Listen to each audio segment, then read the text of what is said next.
Chapter 31. Colonel Fitzwilliam's manners were very much admired at the parsonage, and the ladies all felt that he must add considerably to the pleasure of their engagements at Rosings.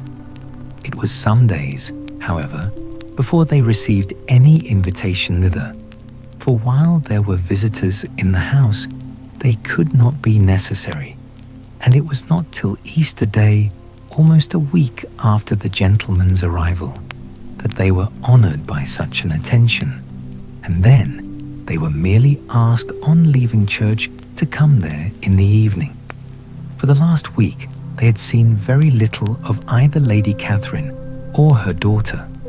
Colonel Fitzwilliam had called at the parsonage more than once during the time, but Mr. Darcy they had only seen at church.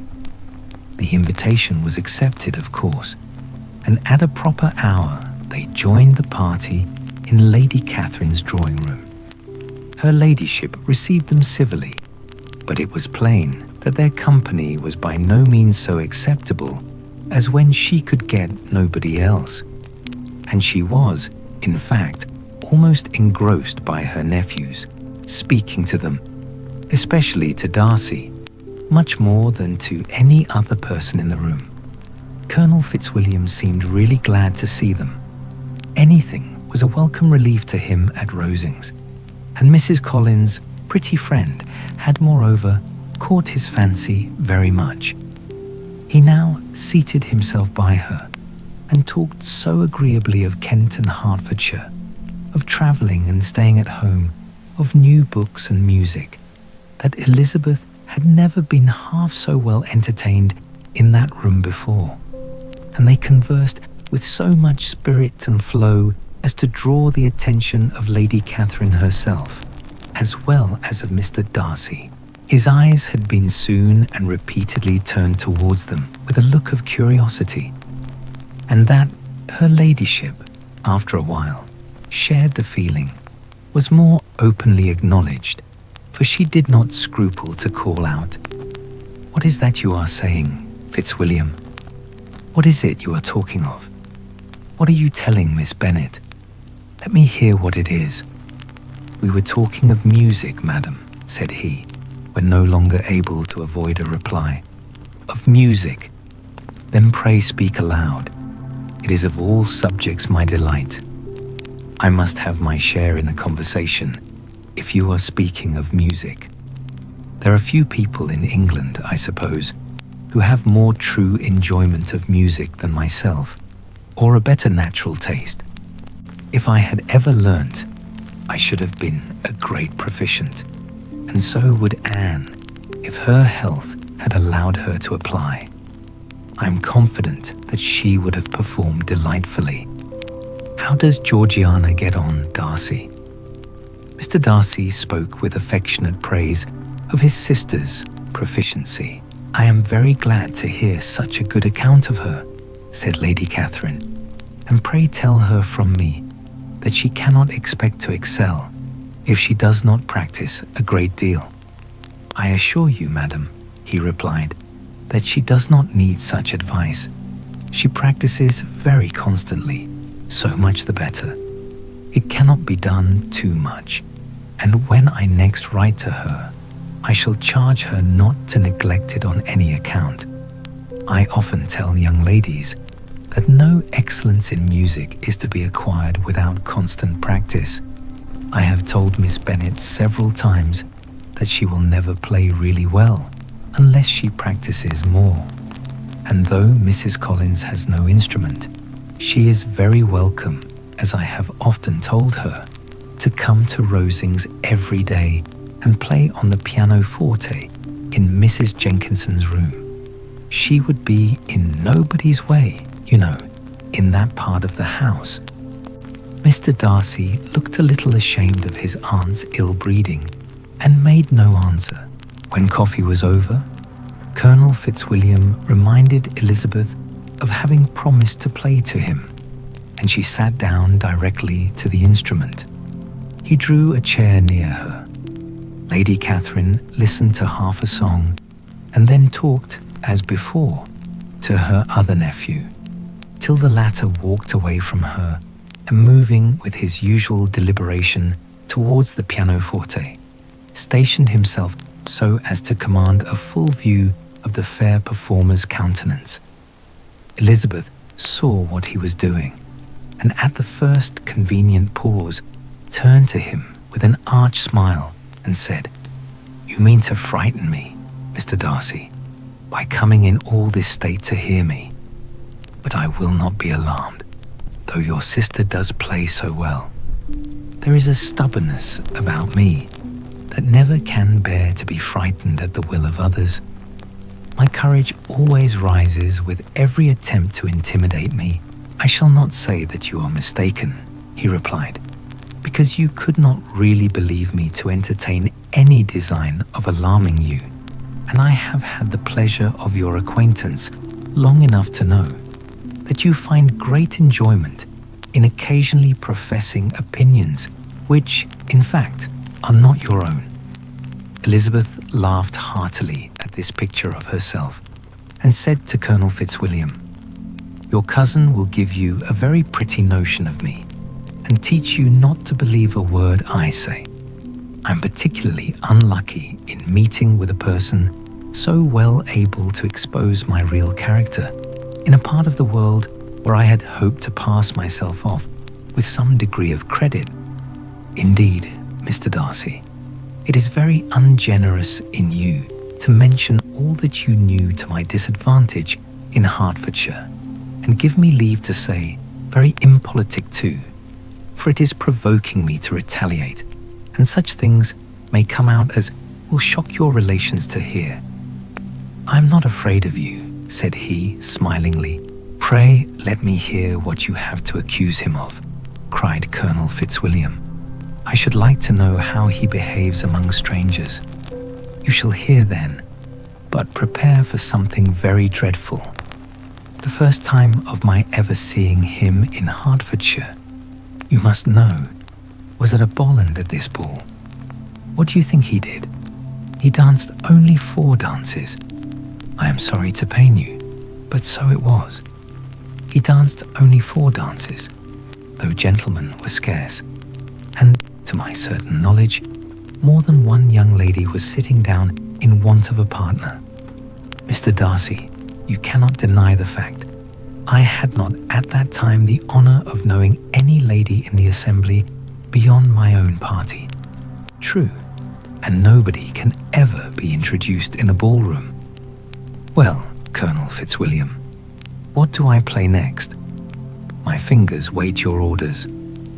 "Perhaps," said Darcy, "I should have judged better had I sought an introduction, but I am ill qualified to recommend myself to strangers."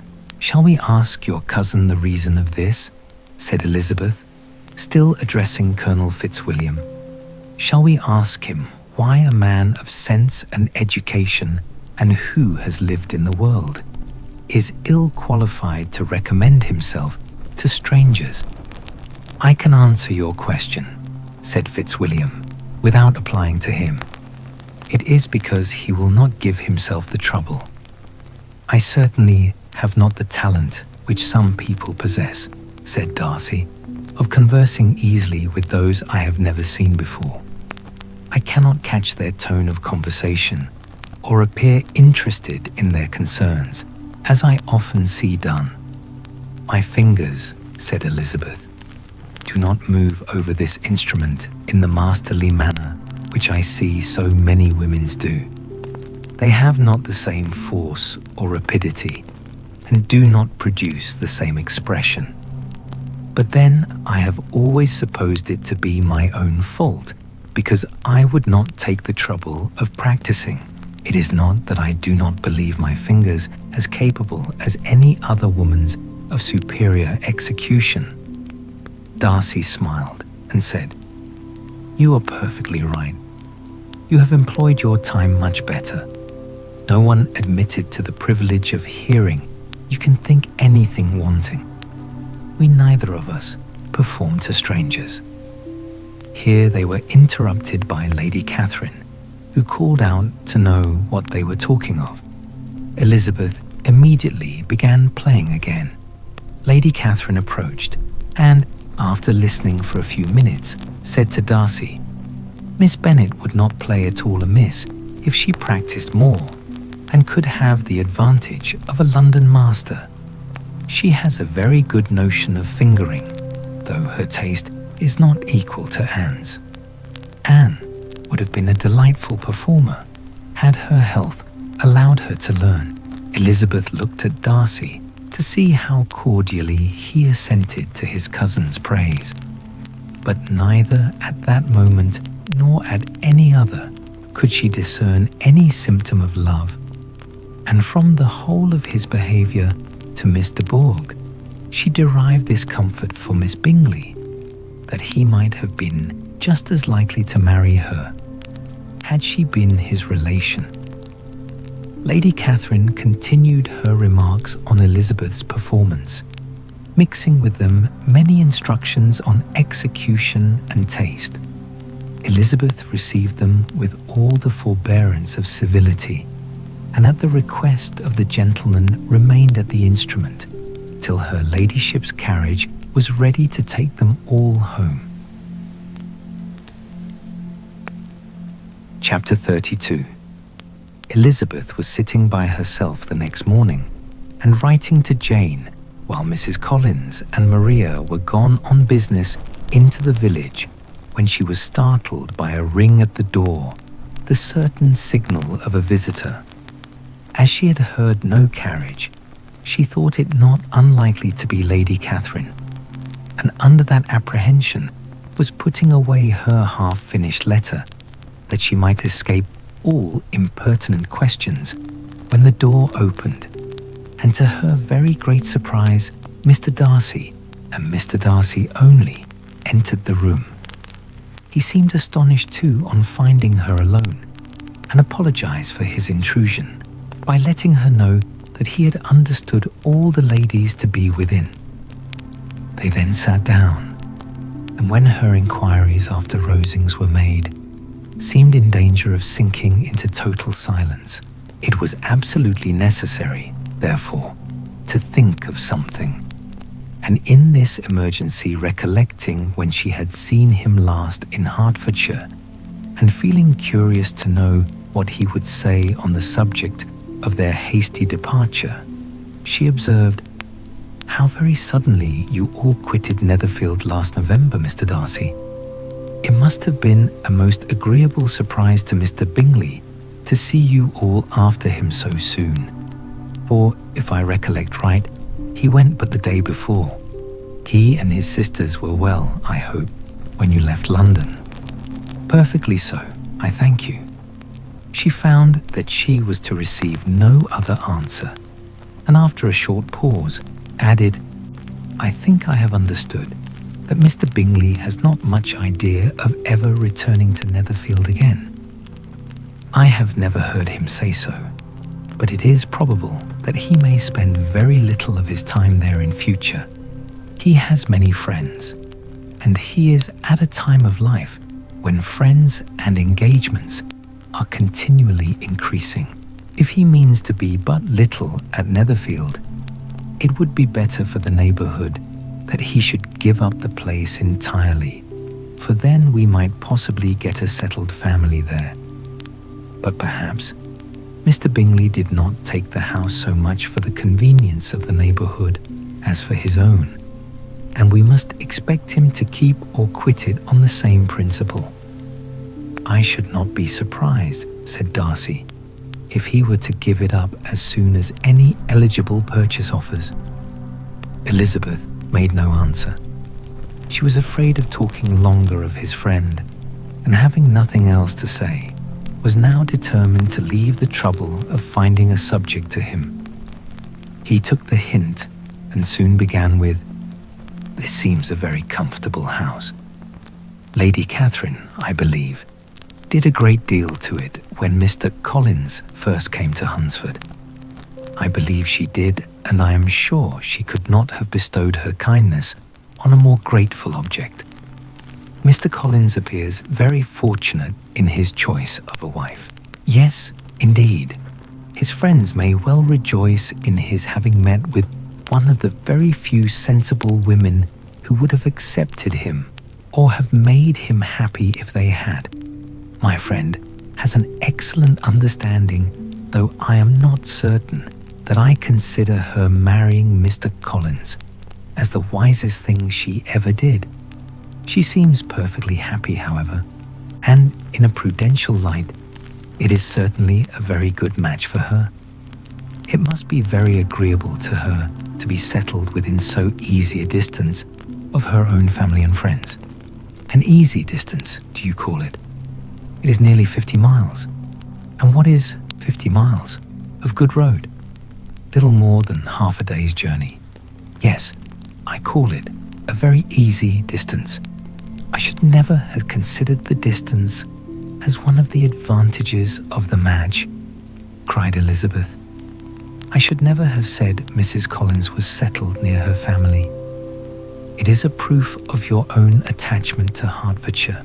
Anything beyond the very neighbourhood of Longbourn, I suppose, would appear far. As he spoke, there was a sort of smile, which Elizabeth fancied she understood.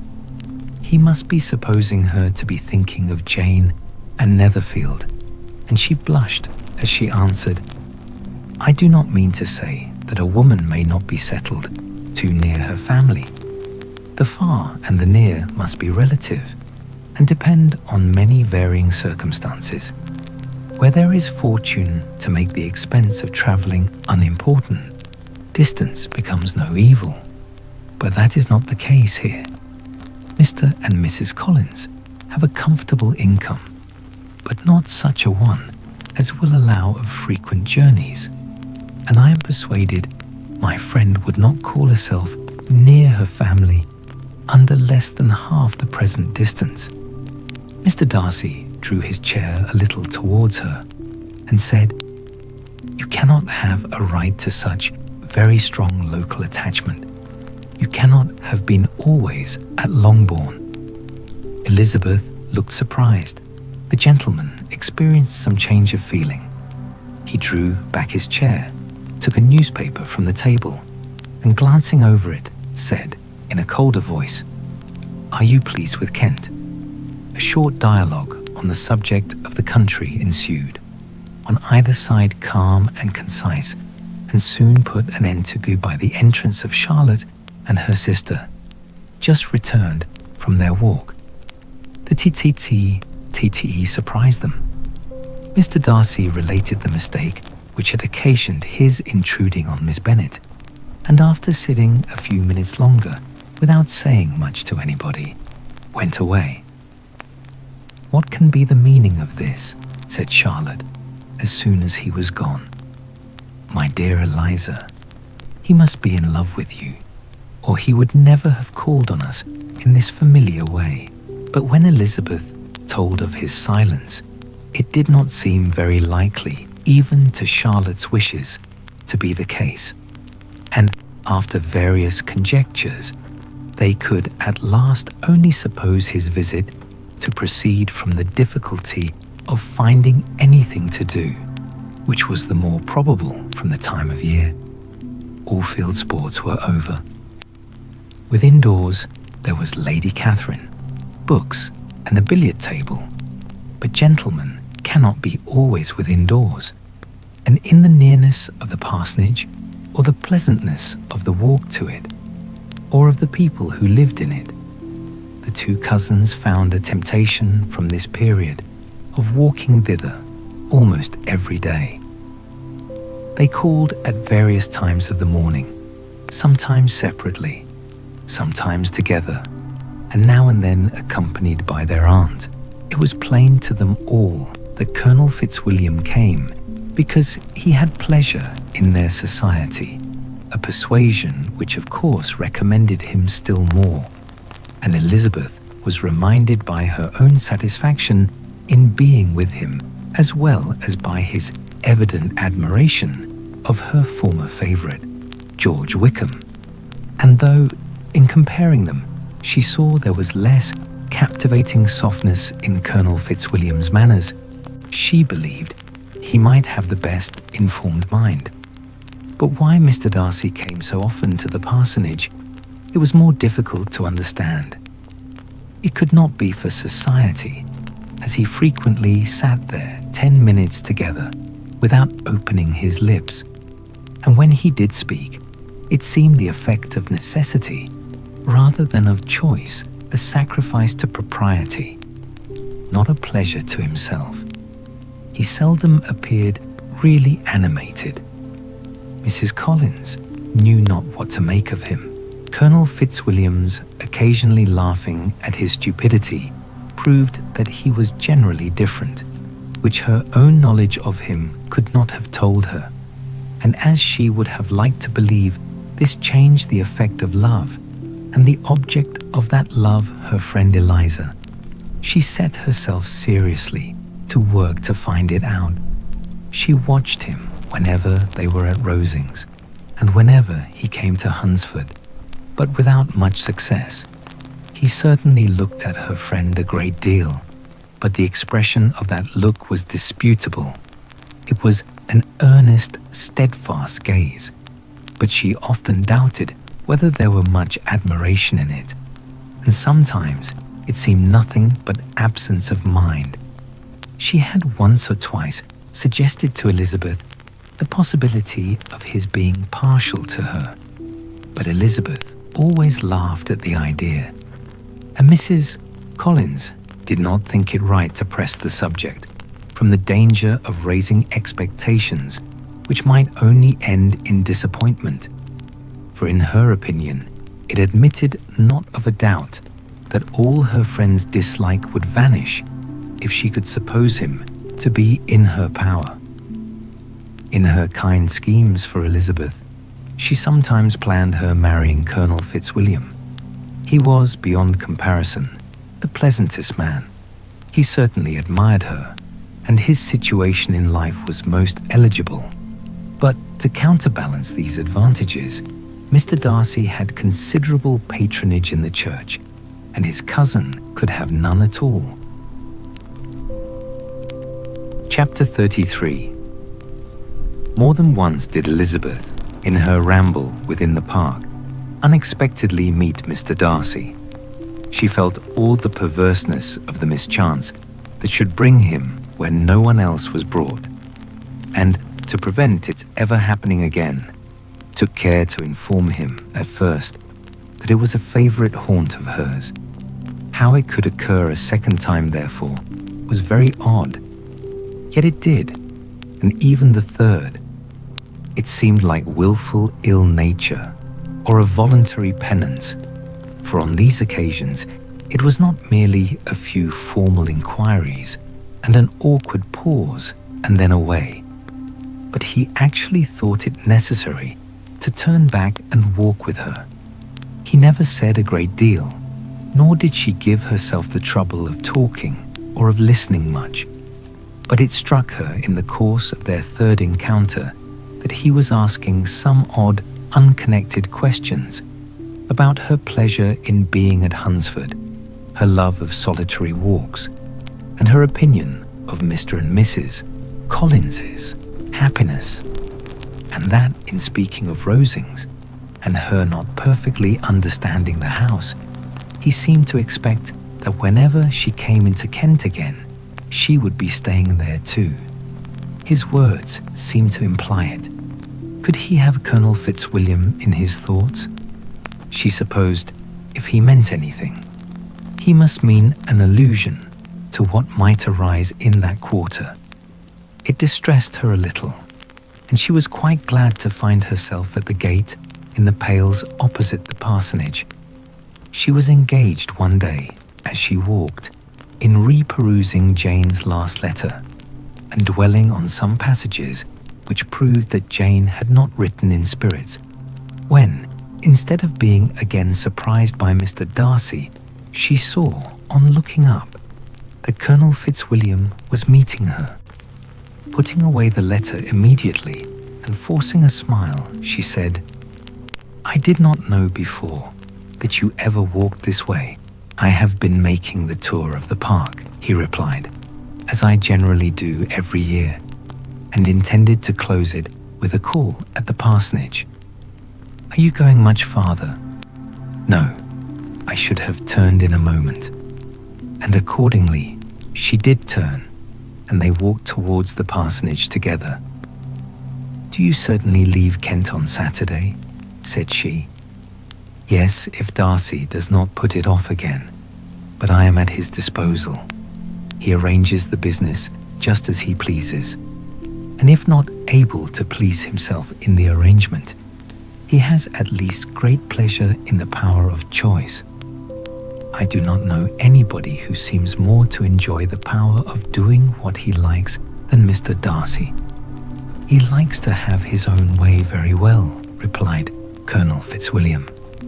"But so we all do. It is only that he has better means of having it than many others, because he is rich and many others are poor. I speak feelingly. A younger son, you know, must be inured to self-denial and dependence. In my opinion, the younger son of an earl can know very little of either. Now, seriously, what have you ever known of self-denial and dependence? When have you been prevented by want of money from going wherever you chose or procuring anything you had a fancy for? These are home questions, and perhaps I cannot say that I have experienced many hardships of that nature, but in matters of greater weight, I may suffer from the want of money. Younger sons cannot marry where they like, unless where they like women of fortune, which I think they very often do.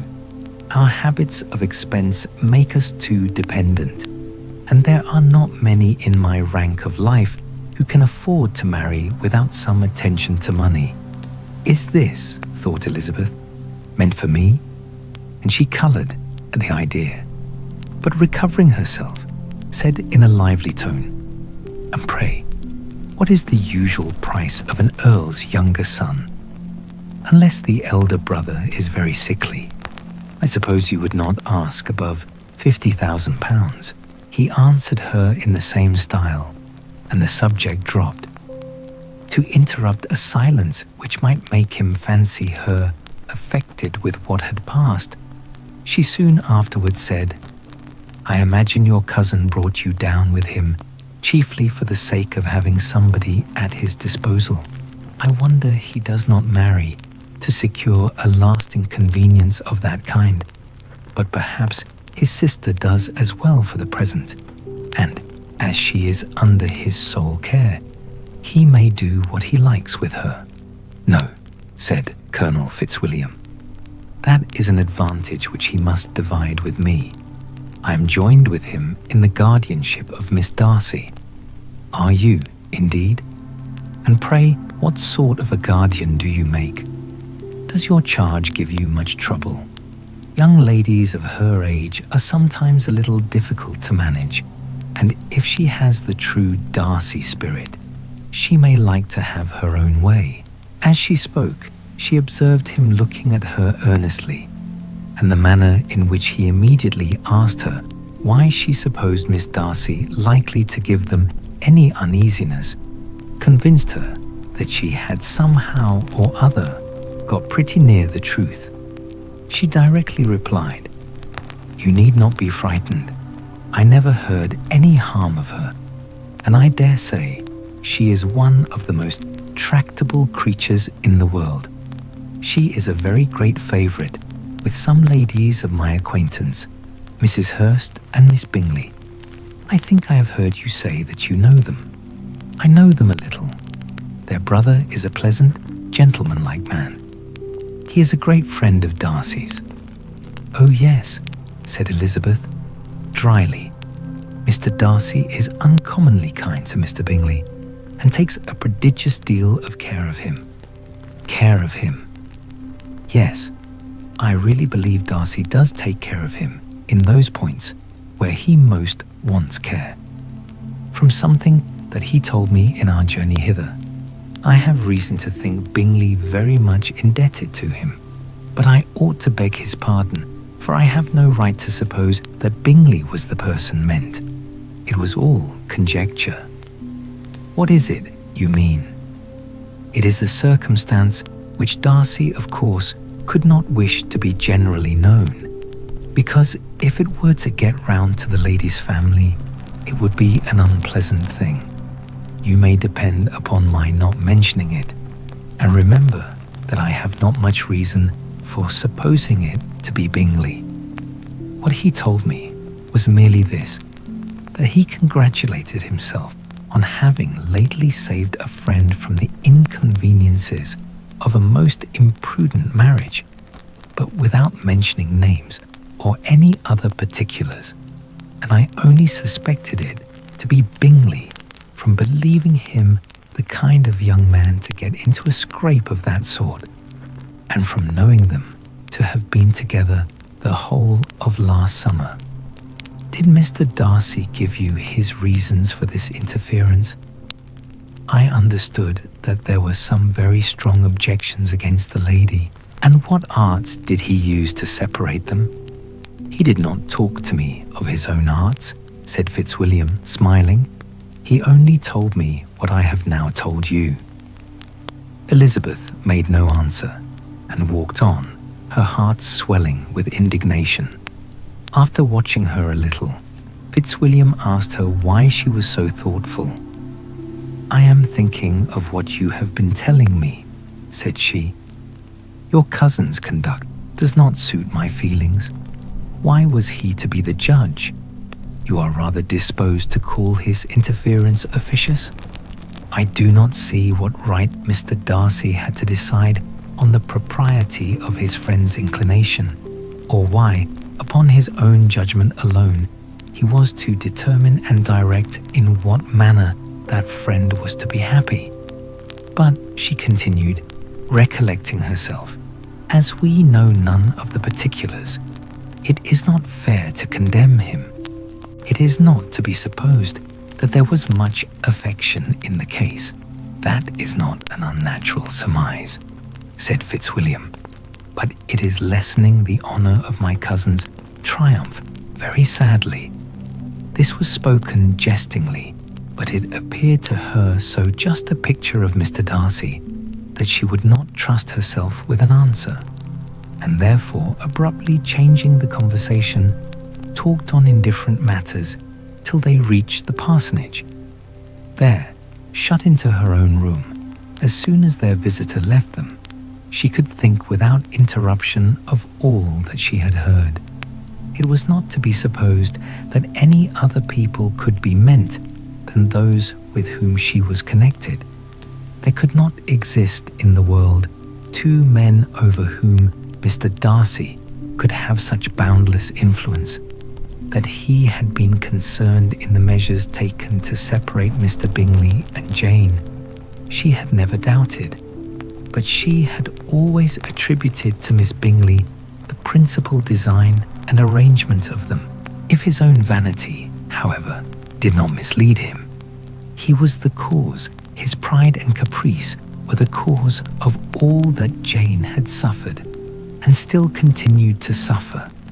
He had ruined for a while every hope of happiness for the most affectionate, generous heart in the world, and no one could say how lasting an evil he might have inflicted.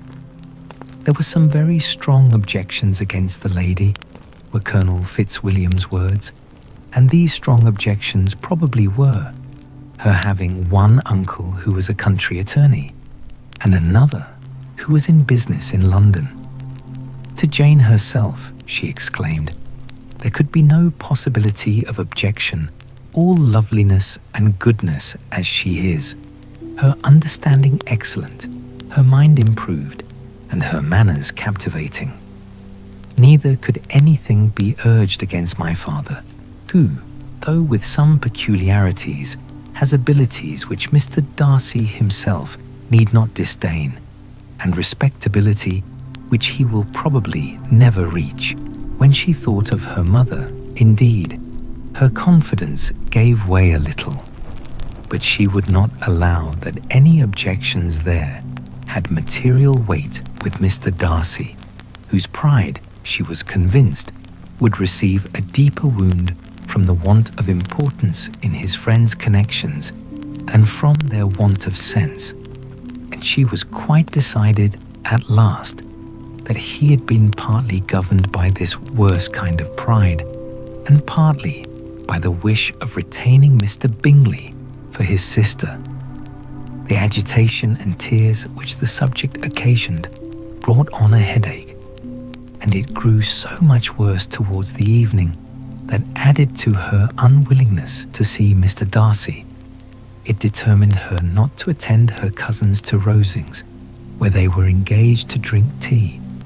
Mrs. Collins, seeing that she was really unwell, did not press her to go, and as much as possible prevented her husband from pressing her. But Mr. Collins could not conceal his apprehension of Lady Catherine's being rather displeased by her staying at home. Chapter 34. When they were gone, Elizabeth, as if intending to exasperate herself as much as possible against Mr. Darcy, chose for her employment the examination of all the letters which Jane had written to her since her being in Kent. They contained no actual complaint, nor was there any revival of past occurrences, or any communication of present suffering. But in all, and in almost every line of each, there was a want of that cheerfulness which had been used to characterize her style, and which, proceeding from the serenity of a mind at ease with itself and kindly disposed towards everyone, had been scarcely ever clouded. Elizabeth noticed every sentence conveying the idea of uneasiness with an attention which it had hardly received on the first perusal.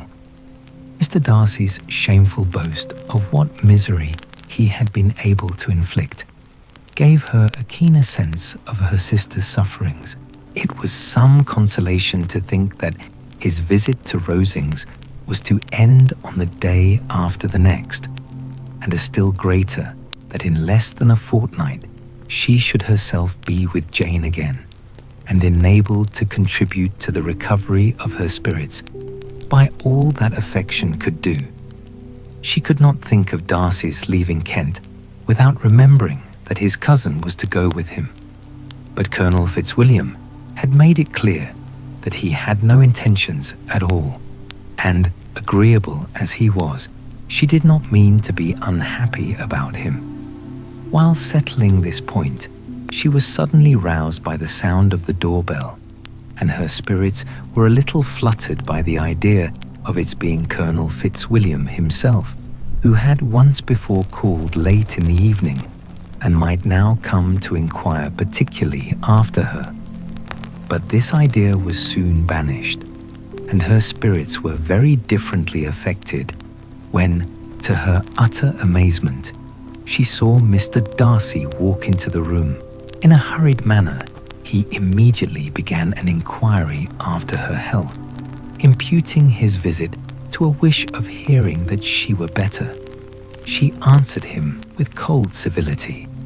He sat down for a few moments, and then getting up, walked about the room. Elizabeth was surprised, but said not a word. After a silence of several minutes, he came towards her in an agitated manner, and thus began. "In vain have I struggled. It will not do. My feelings will not be repressed. You must allow me to tell you how ardently I admire and love you." Elizabeth's astonishment was beyond expression. She stared, coloured, doubted, and was silent. This he considered sufficient encouragement, and the avowal of all that he felt and had long felt for her immediately followed. He spoke well, but there were feelings besides those of the heart to be detailed, and he was not more eloquent on the subject of tenderness than of pride. His sense of her inferiority, of its being a degradation, of the family obstacles which judgment had always opposed to inclination, were dwelt on with a warmth which seemed due to the consequence he was wounding, but was very unlikely to recommend his suit. In spite of her deeply rooted dislike, she could not be insensible to the compliment of such a man's affection, and though her intentions did not vary for an instant, she was at first sorry for the pain he was to receive, till roused to resentment by his subsequent language, she lost all compassion in anger. She tried, however, to compose herself to answer him with patience when he should have done. He concluded with representing to her the strength of that attachment, which in spite of all his endeavours, he had found impossible to conquer, and with expressing his hope that it would now be rewarded by her acceptance of his hand. As he said this, she could easily see that he had no doubt of a favourable answer. He spoke of apprehension and anxiety, but his countenance expressed real security.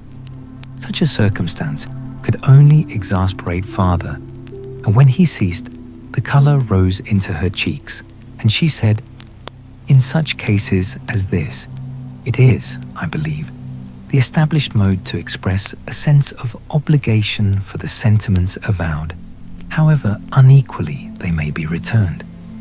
It is natural that obligation should be felt, and if I could feel gratitude, I would now thank you. But I cannot. I have never desired your good opinion, and you have certainly bestowed it most unwillingly. I am sorry to have occasioned pain to anyone. It has been most unconsciously done, however, and I hope will be of short duration. The feelings which you tell me have long prevented the acknowledgement of your regard can have little difficulty in overcoming it after this explanation." Mr. Darcy, who was leaning against the mantelpiece with his eyes fixed on her face, seemed to catch her words with no less resentment than surprise. His complexion became pale with anger, and the disturbance of his mind was visible in every feature. He was struggling for the appearance of composure, and would not open his lips till he believed himself to have attained it. The pause was to Elizabeth's feelings dreadful. At length, in a voice of forced calmness, he said, "And this is all the reply which I am to have the honour of expecting. I might perhaps wish to be informed why, with so little endeavour at civility, I am thus rejected, but it is of small importance." "I might as well inquire," replied she. "Why, with so evident a design of offending and insulting me, you chose to tell me that you liked me against your will, against your reason, and even against your character? Was not this some excuse for incivility if I was uncivil? But I have other provocations. You know I have. Had not my own feelings decided against you? Had they been indifferent? Or had they even been favourable? Do you think that any consideration would tempt me to accept the man who has been the means of ruining, perhaps forever, the happiness of a most beloved sister?" As she pronounced these words, Mr. Darcy changed colour, but the emotion was short, and he listened without attempting to interrupt her while she continued, "I have every reason in the world to think ill of you. No motive can excuse the unjust and ungenerous part you acted there. You dare not, you cannot deny that you have been the principal, if not the only means of dividing them from each other, of exposing one to the censure of the world for caprice and instability, the other to its derision for disappointed hopes, and involving them both in misery of the acutest kind." She paused and saw with no slight indignation that he was listening with an air which proved him wholly unmoved by any feeling of remorse. He even looked at her with a smile of affected incredulity. "Can you deny that you have done it?" she repeated. With assumed tranquillity, he then replied, "I have no wish of denying that I did everything in my power to separate my friend from your sister, or that I rejoice in my success. Towards him I have been kinder than towards myself. Elizabeth disdained the appearance of noticing this civil reflection, but its meaning did not escape, nor was it likely to conciliate her. "But it is not merely this affair," she continued, "on which my dislike is founded. Long before it had taken place, my opinion of you was decided. Your character was unfolded in the recital which I received many months ago from Mr. Wickham. On this subject, what can you have to say? In what imaginary act of friendship can you here defend yourself? Or under what misrepresentation can you here impose upon others? You take an eager interest in that gentleman's concerns," said Darcy in a less tranquil tone and with a heightened colour. "Who that knows what his misfortunes have been can help feeling an interest in him?" "His misfortunes," repeated Darcy contemptuously. "Yes, his misfortunes have been great indeed." "And of your infliction," cried Elizabeth with energy, "you have reduced him to his present state of poverty, comparative poverty. You have withheld the advantages which you must know to have been designed for him. You have deprived the best years of his life of that independence which was no less his due than his desert. You have done all this, and yet you can treat the mention of his misfortunes with contempt and ridicule. And this," cried Darcy, as he walked with quick steps across the room, "is your opinion of me. This is the estimation in which you hold me. I thank you for explaining it so fully. My faults, according to this calculation, are heavy indeed. But perhaps," added he, stopping in his walk and turning towards her, "these offences might have been overlooked had not your pride been hurt by my honest confession of the scruples that had long prevented my forming any serious design. These bitter accusations might have been suppressed had I, with greater policy, concealed my struggles and flattered you into the belief of my being impelled by unqualified, unalloyed inclination, by reason, by reflection, by everything. But disguise of every sort is my abhorrence, nor am I ashamed of the feelings I related. They were natural and just. Could you expect me to rejoice in the inferiority of your connections? To congratulate myself on the hope of relations whose condition in life is so decidedly beneath my own?" Elizabeth felt herself growing more angry every moment, yet she tried to the utmost to speak with composure when she said, "You are mistaken, Mr. Darcy. If you suppose that the mode of your declaration affected me in any other way than as it spared me the concern which I might have felt in refusing you, had you behaved in a more gentlemanlike manner." She saw him start at this, but he said nothing, and she continued, "You could not have made me the offer of your hand in any possible way that would have tempted me to accept it." Again his astonishment was obvious, and he looked at her with an expression of mingled incredulity and mortification.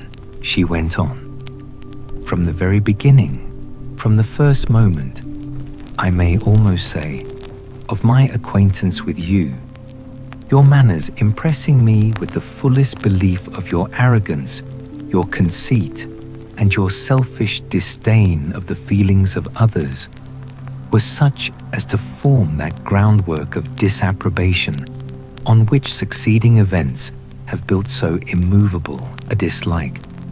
And I had not known you a month before, I felt that you were the last man in the world whom I could ever be prevailed on to marry. You have said quite enough, madam.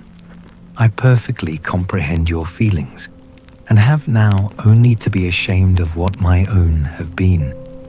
Forgive me for having taken up so much of your time, and accept my best wishes for your health and happiness." And with these words, he hastily left the room, and Elizabeth heard him the next moment open the front door and quit the house. The tumult of her mind was now painfully great. She knew not how to support herself, and from actual weakness, sat down and cried for half an hour. Her astonishment, as she reflected on what had passed, was increased by every review of it. That she should receive an offer of marriage from Mr. Darcy, that he should have been in love with her for so many months, so much in love as to wish to marry her in spite of all the objections which had made him prevent his friends marrying her sister, and which must appear at least with equal force in his own case, was almost incredible. It was gratifying to have inspired unconsciously so strong an affection.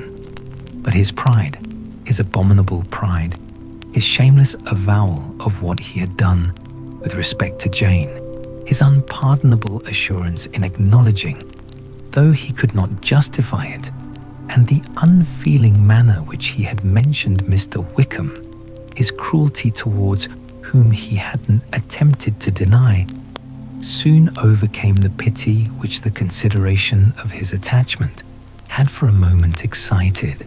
She continued in very agitating reflections, till the sound of Lady Catherine's carriage made her feel how unequal she was to encounter Charlotte's observation, and hurried her away to her room. Chapter 35. Elizabeth awoke the next morning to the same thoughts and meditations which had at length closed her eyes. She could not yet recover from the surprise of what had happened.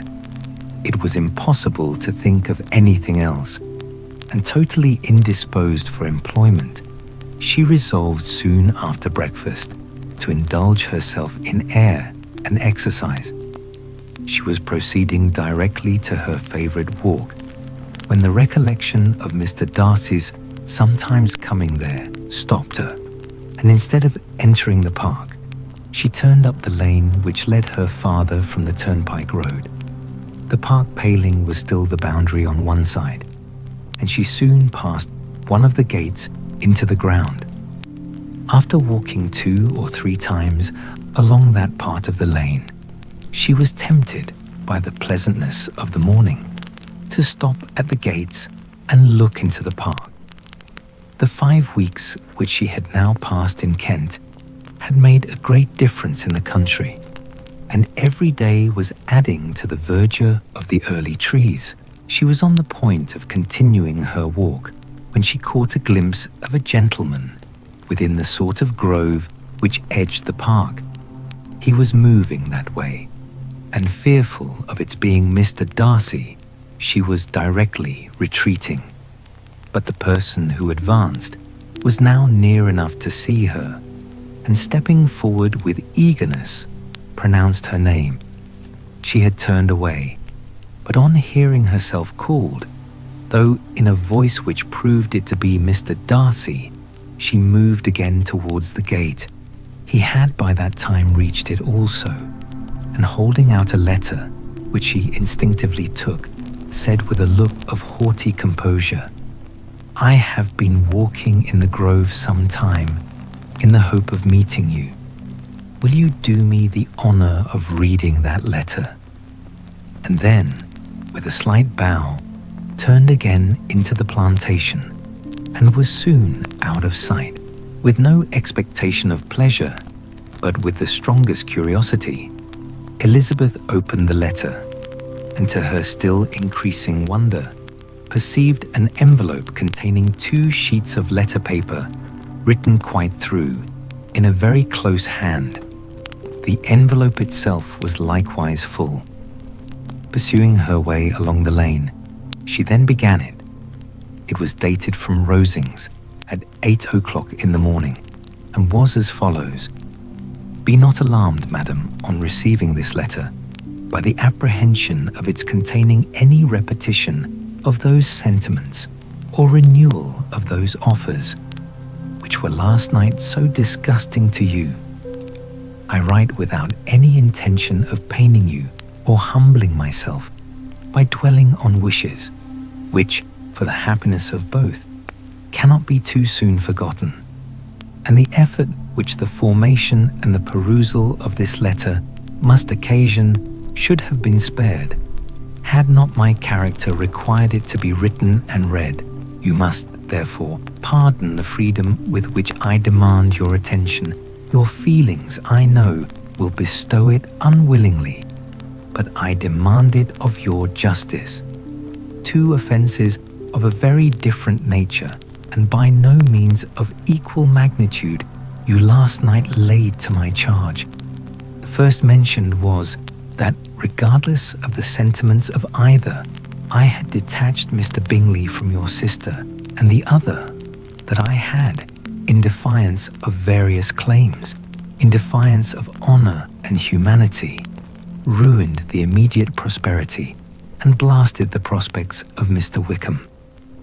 Wilfully and wantonly to have thrown off the companion of my youth, the acknowledged favourite of my father, a young man who had scarcely any other dependence than on our patronage, and who had been brought up to expect its exertion, would be a depravity to which the separation of two young persons whose affection could be the growth of only a few weeks could bear no comparison. But from the severity of that blame which was last night so liberally bestowed, respecting each circumstance, I shall hope to be in future secured, when the following account of my actions and their motives has been read. If in the explanation of them, which is due to myself, I am under the necessity of relating feelings which may be offensive to yours, I can only say that I am sorry. The necessity must be obeyed, and further apology would be absurd. I had not been long in Hertfordshire before I saw, in common with others, that Bingley preferred your elder sister to any other young woman in the country. But it was not till the evening of the dance at Netherfield that I had any apprehension of his feeling a serious attachment. I had often seen him in love before. At that ball, while I had the honour of dancing with you, I was first made acquainted, by Sir William Lucas, accidental information, that Bingley's attentions to your sister had given rise to a general expectation of their marriage. He spoke of it as a certain event, of which the time alone could be undecided.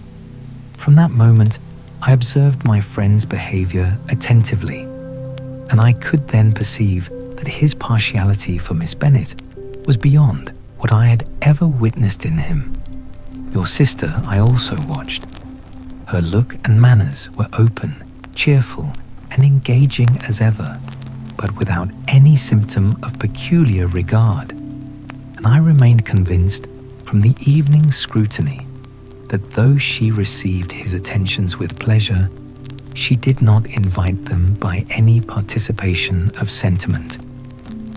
If you have not been mistaken here, I must have been in an error. Your superior knowledge of your sister must make the latter probable. If it be so, if I have been misled by such error to inflict pain on her, your resentment has not been unreasonable. But I shall not scruple to assert that the serenity of your sister's countenance and air was such as might have given the most acute observer a conviction that, however amiable her temper, her heart was not likely to be easily touched. That I was desirous of believing her indifferent is certain, but I will venture to say that my investigations and decisions are not usually influenced by my hopes or fears. I did not believe her to be indifferent because I wished it. I believed it on impartial conviction, as truly as I wished it in reason. My objections to the marriage were not merely those which I last night acknowledged to have required the utmost force of passion to put aside in my own case. The want of connection could not be so great an evil to my friend as to me. But there were other causes of repugnance, causes which, though still existing, and existing to an equal degree in both instances, I had myself endeavored to forget, because they were not immediately before me. These causes must be stated, though briefly.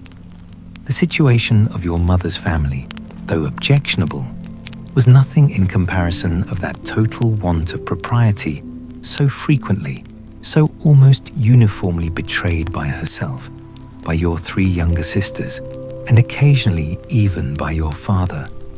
Pardon me, it pains me to offend you, but amidst your concern for the defects of your nearest relations, and your displeasure at this representation of them, let it give you consolation to consider that to have conducted yourselves so as to avoid any share of the like censure is praise no less generally bestowed on you and your elder sister than it is honourable to the sense and disposition of both. I will only say, Father, that from what passed that evening, my opinion of all parties was confirmed, and every inducement heightened, which could have led me before to preserve my friend from what I esteemed a most unhappy connection. He left Netherfield for London on the day following, as you, I am certain, remember, with the design of soon returning. The part which I acted is now to be explained. His sister's uneasiness had been equally excited with my own. Our coincidence of feeling was soon discovered, and alike sensible that no time was to be lost in detaching their brother, we shortly resolved on joining him directly in London. We accordingly went, and there I readily engaged in the office of pointing out to my friend the certain evils of such a choice. I described and enforced them earnestly, but however this remonstrance might have staggered or delayed his determination, I do not suppose that it would ultimately have prevented the marriage, had it not been seconded by the assurance which I hesitated not in giving of your sister's indifference. He had before believed her to return his affection with sincere, if not with equal, regard. But Bingley has great natural modesty, with a stronger dependence on my judgment than on his own. To convince him, therefore, that he had deceived himself was no very difficult point. To persuade him against returning into Hertfordshire, when that conviction had been given, was scarcely the work of a moment. I cannot blame myself for having done thus much. There is but one part of my conduct in the whole affair on which I do not reflect with satisfaction. It is that I condescended to adopt the measures of art so far as to conceal from him your sister's being in town. I knew it myself, as it was known to Miss Bingley, but her brother is even yet ignorant of it. That they might have met without ill consequence is, perhaps, probable, but his regard did not appear to me enough extinguished for him to see her without some danger. Perhaps this concealment, this disguise, was beneath me. It is done, however, and it was done for the best. On this subject, I have nothing more to say, no other apology to offer. If I have wounded your sister's feelings, it was unknowingly done, and though the motives which governed me may to you very naturally appear insufficient, I have not yet learned to condemn them.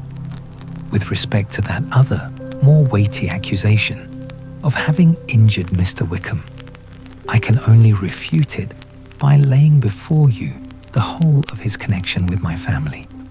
Of what he has particularly accused me, I am ignorant, but of the truth of what I shall relate, I can summon more than one witness of undoubted veracity. Mr. Wickham is the son of a very respectable man who had for many years the management of all the Pemberley estates, and whose good conduct in the discharge of his trust naturally inclined my father to be of service to him, and on George Wickham, who was his godson. His kindness was therefore liberally bestowed. My father supported him at school and afterwards at Cambridge. Most important assistance, as his own father, always poor from the extravagance of his wife, would have been unable to give him a gentleman's education. My father was not only fond of this young man's society, whose manners were always engaging, he had also the highest opinion of him, and hoping the church would be his profession, intended to provide for him in it. As for myself, it is many, many years since I first began to think of him in a very different manner. The vicious propensities, the want of principle, which he was careful to guard from the knowledge of his best friend, could not escape the observation of a young man of nearly the same age with himself, and who had opportunities of seeing him in unguarded moments, which Mr. Darcy could not have. Here again, I shall give you pain to. What degree you only can tell. But whatever may be the sentiments which Mr. Wickham has created, a suspicion of their nature shall not prevent me from unfolding his real character. It adds even another motive. My excellent father died about 5 years ago, and his attachment to Mr. Wickham was to the last so steady that in his will he particularly recommended it to me to promote his advancement in the best manner that his profession might allow, and if he took orders, desired that a valuable family living might be his as soon as it became vacant. There was also a legacy of £1,000. His own father did not long survive mine, and within half a year from these events, Mr. Wickham wrote to inform me that, having finally resolved against taking orders, he hoped I should not think it unreasonable for him to expect some more immediate pecuniary advantage in lieu of the preferment by which he could not be benefited. He had some intention, he added, of studying the law, and I must be aware that the interest of £1,000 would be a very insufficient support therein. I rather wished than believed him to be sincere, but at any rate was perfectly ready to accede to his proposal. I knew that Mr. Wickham ought not to be a clergyman. The business was therefore soon settled. He resigned all claim to assistance in the church, were it possible that he could ever be in a situation to receive it, and accepted in return £3,000. All connection between us seemed now dissolved. I thought too ill of him to invite him to Pemberley, or admit his society in town. In town, I believe, he chiefly lived, but his studying the law was a mere pretense, and being now free from all restraint, his life was a life of idleness and dissipation. For about 3 years, I heard little of him, but on the decease of the incumbent of the living which had been designed for him, he applied to me again by letter for the presentation. His circumstances, he assured me, and I had no difficulty in believing it, were exceedingly bad. He had found the law a most unprofitable study, and was now absolutely resolved on being ordained. If I would present him to the living in question, of which he trusted there could be little doubt, as he was well assured that I had no other person to provide for, and I could not have forgotten my revered father's intentions. You will hardly blame me for refusing to comply with this entreaty, or for resisting every repetition of it. His resentment was in proportion to the distress of his circumstances, and he was doubtless as violent in his abuse of me to others as in his reproaches to myself. After this period, every appearance of acquaintance was dropped. How he lived, I know not, but last summer he was again most painfully obtruded on my notice. I must now mention a circumstance which I would wish to forget myself, and which no obligation less than the present should induce me to unfold to any human being. Having said thus much, I feel no doubt of your secrecy. My sister, who is more than 10 years my junior, was left to the guardianship of my mother's nephew, Colonel Fitzwilliam, and myself. About a year ago, she was taken from school, and an establishment formed for her in London, and last summer she went with the lady who presided over it to Ramsgate, and thither also went Mr. Wickham, undoubtedly by design, for there proved to have been a prior acquaintance between him and Mrs. Young, in whose character we were most unhappily deceived, and by her connivance and aid he so far recommended himself to Georgiana, whose affectionate heart retained a strong impression of his kindness to her as a child, that she was persuaded to believe herself in love and to consent to an elopement. She was then but 15, which must be her excuse, and after stating her imprudence, I am happy to add that I owed the knowledge of it to herself. I joined them unexpectedly a day or two before the intended elopement, and then Georgiana, unable to support the idea of grieving and offending a brother whom she almost looked up to as a father, acknowledged the whole to me. You may imagine what I felt and how I acted.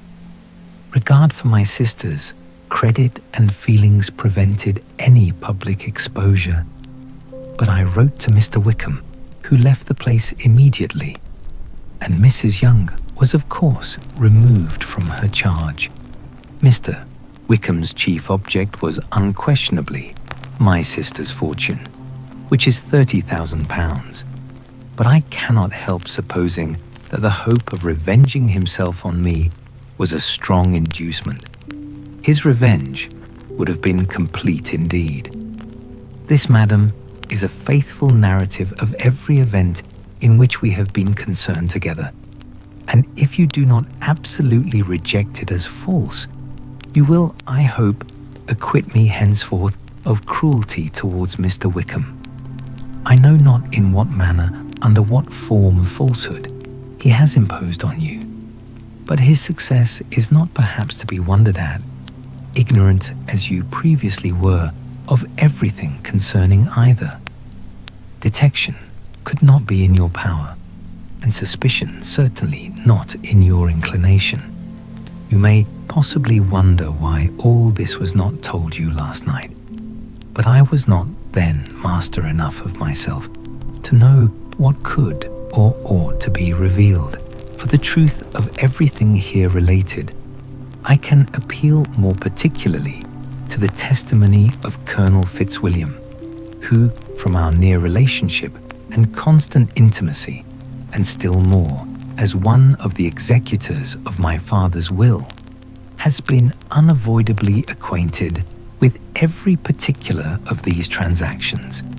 If your abhorrence of me should make my assertions valueless, you cannot be prevented by the same cause from confiding in my cousin, and that there may be the possibility of consulting him, I shall endeavour to find some opportunity of putting this letter in your hands in the course of the morning.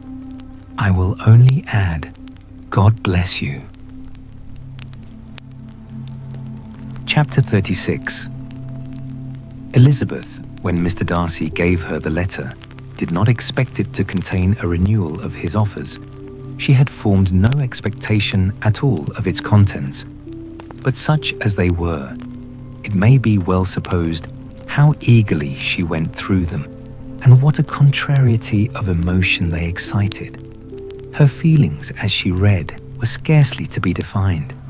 With amazement did she first understand that he believed any apology to be in his power, and steadfastly was she persuaded that he could have no explanation to give. which a just sense of shame would not conceal. With a strong prejudice against everything he might say, she began his account of what had happened at Netherfield. She read with an eagerness which hardly left her power of comprehension, and from impatience of knowing what the next sentence might bring, was incapable of attending to the sense of the one before her eyes, his belief of her sister's insensibility. She instantly resolved to be false, and his account of the real, the worst objections to the match, made her too angry to have any wish of doing him justice. He expressed no regret for what he had done, which satisfied her. His style was not penitent, but haughty. It was all pride and insolence. But when this subject was succeeded by his account of Mr. Wickham, when she read with somewhat clearer attention a relation of events which, if true, must overthrow every cherished opinion of his worth, and which bore so alarming an affinity to his own history of himself, her feelings were yet more acutely painful and more difficult of definition. Astonishment, apprehension, and even horror oppressed her. She wished to discredit it entirely, repeatedly exclaiming, "This must be false. This cannot be. This must be the grossest falsehood." And when she had gone through the whole letter, though scarcely knowing anything of the last page or two, put it hastily away, protesting that she would not regard it, that she would never look in it again. In this perturbed state of mind, with thoughts that could rest on nothing, she walked on. But it would not do. In half a minute, the letter was unfolded again, and collecting herself as well as she could, she again began the mortifying perusal of all that related to Wickham, and commanded herself so far as to examine the meaning of every sentence. The account of his connection with the Pemberley family was exactly what he had related himself, and the kindness of the late Mr. Darcy, though she had not before known its extent, agreed equally well with his own words. So far each recital confirmed the other, but when she came to the will, the difference was great. What Wickham had said of the living was fresh in her memory, and as she recalled his very words, it was impossible not to feel that there was gross duplicity on one side or the other, and for a few moments she flattered herself that her wishes did not err. But when she read and reread with the closest attention the particulars immediately following of Wickham's resigning all pretensions to the living, of his receiving in lieu so considerable a sum as £3,000, again was she forced to hesitate. She put down the letter, weighed every circumstance with what she meant to be impartiality, deliberated on the probability of each statement, but with little success. On both sides, it was only assertion. Again she read on, but every line proved more clearly that the affair, which she had believed it impossible that any contrivance could so represent as to render Mr. Darcy's conduct in it less than infamous, was capable of a turn which must make him entirely blameless throughout the whole. The extravagance and general profligacy which he scrupled not to lay to Mr. Wickham's charge exceedingly shocked her, the more so as she could bring no proof of its injustice. She had never heard of him before his entrance into the Shire militia, in which he had engaged at the persuasion of the young man, who, on meeting him accidentally in town, had there renewed a slight acquaintance. Of his former way of life, nothing had been known in Hertfordshire but what he told himself. As to his real character, had information been in her power, she had never felt a wish of inquiring. His countenance, voice, and manner had established him at once in the possession of every virtue. She tried to recollect some instance of goodness, some distinguished trait of integrity or benevolence that might rescue him from the attacks of Mr.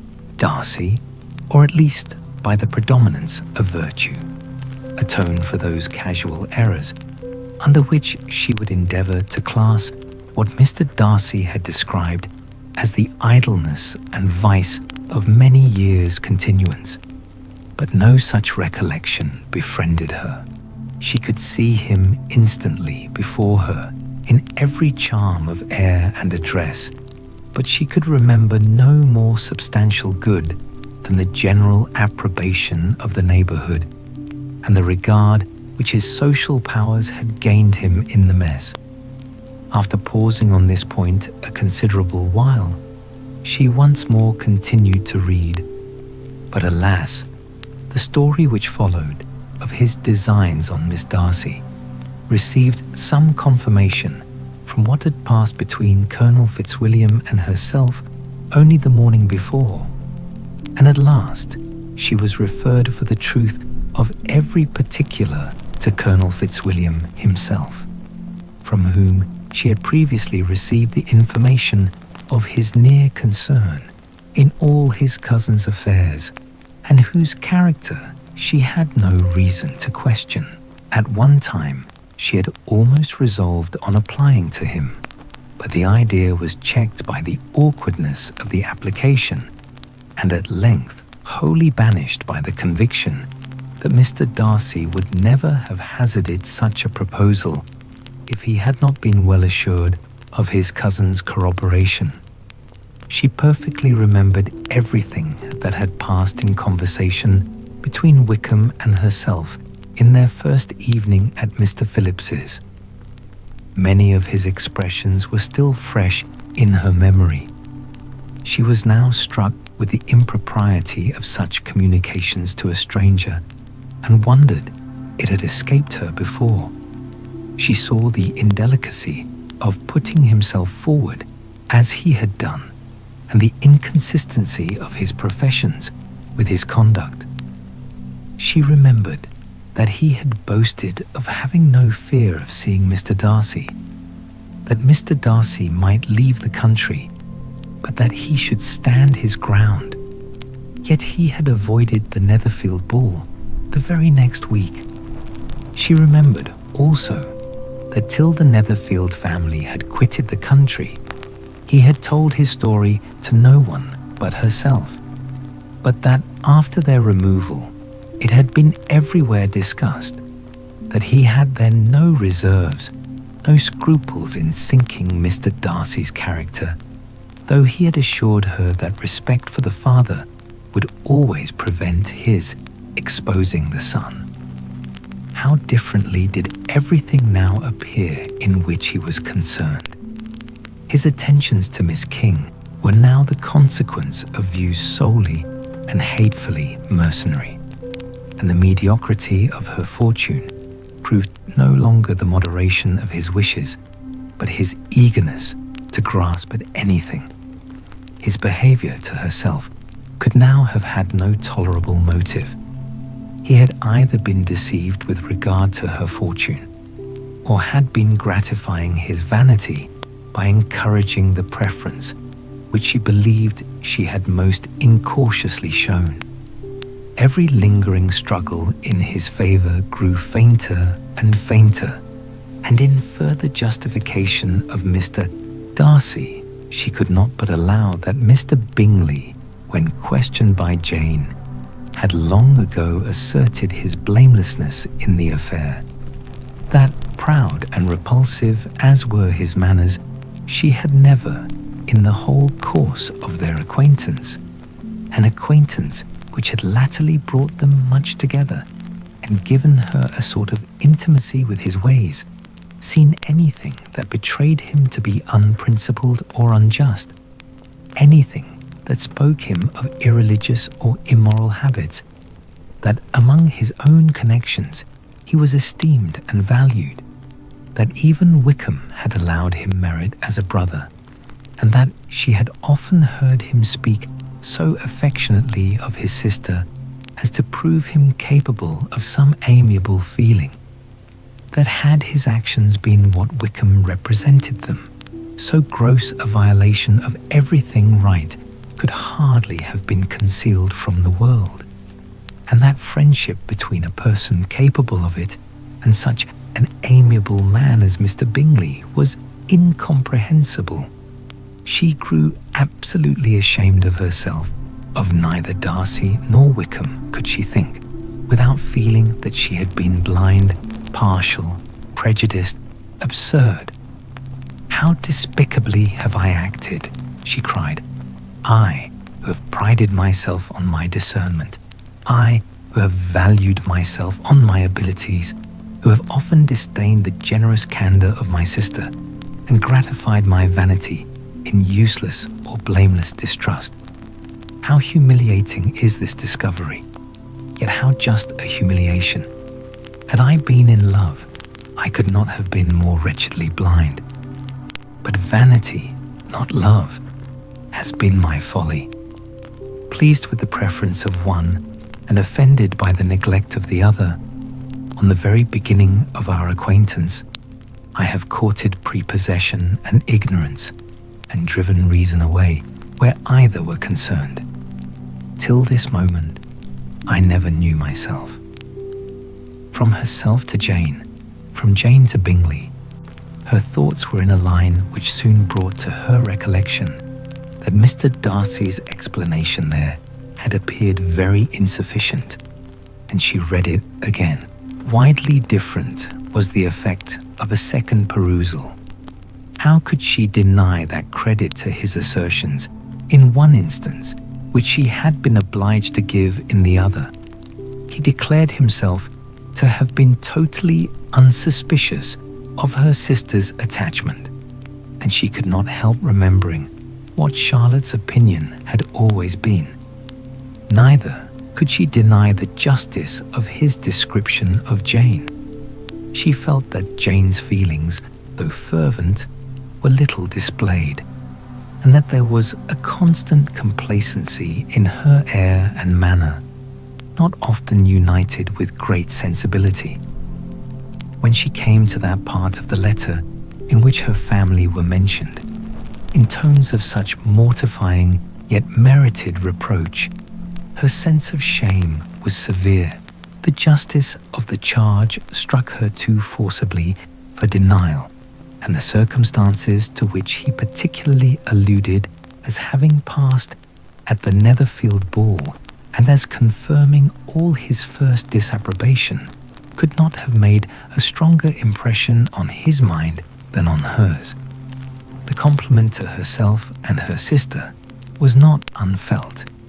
It soothed, but it could not console her for the contempt which had been thus self-attracted by the rest of her family. And as she considered that Jane's disappointment had, in fact, been the work of her nearest relations, and reflected how materially the credit of both must be hurt by such impropriety of conduct, she felt depressed beyond anything she had ever known before.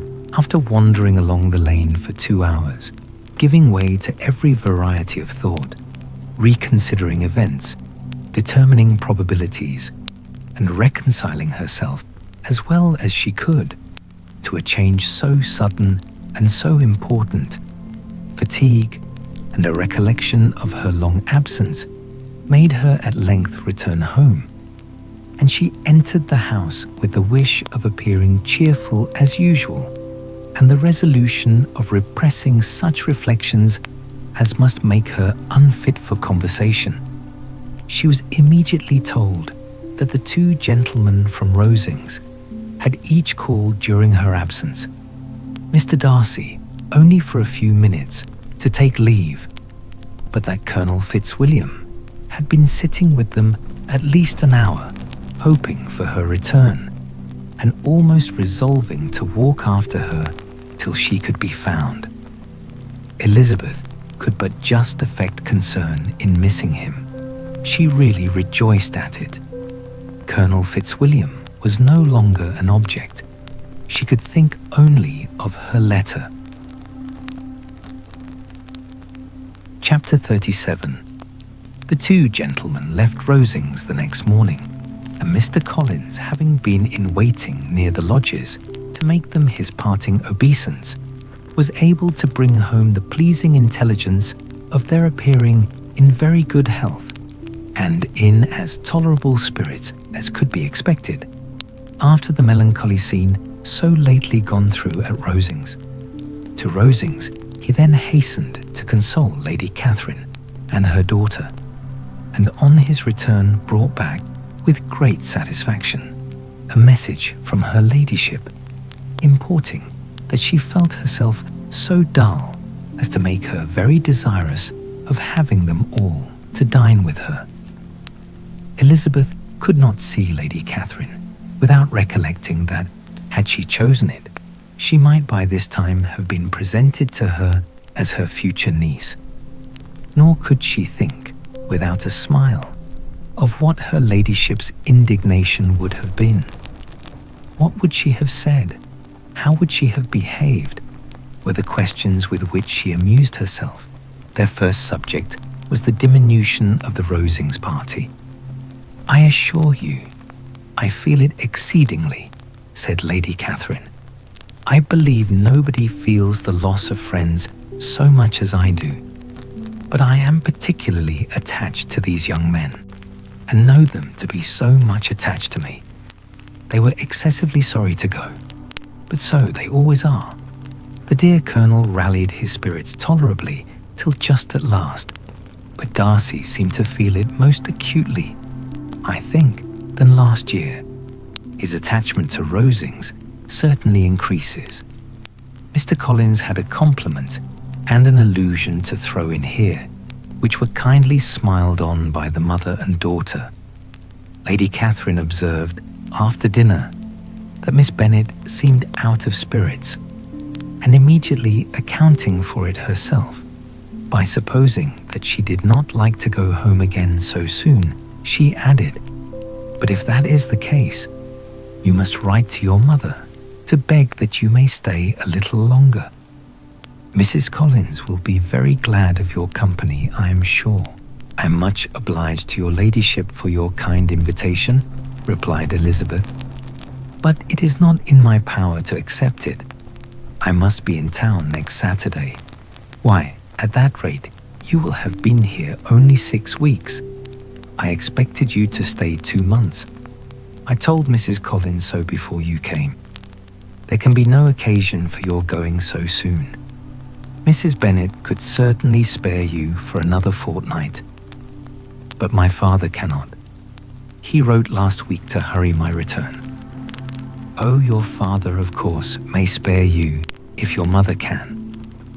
Daughters are never of so much consequence to a father, and if you will stay another month complete, it will be in my power to take one of you as far as London, for I am going there early in June, for a week, and as Dawson does not object to the barouche box, there will be very good room for one of you, and, indeed, if the weather should happen to be cool, I should not object to taking you both, as you are neither of you large. You are all kindness, madam, but I believe we must abide by our original plan." Lady Catherine seemed resigned. "Mrs. Collins, you must send a servant with them. You know I always speak my mind, and I cannot bear the idea of 2 young women travelling post by themselves. It is highly improper. You must contrive to send somebody. I have the greatest dislike in the world to that sort of thing. Young women should always be properly guarded and attended according to their situation in life. When my niece Georgiana went to Ramsgate last summer, I made a point of her having 2 men servants go with her. Miss Darcy, the daughter of Mr. Darcy of Pemberley, and Lady Anne could not have appeared with propriety in a different manner. I am excessively attentive to all those things. You must send John with the young ladies, Mrs. Collins. I am glad it occurred to me to mention it, for it would really be discreditable to you to let them go alone. My uncle is to send a servant for us." "Oh, your uncle. He keeps a manservant, does he? I am very glad you have somebody who thinks of those things. Where shall you change horses?" "Oh, Bromley, of course. If you mention my name at the bell, you will be attended to." Lady Catherine had many other questions to ask respecting their journey, and as she did not answer them all herself, attention was necessary, which Elizabeth believed to be lucky for her, or with a mind so occupied she might have forgotten where she was. Reflection must be reserved for solitary hours. Whenever she was alone, she gave way to it as the greatest relief, and not a day went by without a solitary walk in which she might indulge in all the delight of unpleasant recollections. Mr. Darcy's letter she was in a fair way of soon knowing by heart. She studied every sentence, and her feelings towards its writer were at times widely different. When she remembered the style of his address, she was still full of indignation, but when she considered how unjustly she had condemned and upbraided him, her anger was turned against herself, and his disappointed feelings became the object of compassion. His attachment excited gratitude, his general character respect, but she could not approve him, nor could she for a moment repent her refusal or feel the slightest inclination ever to see him again. In her own past behavior, there was a constant source of vexation and regret, and in the unhappy defects of her family, a subject of yet heavier chagrin. They were hopeless of remedy. Her father, contented with laughing at them, would never exert himself to restrain the wild giddiness of his youngest daughters, and her mother, with manners so far from right herself, was entirely insensible of the evil. Elizabeth had frequently united with Jane in an endeavour to check the imprudence of Catherine and Lydia, but while they were supported by their mother's indulgence, what chance could there be of improvement? Catherine, weak-spirited, irritable, and completely under Lydia's guidance, had been always affronted by their advice, and Lydia, self-willed and careless, would scarcely give them a hearing. They were ignorant, idle, and vain. While there was an officer in Meryton, they would flirt with him, and while Meryton was within a walk of Longbourn, they would be going there forever. Anxiety on Jane's behalf was another prevailing concern, and Mr. Darcy's explanation, by restoring Bingley to all her former good opinion, heightened the sense of what Jane had lost. His affection was proved to have been sincere, and his conduct cleared of all blame, unless any could attach to the implicitness of his confidence in his friend. How grievous, then, was the thought that, of a situation so desirable in every respect, so replete with advantage, so promising for happiness, Jane had been deprived by the folly and indecorum of her own family. When to these recollections was added the development of Wickham's character, it may be easily believed that the happy spirits which had seldom been depressed before were now so much affected as to make it almost impossible for her to appear tolerably cheerful. Their engagements at Rosings were as frequent during the last week of her stay as they had been at first. The very last evening was spent there, and her ladyship again inquired minutely into the particulars of their journey, gave them directions as to the best method of packing, and was so urgent on the necessity of placing gowns in the only right way that Maria thought herself obliged, on her return, to undo all the work of the morning and pack her trunk afresh. When they parted, Lady Catherine, with great condescension, wished them a good journey and invited them to come to Hunsford again next year, and Miss de Bourgh exerted herself so far as to courtesy and hold out her hand to both. Chapter 38. On Saturday morning, Elizabeth and Mr. Collins met for breakfast a few minutes before the others appeared, and he took the opportunity of paying the parting civilities which he deemed indispensably necessary. "I know not, Miss Elizabeth," said he, "whether Mrs. Collins has yet expressed her sense of your kindness in coming to us, but I am very certain you will not leave the house without receiving her thanks for it. The favour of your company has been much felt, I assure you. We know how little there is to tempt anyone to our humble abode. Our plain manner of living, our small rooms and few domestics, and the little we see of the world, must make Hunsford extremely dull to a young lady like yourself. But I hope you will believe us grateful for the condescension, and that we have done everything in our power to prevent you spending your time unpleasantly." Elizabeth was eager with her thanks and assurances of happiness. She had spent 6 weeks with great enjoyment, and the pleasure of being with Charlotte and the kind attention she had received must make her feel the obliged. Mr. Collins was gratified, and with a more smiling solemnity replied, "It gives me the greatest pleasure to hear that you have passed your time not disagreeably.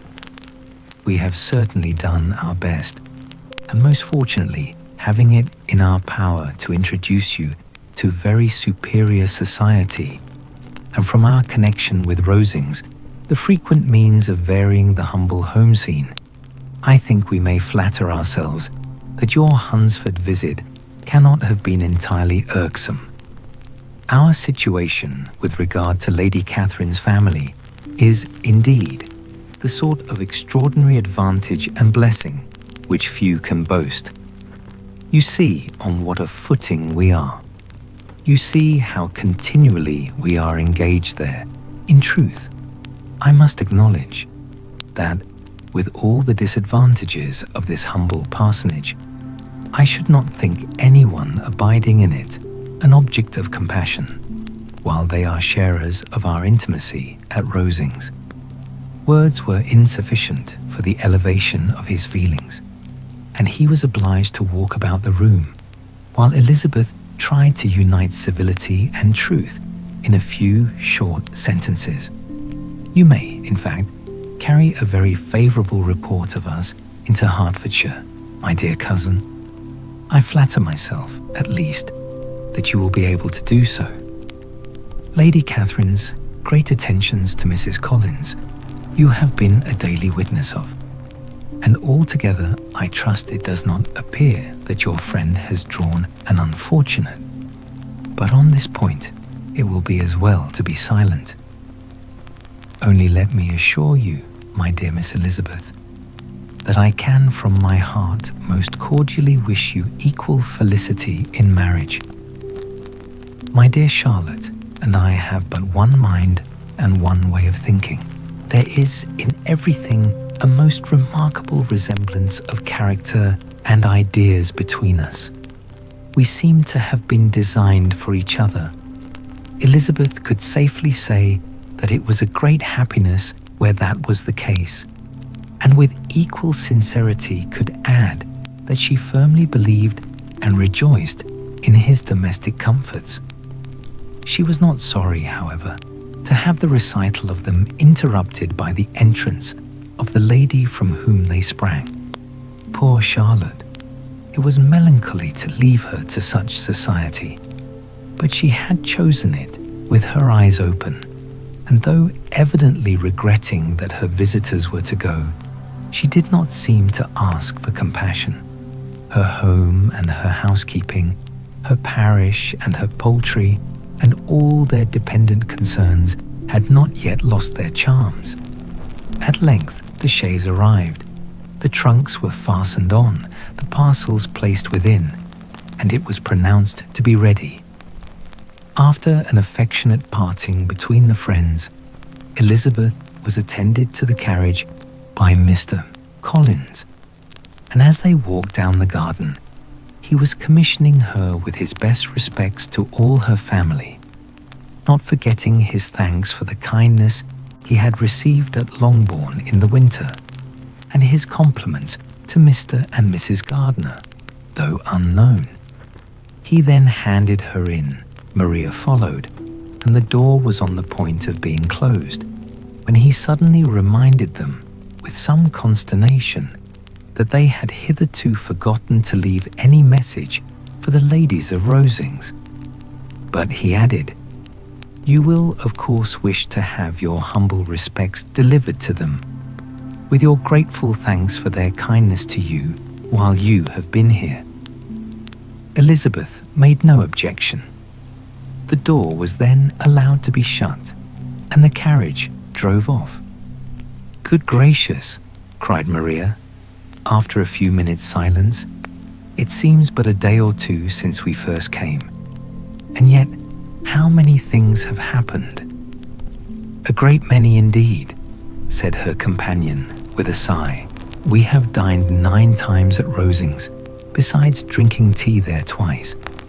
How much I shall have to tell," Elizabeth privately added, "and how much I shall have to conceal." Their journey was performed without much conversation or any alarm, and within 4 hours of their leaving Hunsford, they reached Mr. Gardiner's house, where they were to remain a few days. Jane looked well, and Elizabeth had little opportunity of studying her spirits amidst the various engagements which the kindness of her aunt had reserved for them. But Jane was to go home with her, and at Longbourn there would be leisure enough for observation. It was not without an effort, meanwhile, that she could wait even for Longbourn, before she told her sister of Mr. Darcy's proposals, to know that she had the power of revealing what would so exceedingly astonish Jane, and must, at the same time, so highly gratify whatever of her own vanity she had not yet been able to reason away, was such a temptation to openness as nothing could have conquered. But the state of indecision in which she remained as to the extent of what she should communicate, and her fear, if she once entered on the subject, of being hurried into repeating something of Bingley, which might only grieve her sister further. Chapter 39. It was the 2nd week in May, in which the 3 young ladies set out together from Gracechurch Street for the town of Uvar in Hertfordshire, and as they drew near the appointed inn where Mr. Bennet's carriage was to meet them, they quickly perceived, in token of the coachman's punctuality, both Kitty and Lydia looking out of a dining room upstairs. These 2 girls had been above an hour in the place, happily employed in visiting an opposite milliner, watching the sentinel on guard, and dressing a salad and cucumber. After welcoming their sisters, they triumphantly displayed a table set out with such cold meat as an inn larder usually affords, exclaiming, "Is not this nice? Is not this an agreeable surprise? And we mean to treat you all," added Lydia, "but you must lend us the money, for we have just spent hours at the shop out there." Then, showing her purchases, "Look here, I have bought this bonnet. I do not think it is very pretty, but I thought I might as well buy it as not. I shall pull it to pieces as soon as I get home, and see if I can make it up any better." And when her sisters abused it as ugly, she added, with perfect unconcern, "Oh, but there were 2 or 3 much uglier in the shop, and when I have bought some prettier coloured satin to trim it with fresh, I think it will be very tolerable." Besides, it will not much signify what one wears this summer after the Shire have left Meryton, and they are going in a fortnight." "Are they indeed?" cried Elizabeth with the greatest satisfaction. "They are going to be encamped near Brighton, and I do so want Papa to take us all there for the summer. It would be such a delicious scheme, and I dare say would hardly cost anything at all. Mamma would like to go too, of all things. Only think what a miserable summer else we shall have." "Yes," thought Elizabeth, "that would be a delightful scheme indeed, and completely do for us at once. Good heaven, Brighton and a whole campful of soldiers to us who have been overset already by one poor regiment of militia and the monthly balls of Meryton." "Now I've got some news for you," said Lydia as they sat down to table. "What do you think? It is excellent news, capital news, and about a certain person that we all like." Jane and Elizabeth looked at each other, and the waiter was told that he need not stay. Lydia laughed and said, "Aye, that is just like your formality and discretion. You thought the waiter must not hear, as if he cared. I dare say he often hears worse things said than I am going to say. But he is an ugly fellow. I am glad he is gone. I never saw such a long chin in my life. Well, but now for my news. It is about dear Wickham. Too good for the waiter, is not it? There is no danger of Wickham's marrying Mary King. There's for you. She has gone down to her uncle at Liverpool, gone to stay. Wickham is safe. And Mary King is safe," added Elizabeth. "Safe from a connection imprudent as to fortune. She is a great fool for going away if she liked him. But I hope there is no strong attachment on either side," said Jane. "I am sure there is not on his. I will answer for it. He never cared 3 straws about her. Who could about such a nasty little freckled thing?" Elizabeth was shocked to think that, however incapable of such coarseness of expression herself, the coarseness of the sentiment was little other than her own breast had formerly harboured and fancied liberal. As soon as all had ate, and the elder ones paid, the carriage was ordered, and after some contrivance, the whole party, with all their boxes, work-bags and parcels, and the unwelcome addition of Kitty's and Lydia's purchases, were seated in it. "How nicely we are crammed in," cried Lydia. "I'm glad I brought my bonnet, if it is only for the fun of having another bandbox. Well, now let us be quite comfortable and snug, and talk and laugh all the way home. And in the first place, let us hear what has happened to you all since you went away. Have you seen any pleasant men? Have you had any flirting? I was in great hopes that one of you would have got a husband before you came back. Jane will be quite an old maid soon, I declare. She is almost 23. Lord, how ashamed I should be of not being married before 23.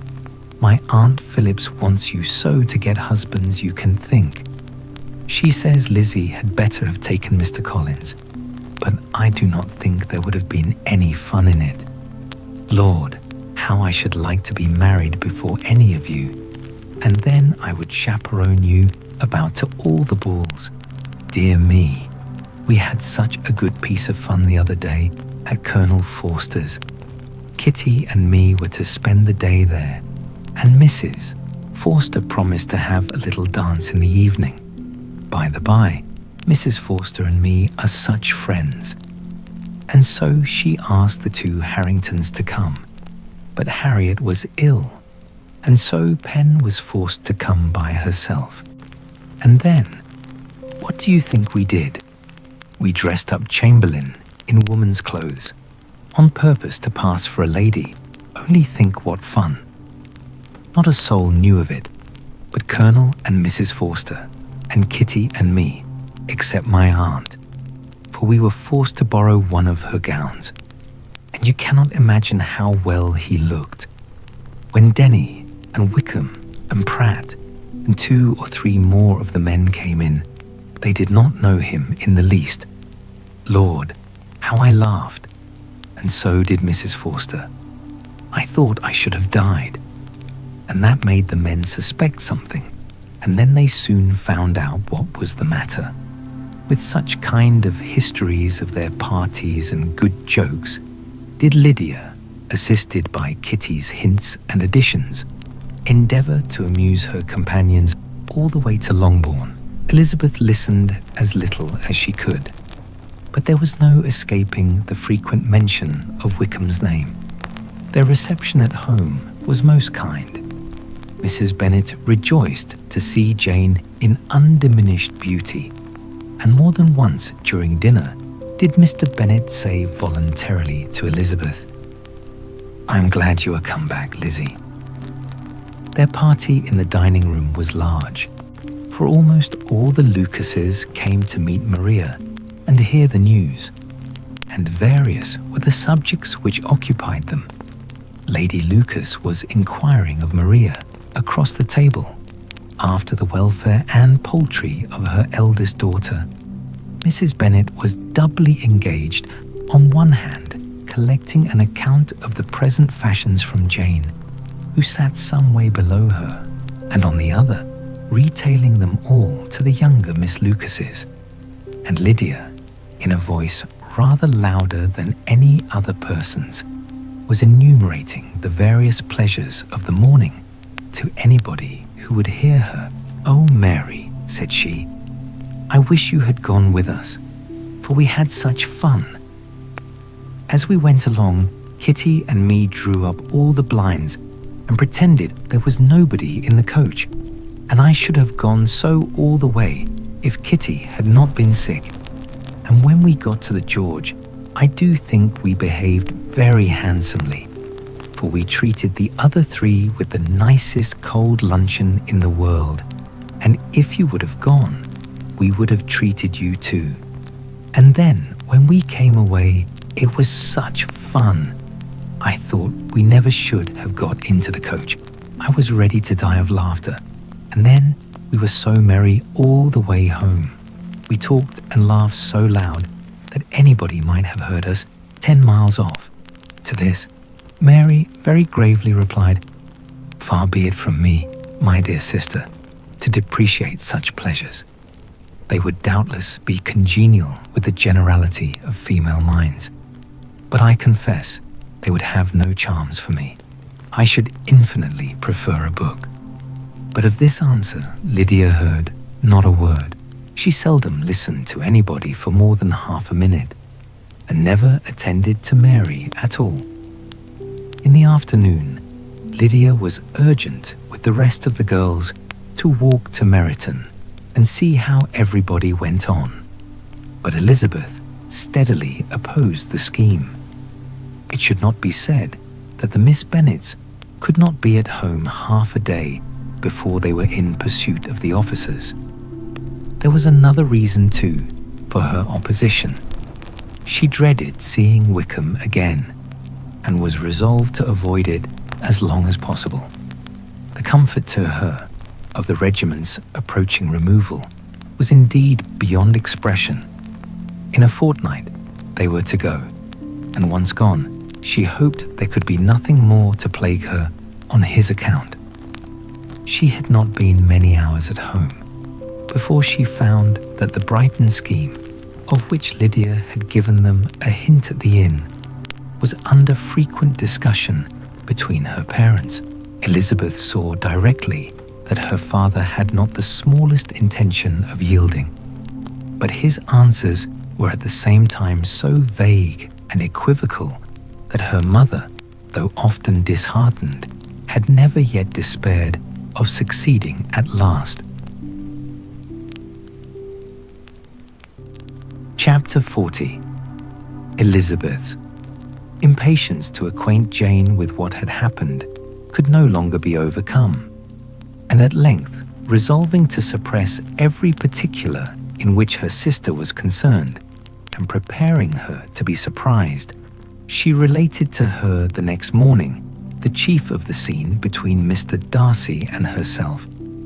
Miss Bennet's astonishment was soon lessened by the strong sisterly partiality which made any admiration of Elizabeth appear perfectly natural, and all surprise was shortly lost in other feelings. She was sorry that Mr. Darcy should have delivered his sentiments in a manner so little suited to recommend them, but still more was she grieved for the unhappiness which her sister's refusal must have given him. His being so sure of succeeding was wrong, said she, and certainly ought not to have appeared, but consider how much it must increase his disappointment. Indeed, replied Elizabeth, I am heartily sorry for him, but he has other feelings which will probably soon drive away his regard for me. You do not blame me, however, for refusing him. Blame you? Oh no. But you blame me for having spoken so warmly of Wickham? No, I do not know that you were wrong in saying what you did, but you will know it when I have told you what happened the very next day. She then spoke of the letter, repeating the whole of its contents, as far as they concerned George Wickham. What a stroke was this for poor Jane, who would willingly have gone through the world without believing that so much wickedness existed in the whole race of mankind as was here, collected in one individual.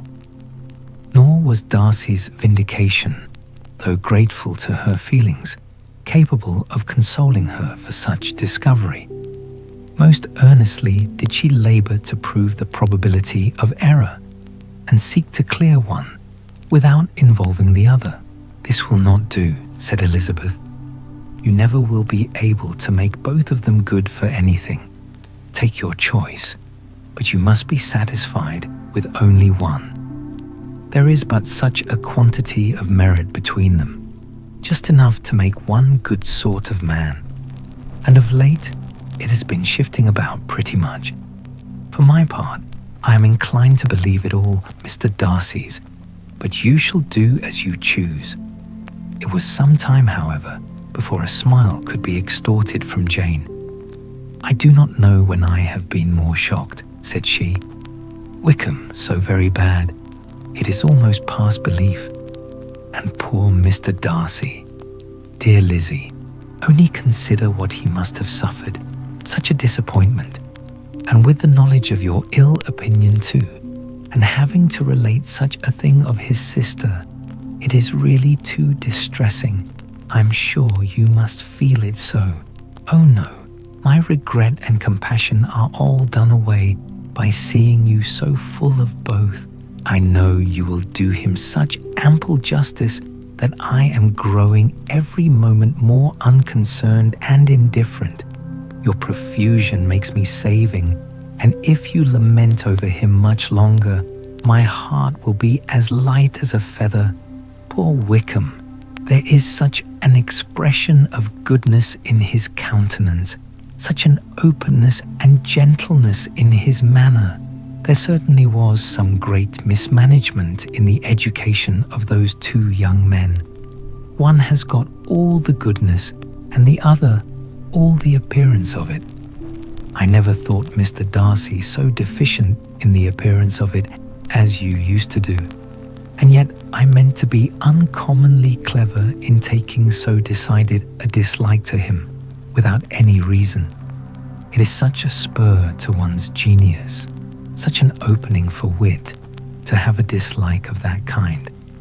One may be continually abusive without saying anything just, but one cannot be always laughing at a man without now and then stumbling on something witty. Lizzie, when you first read that letter, I'm sure you could not treat the matter as you do now. Indeed, I could not. I was uncomfortable enough. I was very uncomfortable, I may say unhappy, and with no one to speak to of what I felt, no Jane to comfort me, and say that I had not been so very weak and vain and nonsensical as I knew I had. Oh, how I wanted you! How unfortunate that you should have used such very strong expressions in speaking of Wickham to Mr. Darcy, for now they do appear wholly undeserved. Certainly, but the misfortune of speaking with bitterness is a most natural consequence of the prejudices I had been encouraging. There is one point on which I want your advice. I want to be told whether I ought or ought not to make our acquaintance in general understand Wickham's character. Miss Bennet paused a little and then replied, "Surely there can be no occasion for exposing him so dreadfully. What is your own opinion? That it ought not to be attempted? Mr. Darcy has not authorized me to make his communication public.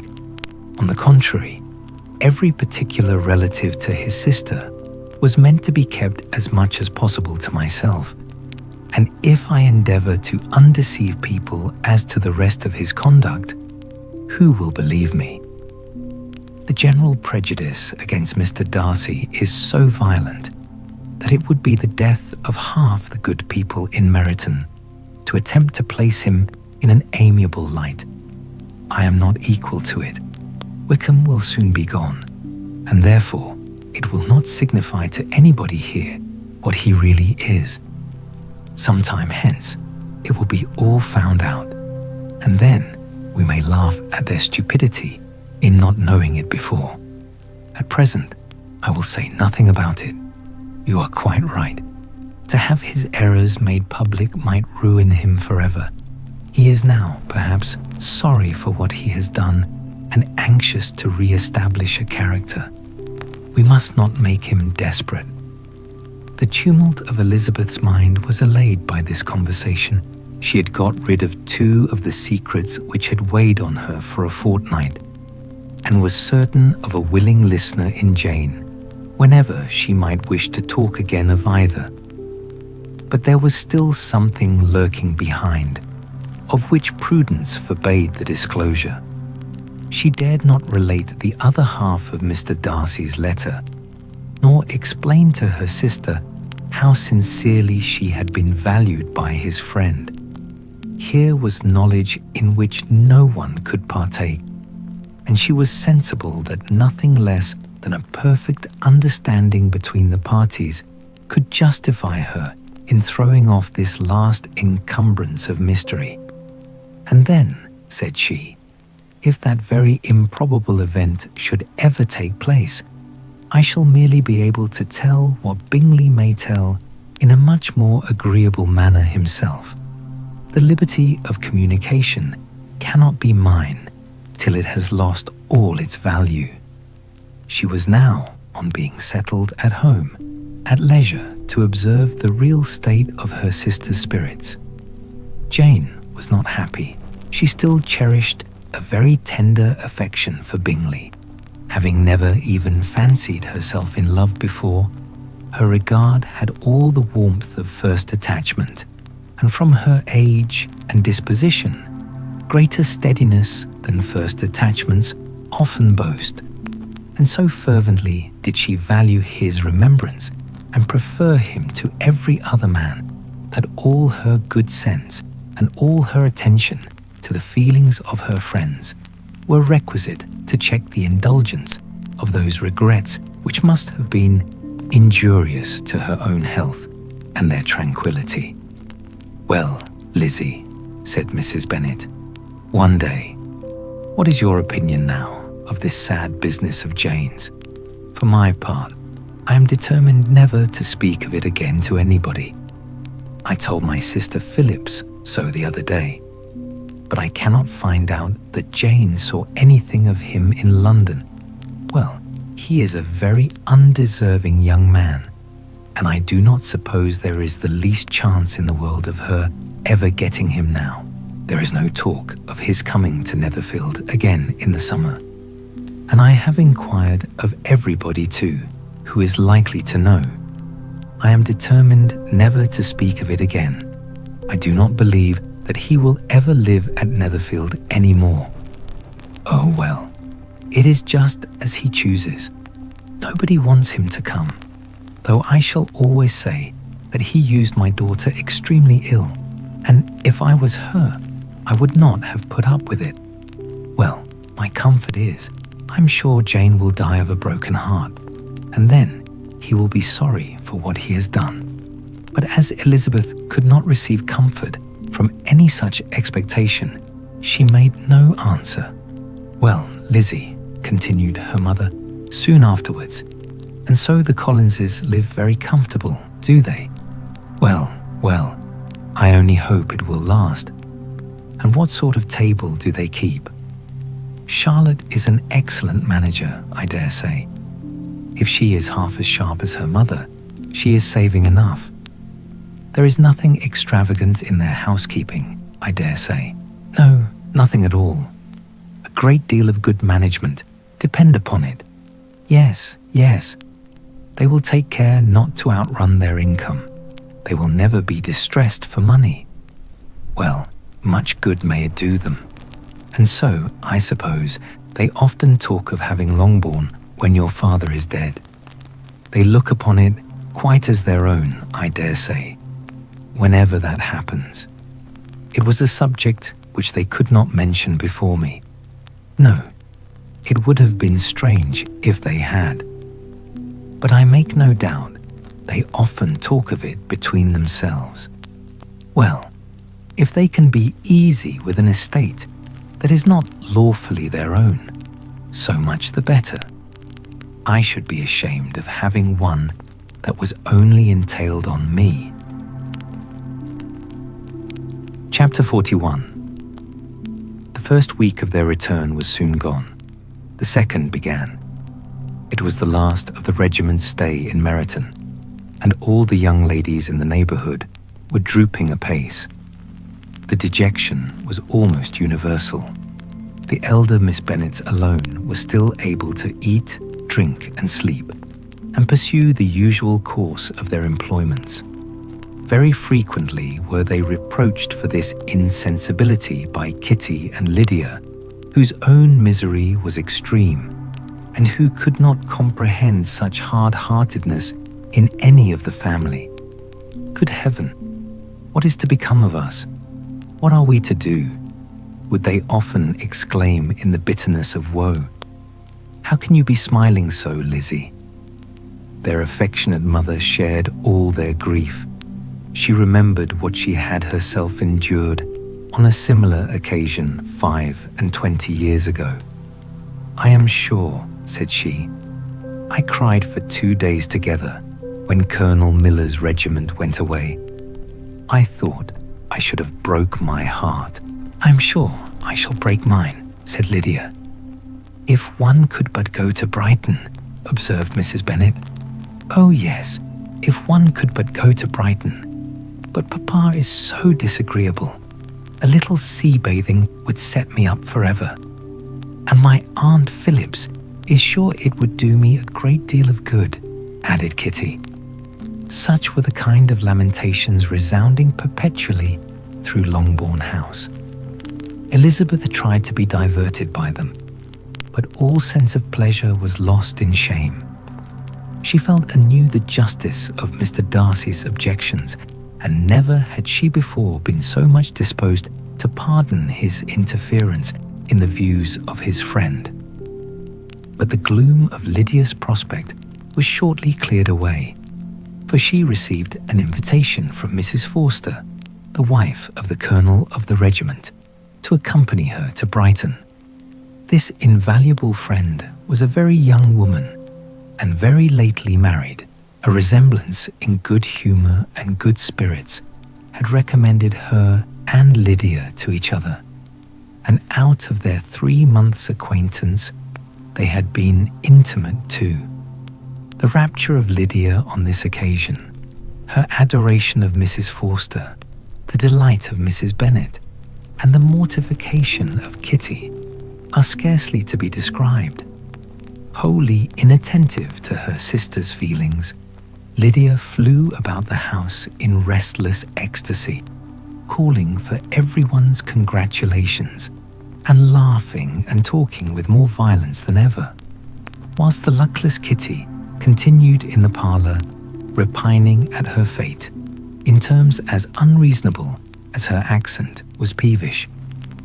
"I cannot see why Mrs. Forster should not ask me as well as Lydia," said she, "though I am not her particular friend. I have just as much right to be asked as she has, and more too, for I am 2 years older."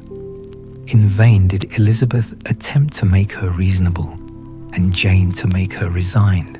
As for Elizabeth herself, this invitation was so far from exciting in her the same feelings as in her mother and Lydia, that she considered it as the death warrant of all possibility of common sense for the latter, and detestable as such a step must make her, were it known, she could not help secretly advising her father not to let her go. She represented to him all the improprieties of Lydia's general behaviour, the little advantage she could derive from the friendship of such a woman as Mrs. Forster, and the probability of her being yet more imprudent with such a companion at Brighton, where the temptations must be greater than at home. He heard her attentively, and then said, "Lydia will never be easy till she has exposed herself in some public place or other, and we can never expect her to do it with so little expense or inconvenience to her family as under the present circumstances. If you were aware," said Elizabeth, "of the very great disadvantage to us all, which must arise from the public notice of Lydia's unguarded and imprudent manner, nay, which has already arisen from it, I am sure you would judge differently in the affair." "Already arisen," repeated Mr. Bennet. "What, has she frightened away some of your lovers? Poor little Lizzie! But do not be cast down. Such squeamish youths as cannot bear to be connected with a little absurdity are not worth a regret. Come, let me see the list of the pitiful fellows who have been kept aloof by Lydia's folly. Indeed, you are mistaken. I have no such injuries to resent. It is not of peculiar, but of general evils, which I am now complaining. Our importance, our respectability in the world, must be affected by the wild volatility, the assurance and disdain of all restraint which mark Lydia's character. Excuse me, for I must speak plainly. If you, my dear father, will not take the trouble of checking her exuberant spirits and of teaching her that her present pursuits are not to be the business of her life, she will soon be beyond the reach of amendment. Her character will be fixed, and she will, at 16, be the most determined flirt that ever made herself and her family ridiculous. A flirt, too, in the worst and meanest degree of flirtation, without any attraction beyond youth and a tolerable person, and, from the ignorance and emptiness of her mind, wholly unable to ward off any portion of that universal contempt which her rage for admiration will excite. In this danger, Kitty is also comprehended. She will follow wherever Lydia leads, vain, ignorant, idle, and absolutely uncontrolled. Oh, my dear father, can you suppose it possible that they will not be censured and despised wherever they are known, and that their sisters will not be often involved in the disgrace? Mr. Bennet saw that her whole heart was in the subject, and, affectionately taking her hand, said, in reply, "Do not make yourself uneasy, my love. Wherever you and Jane are known, you must be respected and valued, and you will not appear to less advantage for having a couple of, or I may say, 3 very silly sisters. We shall have no peace at Longbourn if Lydia does not go to Brighton. Let her go then. Colonel Forster is a sensible man, and will keep her out of any real mischief. And she is luckily too poor to be an object of prey to anybody. At Brighton, she will be of less importance even as a common flirt than she has been here. The officers will find women better worth their notice. Let us hope, therefore, that her being there may teach her her own insignificance. At any rate, she cannot grow many degrees worse without authorizing us to lock her up for the rest of her life. With this answer, Elizabeth was forced to be content. But her own opinion continued the same, and she left him disappointed and sorry. It was not in her nature, however, to increase her vexations by dwelling on them.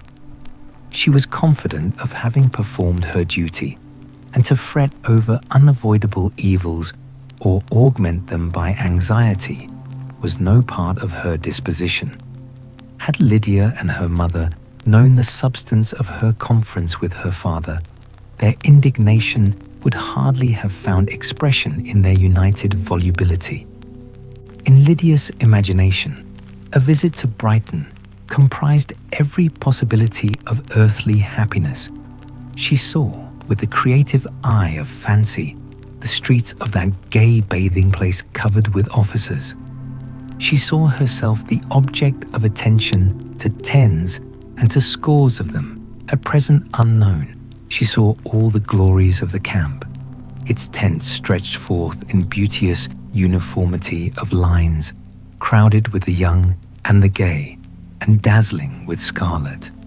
And, to complete the view, she saw herself seated beneath a tent, tenderly flirting with at least 6 officers at once.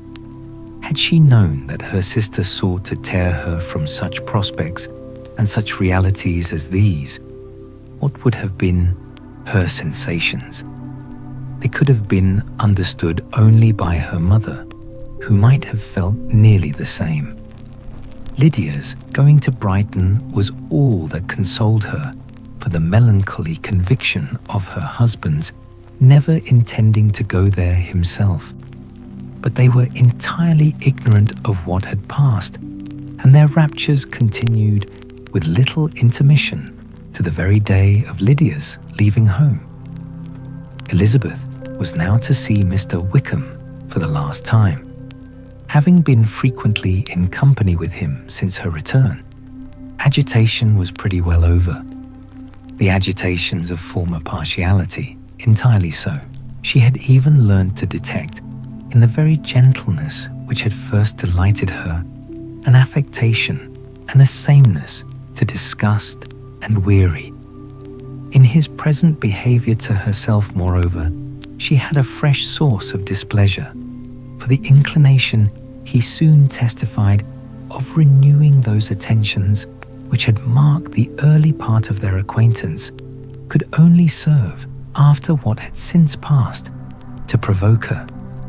She lost all concern for him in finding herself thus selected as the object of such idle and frivolous gallantry, and while she steadily repressed it, could not but feel the reproof contained in his believing that however long and for whatever cause his attentions had been withdrawn, her vanity would be gratified and her preference secured at any time by their renewal.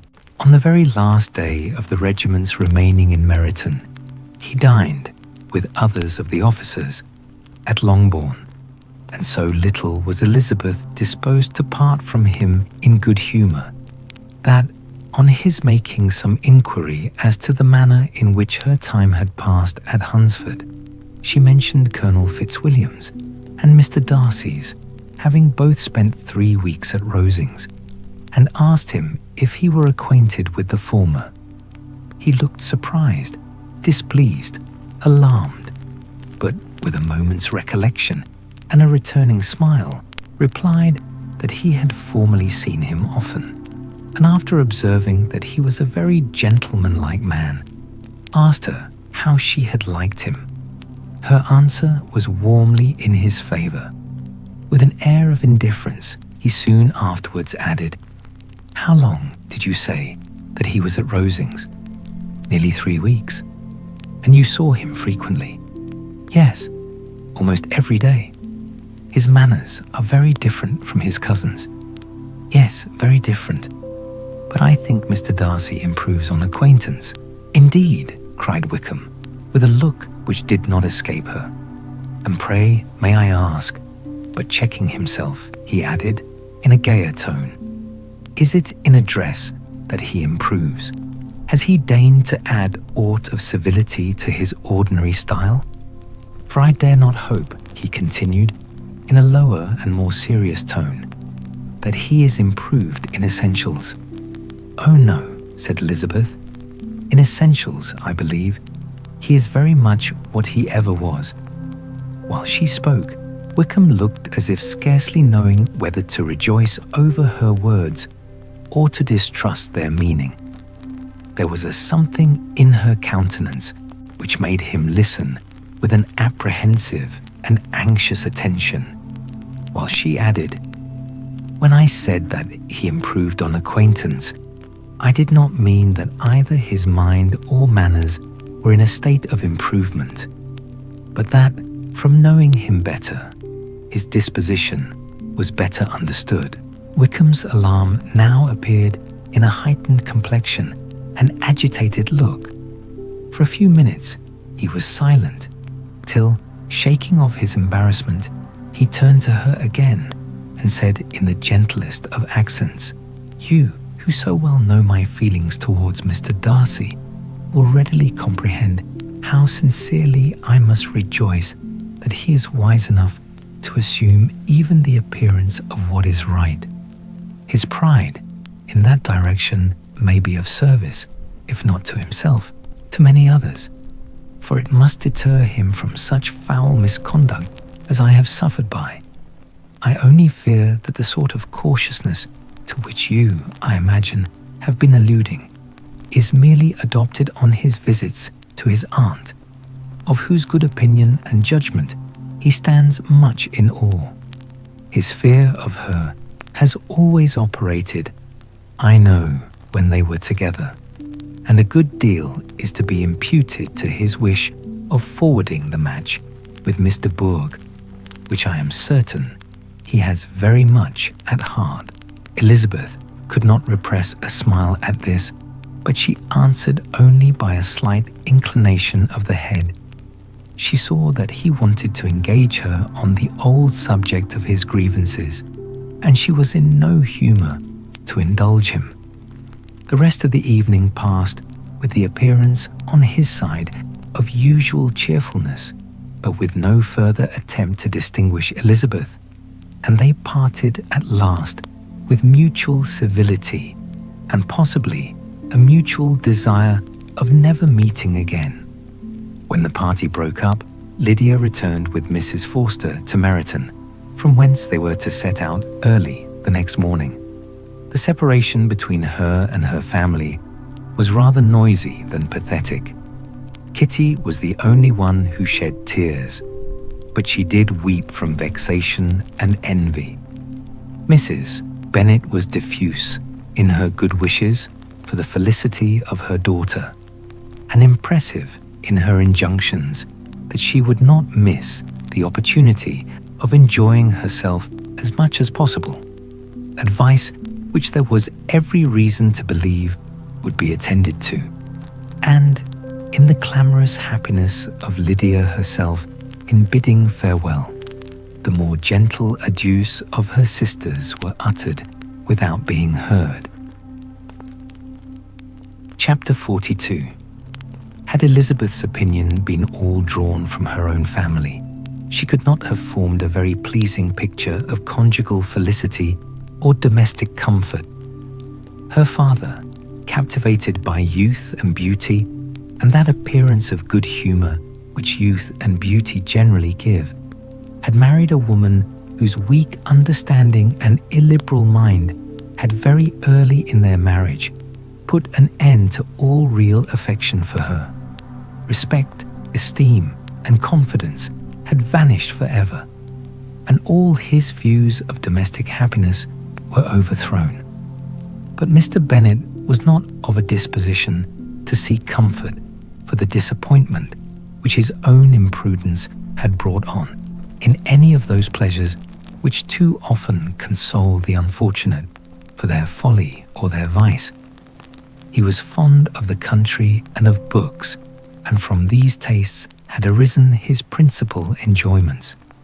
To his wife he was very little otherwise indebted than as her ignorance and folly had contributed to his amusement. This is not the sort of happiness which a man would in general wish to owe to his wife. But where other powers of entertainment are wanting, the true philosopher will derive benefit from such as are given. Elizabeth, however, had never been blind to the impropriety of her father's behavior as a husband. She had always seen it with pain, but respecting his abilities and grateful for his affectionate treatment of herself, she endeavored to forget what she could not overlook, and to banish from her thoughts that continual breach of conjugal obligation and decorum, which, in exposing his wife to the contempt of her own children, was so highly reprehensible.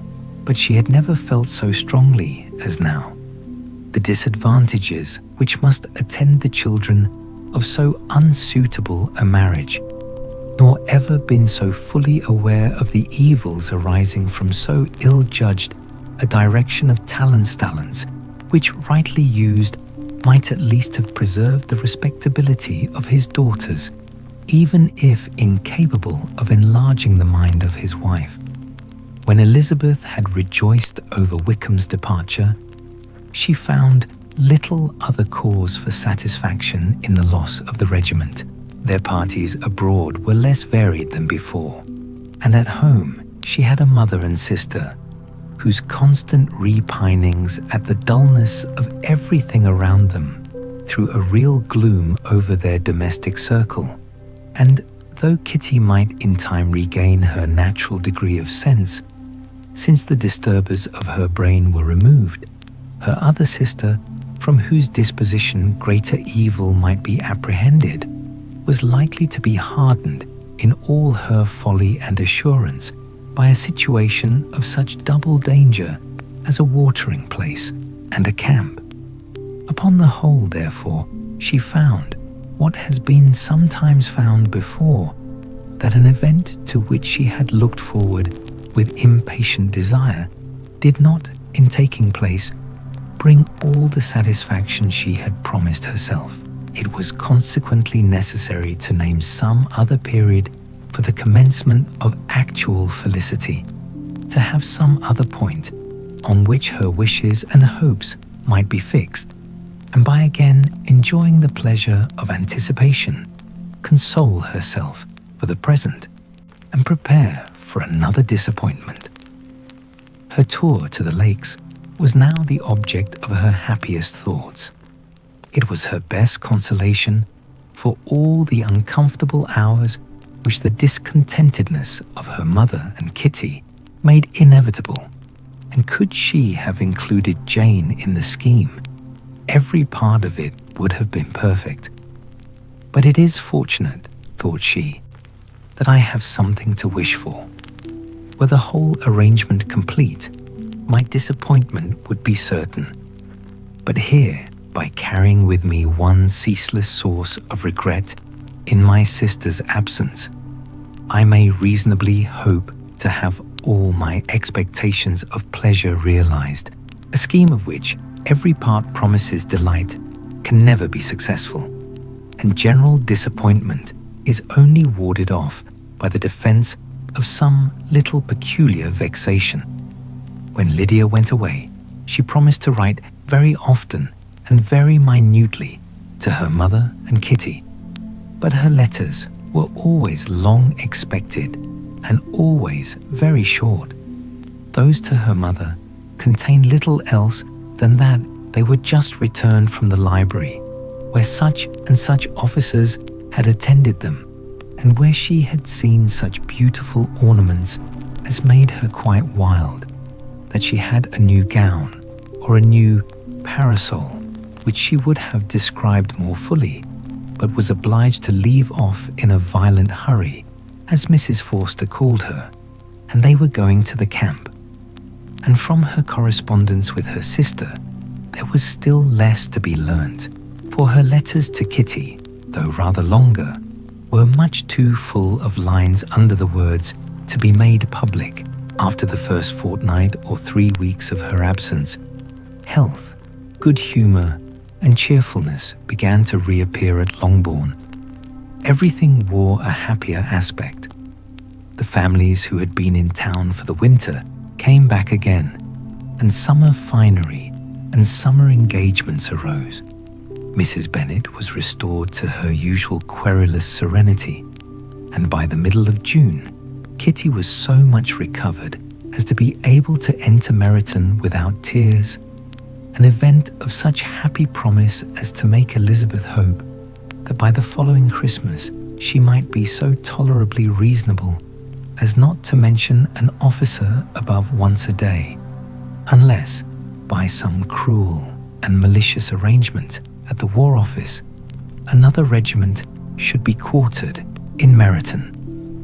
The time fixed for the beginning of their northern tour was now fast approaching, and a fortnight only was wanting of it, when a letter arrived from Mrs. Gardiner, which at once delayed its commencement and curtailed its extent. Mr. Gardiner would be prevented by business from setting out till a fortnight later in July, and must be in London again within a month, and as that left too short a period for them to go so far and see so much as they had proposed, or at least to see it with the leisure and comfort they had built on, they were obliged to give up the lakes and substitute a more contracted tour, and, according to the present plan, were to go no farther northward than Derbyshire. In that county there was enough to be seen to occupy the chief of their 3 weeks, and to Mrs. Gardiner it had a peculiarly strong attraction. The town where she had formerly passed some years of her life, and where they were now to spend a few days, was probably as great an object of her curiosity as all the celebrated beauties of Matlock, Chatsworth, Dovedale, or the Peak. Elizabeth was excessively disappointed. She had set her heart on seeing the lakes, and still thought there might have been time enough, but it was her business to be satisfied, and certainly her temper to be happy, and all was soon right again. With the mention of Derbyshire, there were many ideas connected. It was impossible for her to see the word without thinking of Pemberley and its owner. "But surely," said she, "I may enter his county with impunity and rob it of a few petrified spars without his perceiving me." The period of expectation was now doubled. 4 weeks were to pass away before her uncle and aunt's arrival, but they did pass away, and Mr. and Mrs. Gardiner, with their 4 children, did at length appear at Longbourn. The children, 2 girls of 6 and 8 years old, and 2 younger boys, were to be left under the particular care of their cousin Jane, who was the general favourite, and whose steady sense and sweetness of temper exactly adapted her for attending to them, in every way teaching them, playing with them, and loving them. The Gardiners stayed only 1 night at Longbourn, and set off the next morning with Elizabeth in pursuit of novelty and amusement. One enjoyment was certain, that of suitableness as companions, a suitableness which comprehended health and temper, to bear inconvenience, cheerfulness, to enhance every pleasure and affection and intelligence, which might supply it among themselves if there were disappointments abroad.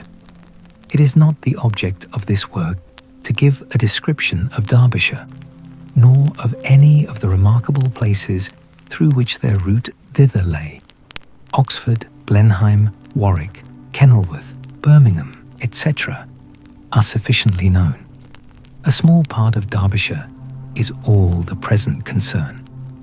To the little town of Lambton, the scene of Mrs.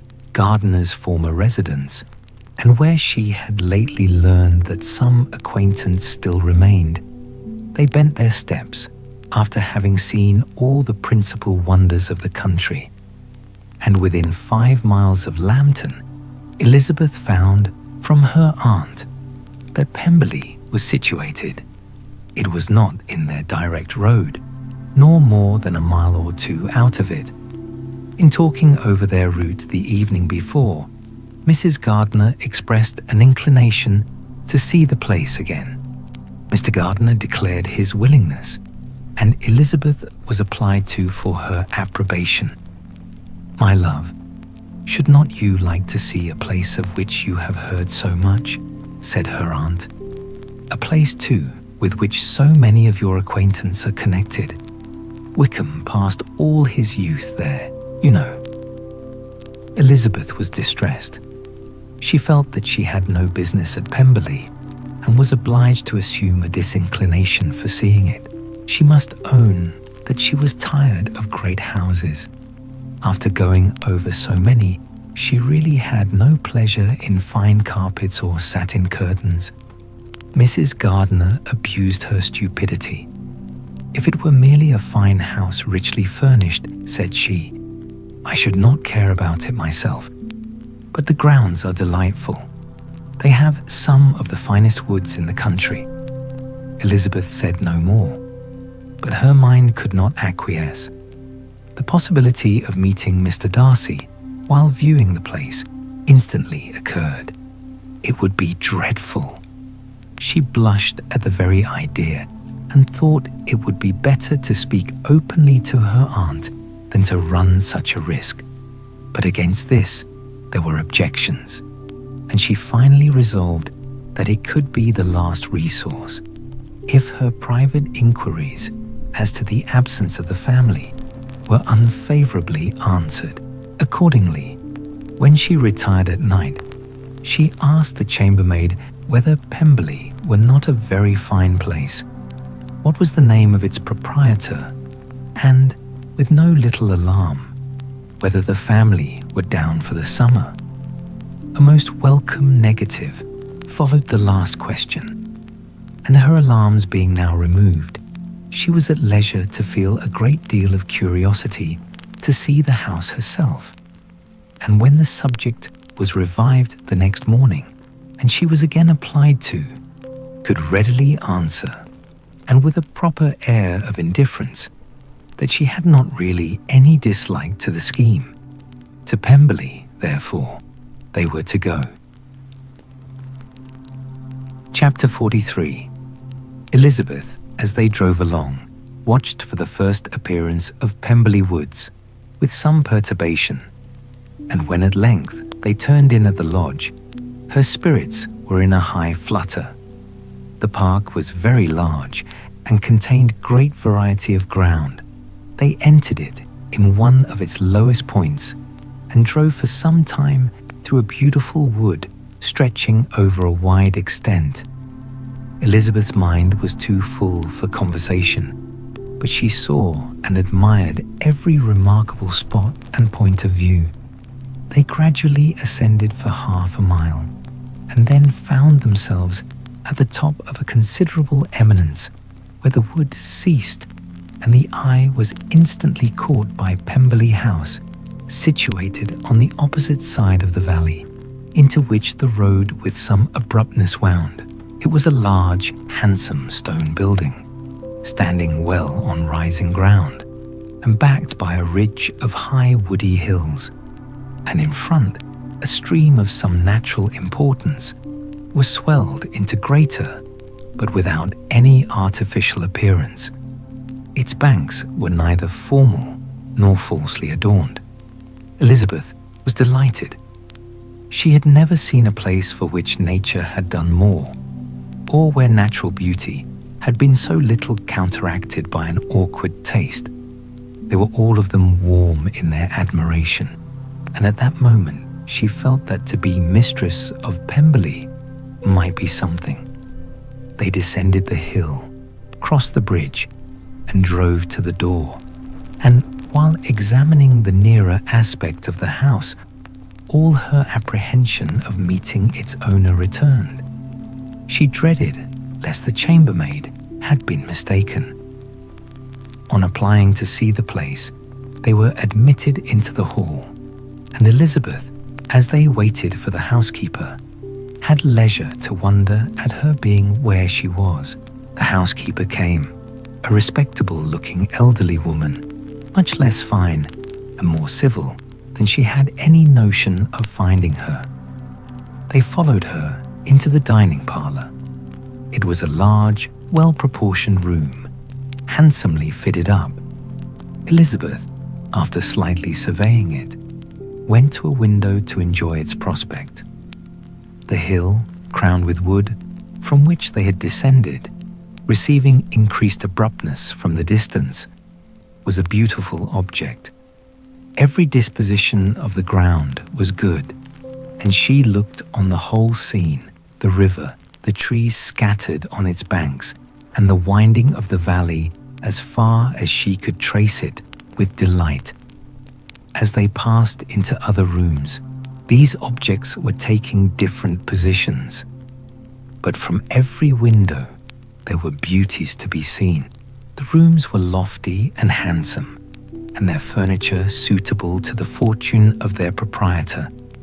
But Elizabeth saw, with admiration of his taste, that it was neither gaudy nor uselessly fine, with less of splendour and more real elegance than the furniture of Rosings. And of this place, thought she, I might have been mistress. With these rooms, I might have now been familiarly acquainted. Instead of viewing them as a stranger, I might have rejoiced in them as my own, and welcomed to them as visitors my uncle and aunt. But no, recollecting herself, that could never be.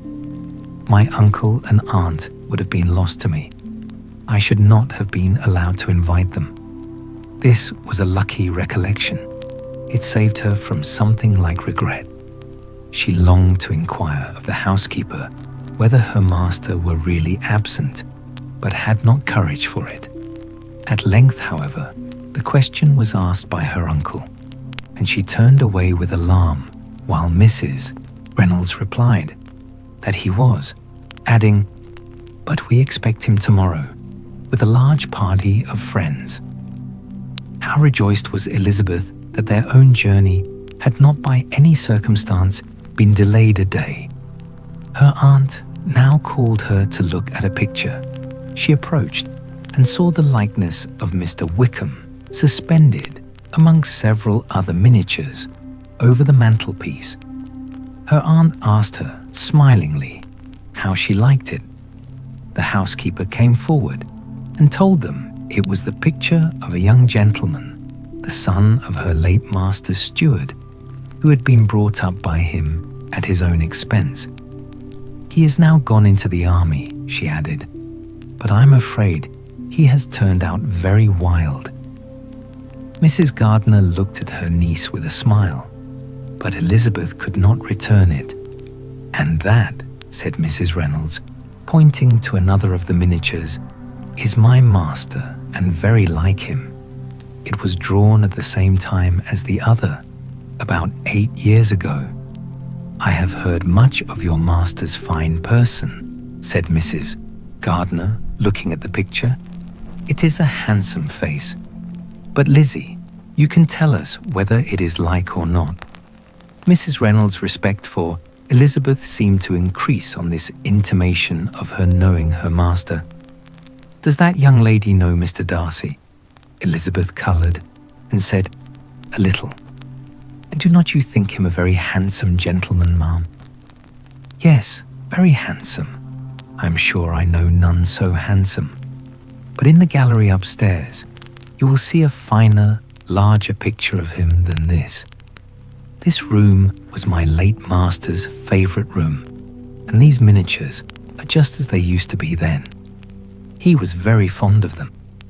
This accounted to Elizabeth for Mr. Wickham's being among them. Mrs. Reynolds then directed their attention to one of Miss Darcy, drawn when she was only 8 years old. "And is Miss Darcy as handsome as her brother?" said Mr. Gardiner.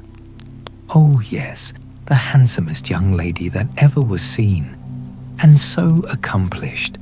She plays and sings all day long. In the next room is a new instrument, just come down for hearer. Present from my master. She comes here tomorrow with him." Mr. Gardiner, whose manners were easy and pleasant, encouraged her communicativeness by his questions and remarks. Mrs. Reynolds, either from pride or attachment, had evidently great pleasure in talking of her master and his sister. "Is your master much at Pemberley in the course of the year?" "Not so much as I could wish, sir, but I dare say he may spend half his time here, and Miss Darcy is always down for the summer months. Except," thought Elizabeth, "when she goes to Ramsgate. If your master would marry, you might see more of him." "Yes, sir, but I do not know when that will be. I do not know who is good enough for him." Mr. and Mrs. Gardiner smiled. Elizabeth could not help saying, "It is very much to his credit, I am sure, that you should think so. I say no more than the truth, and what everybody will say that knows him," replied the other. Elizabeth thought this was going pretty far, and she listened with increasing astonishment as the housekeeper added, "I have never had a cross word from him in my life, and I have known him ever since he was 4 years old." This was praise of all others most extraordinary, most opposite to her ideas. That he was not a good-tempered man had been her firmest opinion. Her keenest attention was awakened. She longed to hear more, and was grateful to her uncle for saying, "There are very few people of whom so much can be said. You are lucky in having such a master." "Yes, sir, I know I am. If I were to go through the world, I could not meet with a better. But I have always observed that they who are good-natured when children are good-natured when they grow up, and he was always the sweetest-tempered, most generous-hearted boy in the world." Elizabeth almost stared at her. "Can this be Mr. Darcy?" thought she. "His father was an excellent man," said Mrs. Gardiner. "Yes, ma'am, that he was indeed, and his son will be just like him, just as affable to the poor." Elizabeth listened, wondered, doubted, and was impatient for more. Mrs. Reynolds could interest her on no other point. She related the subjects of the pictures, the dimensions of the rooms, and the price of the furniture in vain. Mr. Gardiner, highly amused by the kind of family prejudice to which he attributed her excessive commendation of her master, soon led again to the subject, and she dwelt with energy on his many merits as they proceeded together up the great staircase. "He is the best landlord, and the best master," said she, "that ever lived. Not like the wild young men nowadays, who think of nothing but themselves. There is not one of his tenants or servants but what will give him a good name. Some people call him proud, but I am sure I never saw anything of it. To my fancy, it is only because he does not rattle away like other young men. In what an amiable light does this place him," thought Elizabeth. "This fine account of him," whispered her aunt as they walked, "is not quite consistent with his behavior to our poor friend. Perhaps we might be deceived. That is not very likely. Our authority was too good." On reaching the spacious lobby above, they were shown into a very pretty sitting room, lately fitted up with greater elegance and lightness than the apartments below, and were informed that it was but just done to give pleasure to Miss Darcy, who had taken a liking to the room when last at Pemberley. "He is certainly a good brother," said Elizabeth as she walked towards one of the windows. Mrs. Reynolds anticipated Miss Darcy's delight when she should enter the room. "And this is always the way with him," she added. "Whatever can give his sister any pleasure is sure to be done in a moment. There is nothing he would not do for her." The picture gallery and 2 or 3 of the principal bedrooms were all that remained to be shown. In the former were many good paintings, but Elizabeth knew nothing of the art, and from such as had been already visible below, she had willingly turned to look at some drawings of Miss Darcy's in crayons, whose subjects were usually more interesting and also more intelligible. In the gallery, there were many family portraits, but they could have little to fix the attention of a stranger. Elizabeth walked on in quest of the only face whose features would be known to her. At last it arrested her, and she beheld a striking resemblance of Mr. Darcy, with such a smile over the face as she remembered to have sometimes seen when he looked at her. She stood several minutes before the picture in earnest contemplation, and returned to it again before they quitted the gallery. Mrs. Reynolds informed them that it had been taken in his father's lifetime. There was certainly, at this moment, in Elizabeth's mind, a more gentle sensation towards the original than she had ever felt in the height of their acquaintance. The commendation bestowed on him by Mrs. Reynolds was of no trifling nature. What praise is more valuable than the praise of an intelligent servant? As a brother, a landlord, a master, she considered how many people's happiness were in his guardianship, how much of pleasure or pain it was in his power to bestow, how much of good or evil must be done by him. Every idea that had been brought forward by the housekeeper was favourable to his character, and as she stood before the canvas on which he was represented and fixed his eyes upon herself, she thought of his regard with a deeper sentiment of gratitude than it had ever raised before. She remembered its warmth and softened its impropriety of expression when all of the house that was open to general inspection had been seen. They returned downstairs, and taking leave of the housekeeper, were consigned over to the gardener, who met them at the hall door. As they walked across the lawn towards the river, Elizabeth turned back to look again. Her uncle and aunt stopped also, and while the former was conjecturing as to the date of the building, the owner of it himself suddenly came forward from the road which led behind it to the stables.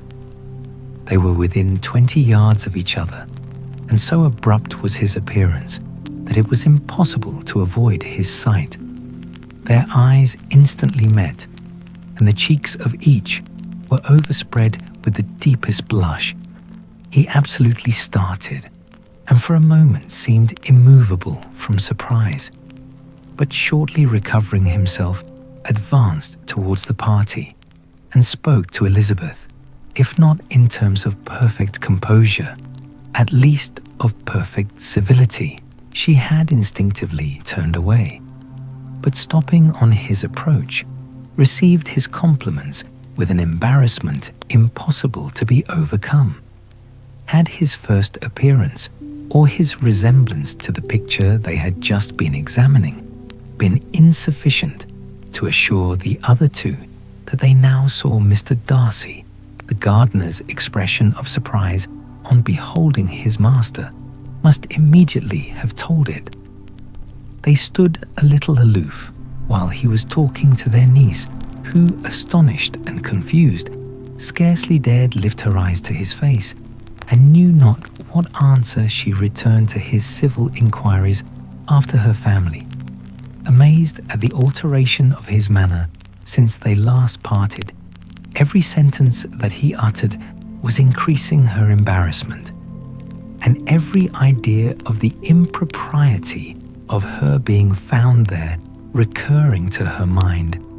The few minutes in which they continued together were some of the most uncomfortable of her life, nor did he seem much more at ease.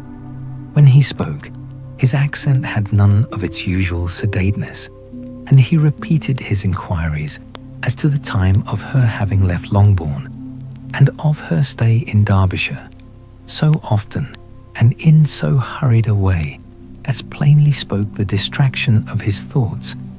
At length, every idea seemed to fail him, and after standing a few moments without saying a word, he suddenly recollected himself and took leave.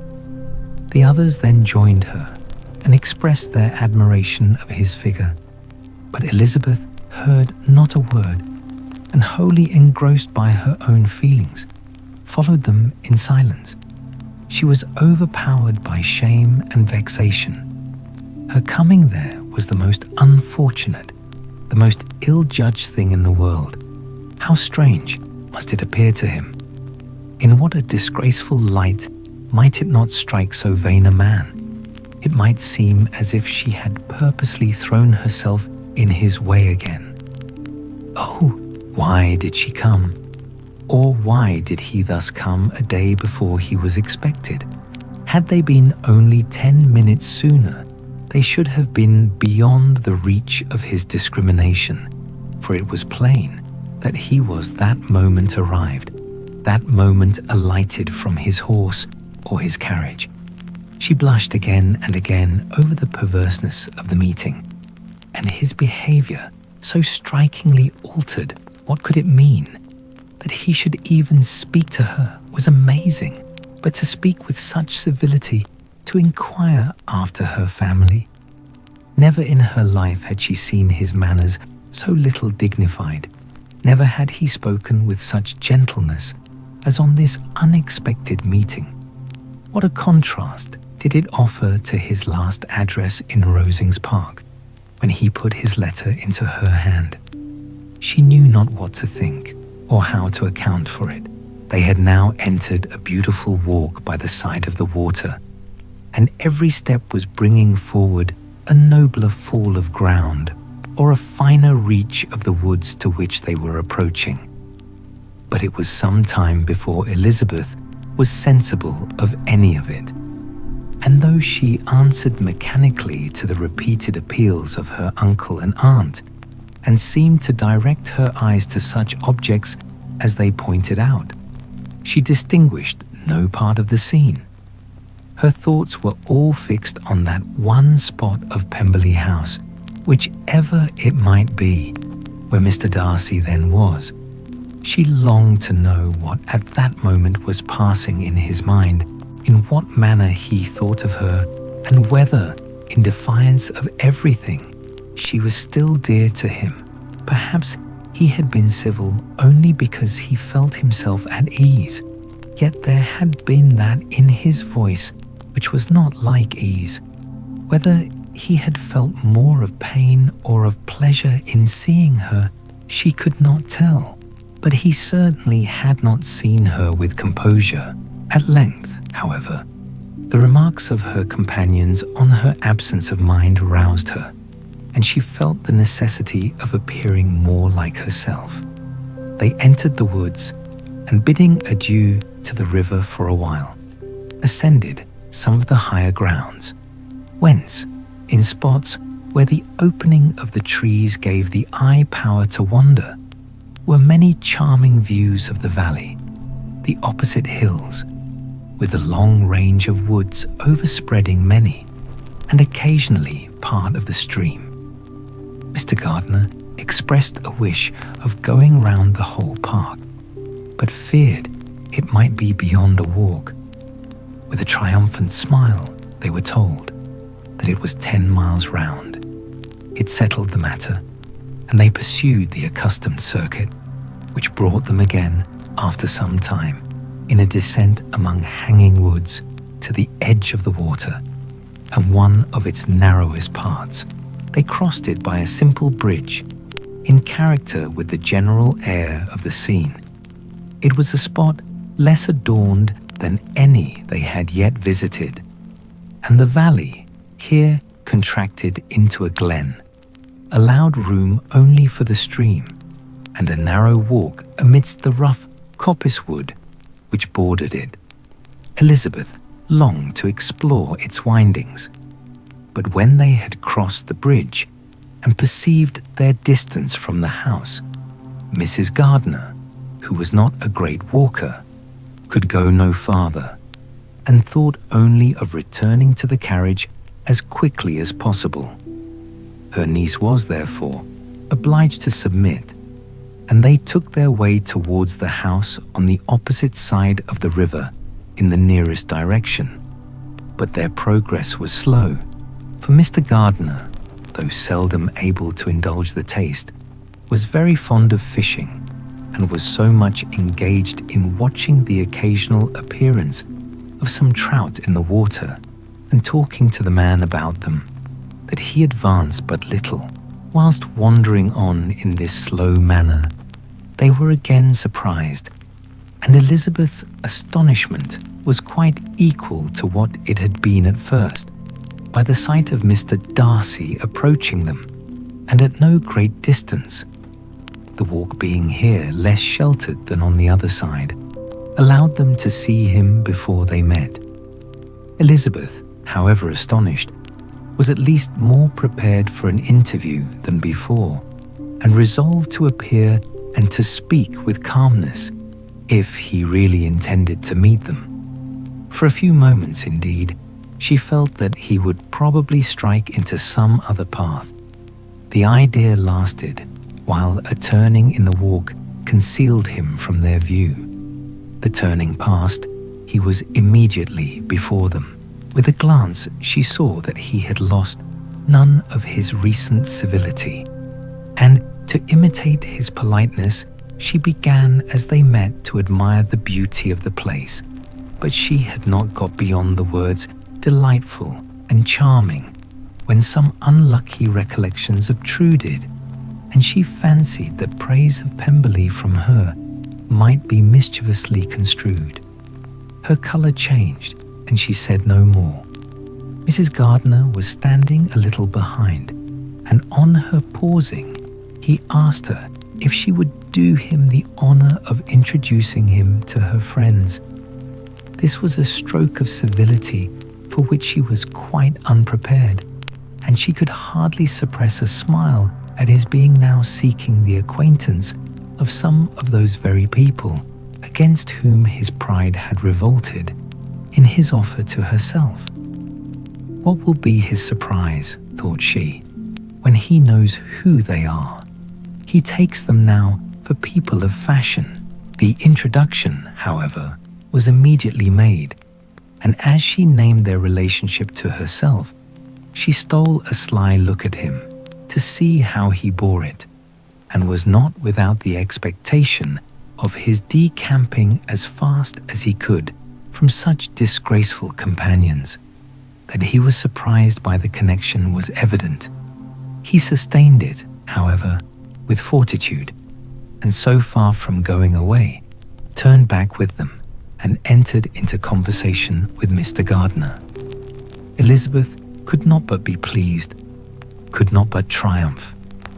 It was consoling that he should know she had some relations for whom there was no need to blush. She listened most attentively to all that passed between them, and gloried in every expression, every sentence of her uncle, which marked his intelligence, his taste, or his good manners. The conversation soon turned upon fishing, and she heard Mr. Darcy invite him, with the greatest civility, to fish there as often as he chose, while he continued in the neighbourhood, offering at the same time to supply him with fishing tackle, and pointing out those parts of the stream where there was usually most sport. Mrs. Gardiner, who was walking arm in arm with Elizabeth, gave her a look expressive of her wonder, Elizabeth said nothing, but it gratified her exceedingly. The compliment must be all for herself. Her astonishment, however, was extreme, and continually was she repeating, "Why is he so altered? From what can it proceed? It cannot be for me. It cannot be for my sake that his manners are thus softened. My reproofs at Hunsford could not work such a change as this. It is impossible that he should still love me." After walking some time in this way, the two ladies in front, the two gentlemen behind, on resuming their places, after descending to the brink of the river for the better inspection of some curious water plant, there chanced to be a little alteration. It originated in Mrs. Gardiner, who, fatigued by the exercise of the morning, found Elizabeth's arm inadequate to her support, and consequently preferred her husband's. Mr. Darcy took her place by her niece, and they walked on together. After a short silence, the lady first spoke.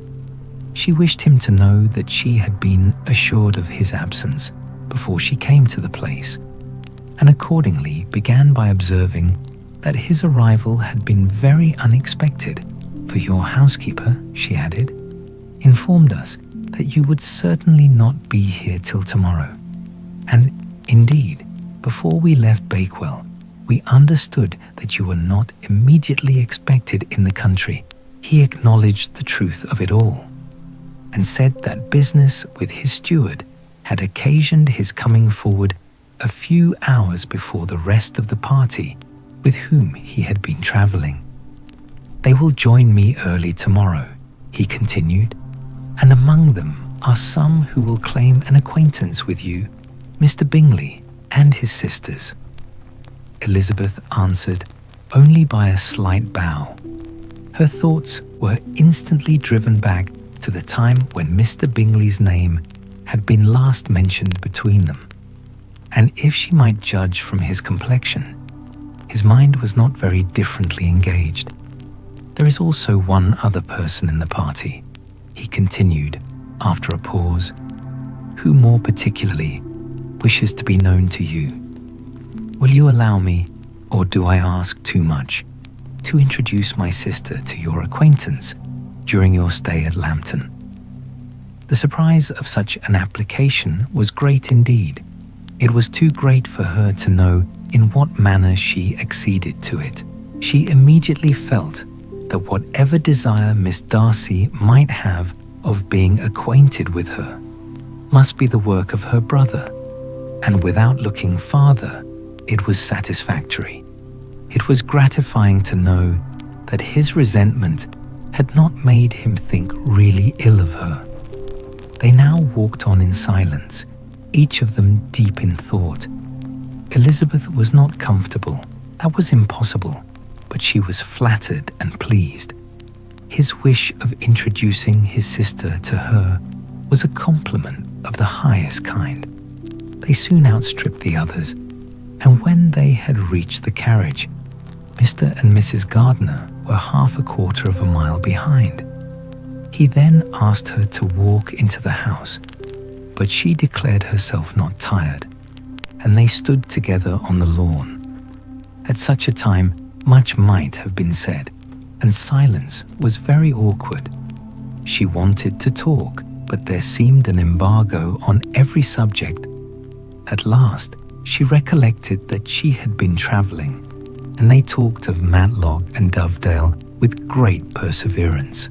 Yet time and her aunt moved slowly, and her patience and her ideas were nearly worn out before the TTE was over. On Mr. and Mrs. Gardiner's coming up, they were all pressed to go into the house and take some refreshment, but this was declined, and they parted on each side with the utmost politeness. Mr. Darcy handed the ladies into the carriage, and when it drove off, Elizabeth saw him walking slowly towards the house. The observations of her uncle and aunt now began, and each of them pronounced him to be infinitely superior to anything they had expected.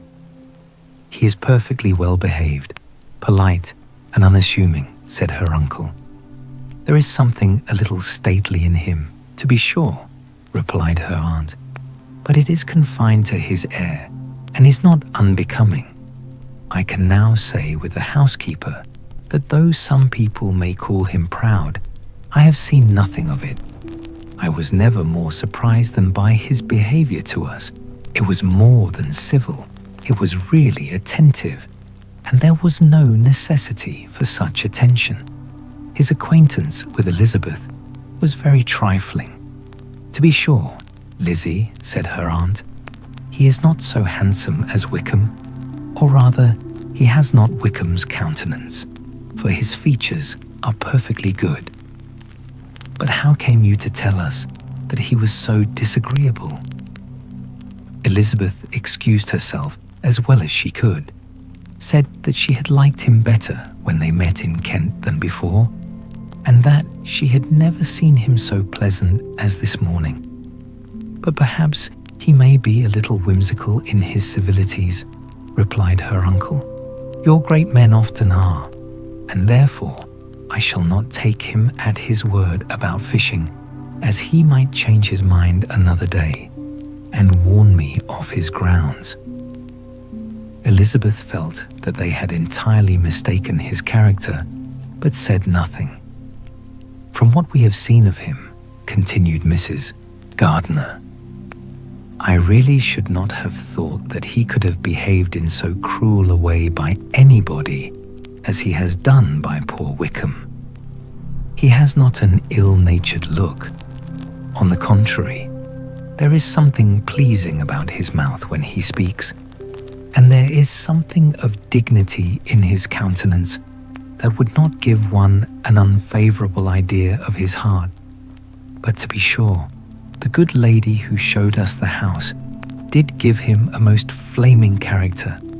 I could hardly help laughing aloud sometimes. But he is a liberal master, I suppose, and that, in the eye of a servant, comprehends every virtue."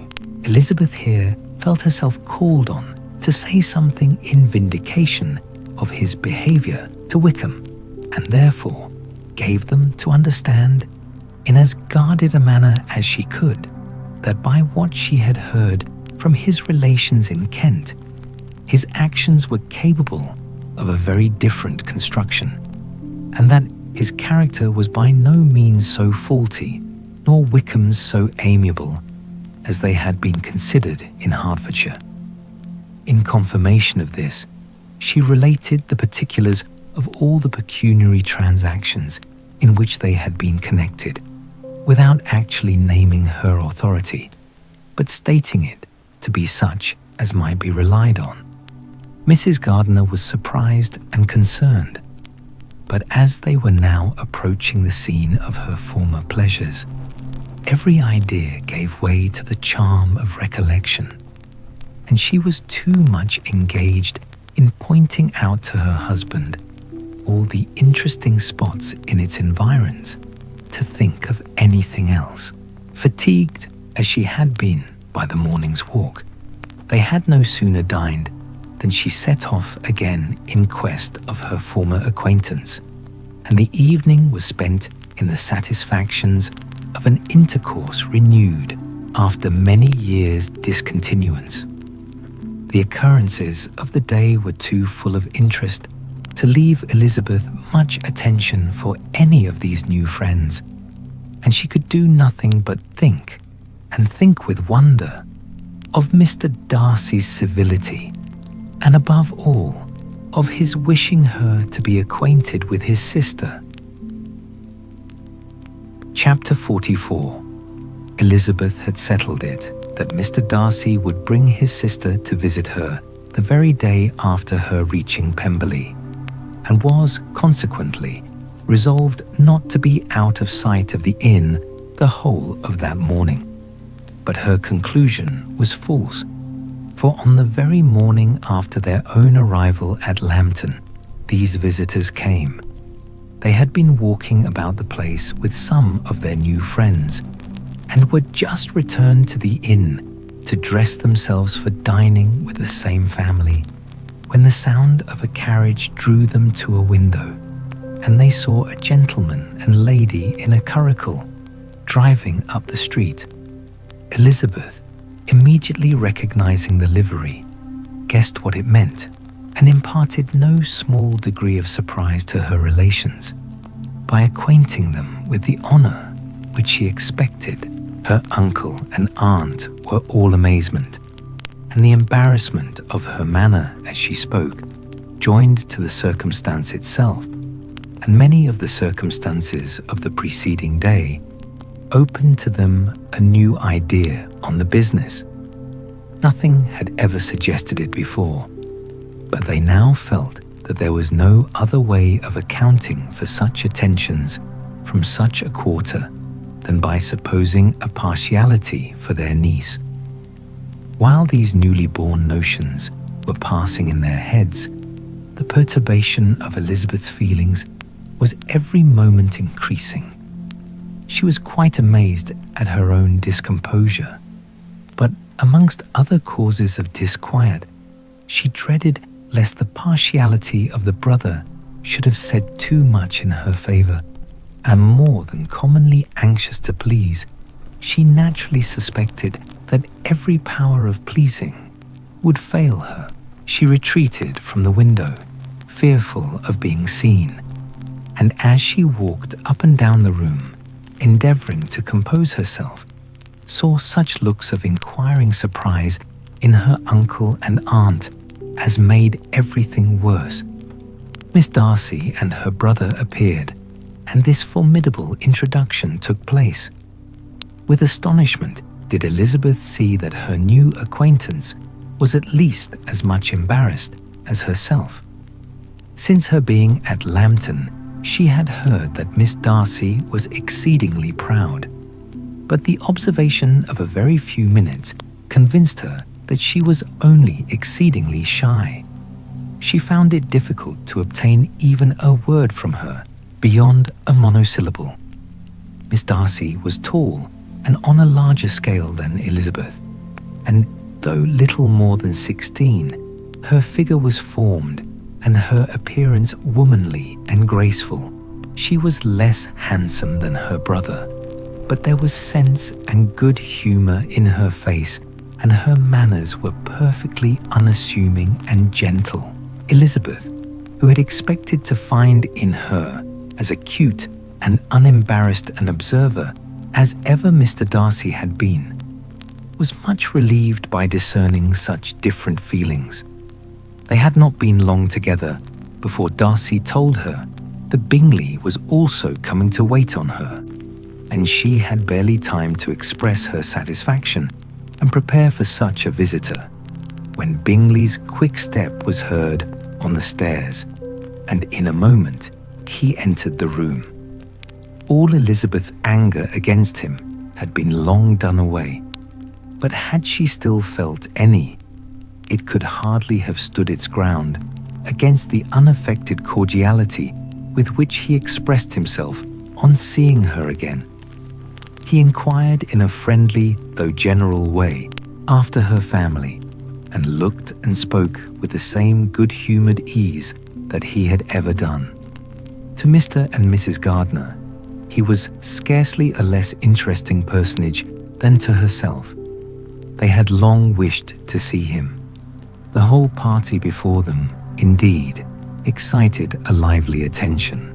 The suspicions which had just arisen of Mr. Darcy and their niece directed their observation towards each with an earnest, though guarded, inquiry, and they soon drew from those inquiries the full conviction that one of them at least knew what it was to love. Of the lady's sensations they remained a little in doubt, but that the gentleman was overflowing with admiration was evident enough. Elizabeth, on her side, had much to do. She wanted to ascertain the feelings of each of her visitors. She wanted to compose her own, and to make herself agreeable to all.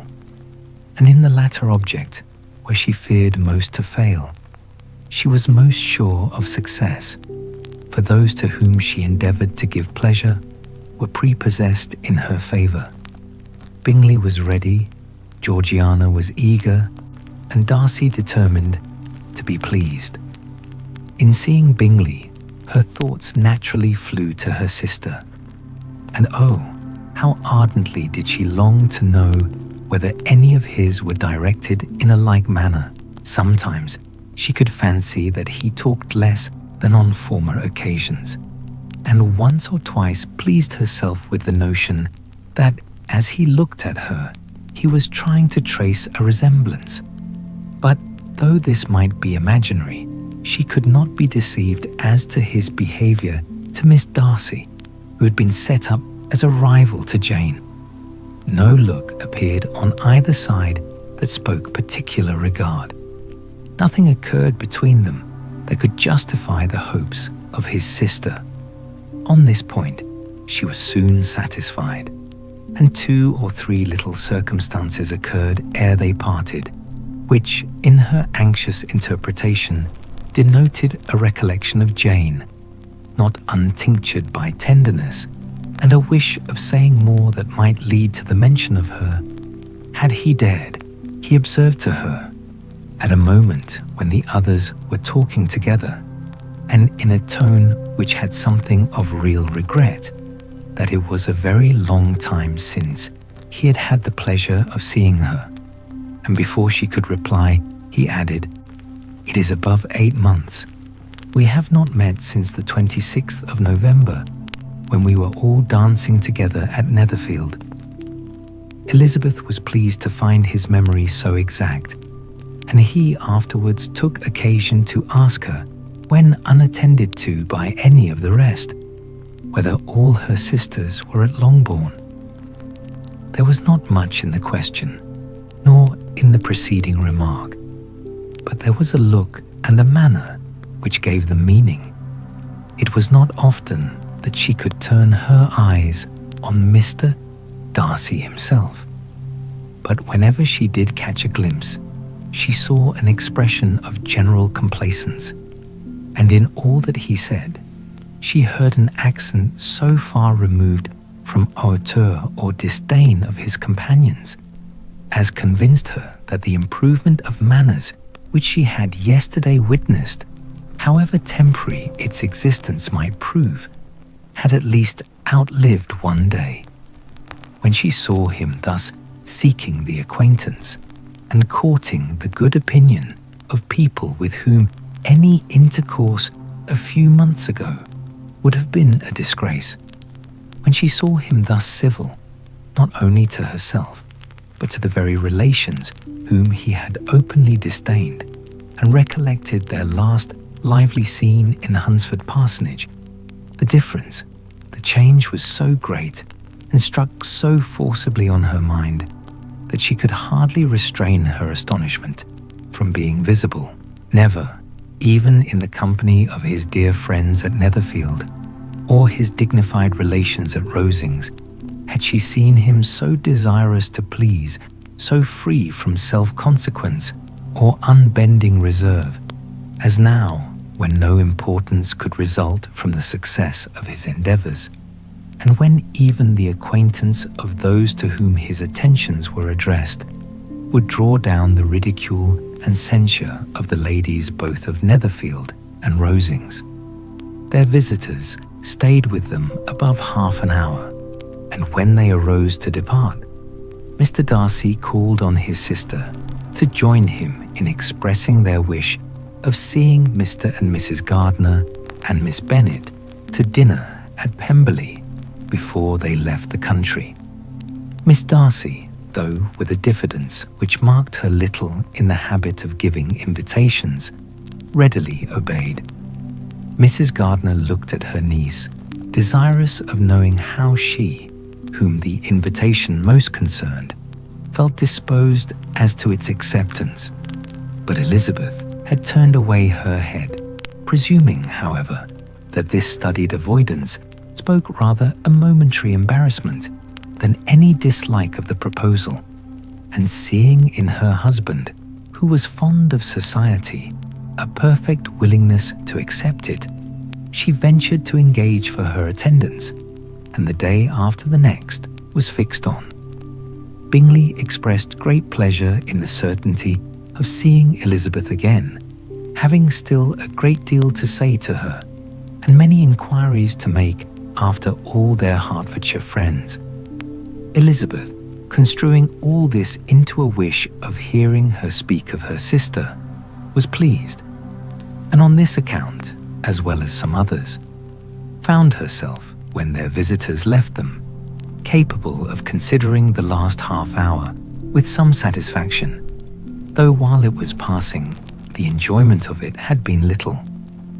Eager to be alone, and fearful of inquiries or hints from her uncle and aunt, she stayed with them only long enough to hear their favourable opinion of Bingley, and then hurried away to dress, but she had no reason to fear Mr. and Mrs. Gardiner's curiosity. It was not their wish to force her communication. It was evident that she was much better acquainted with Mr. Darcy than they had before any idea of.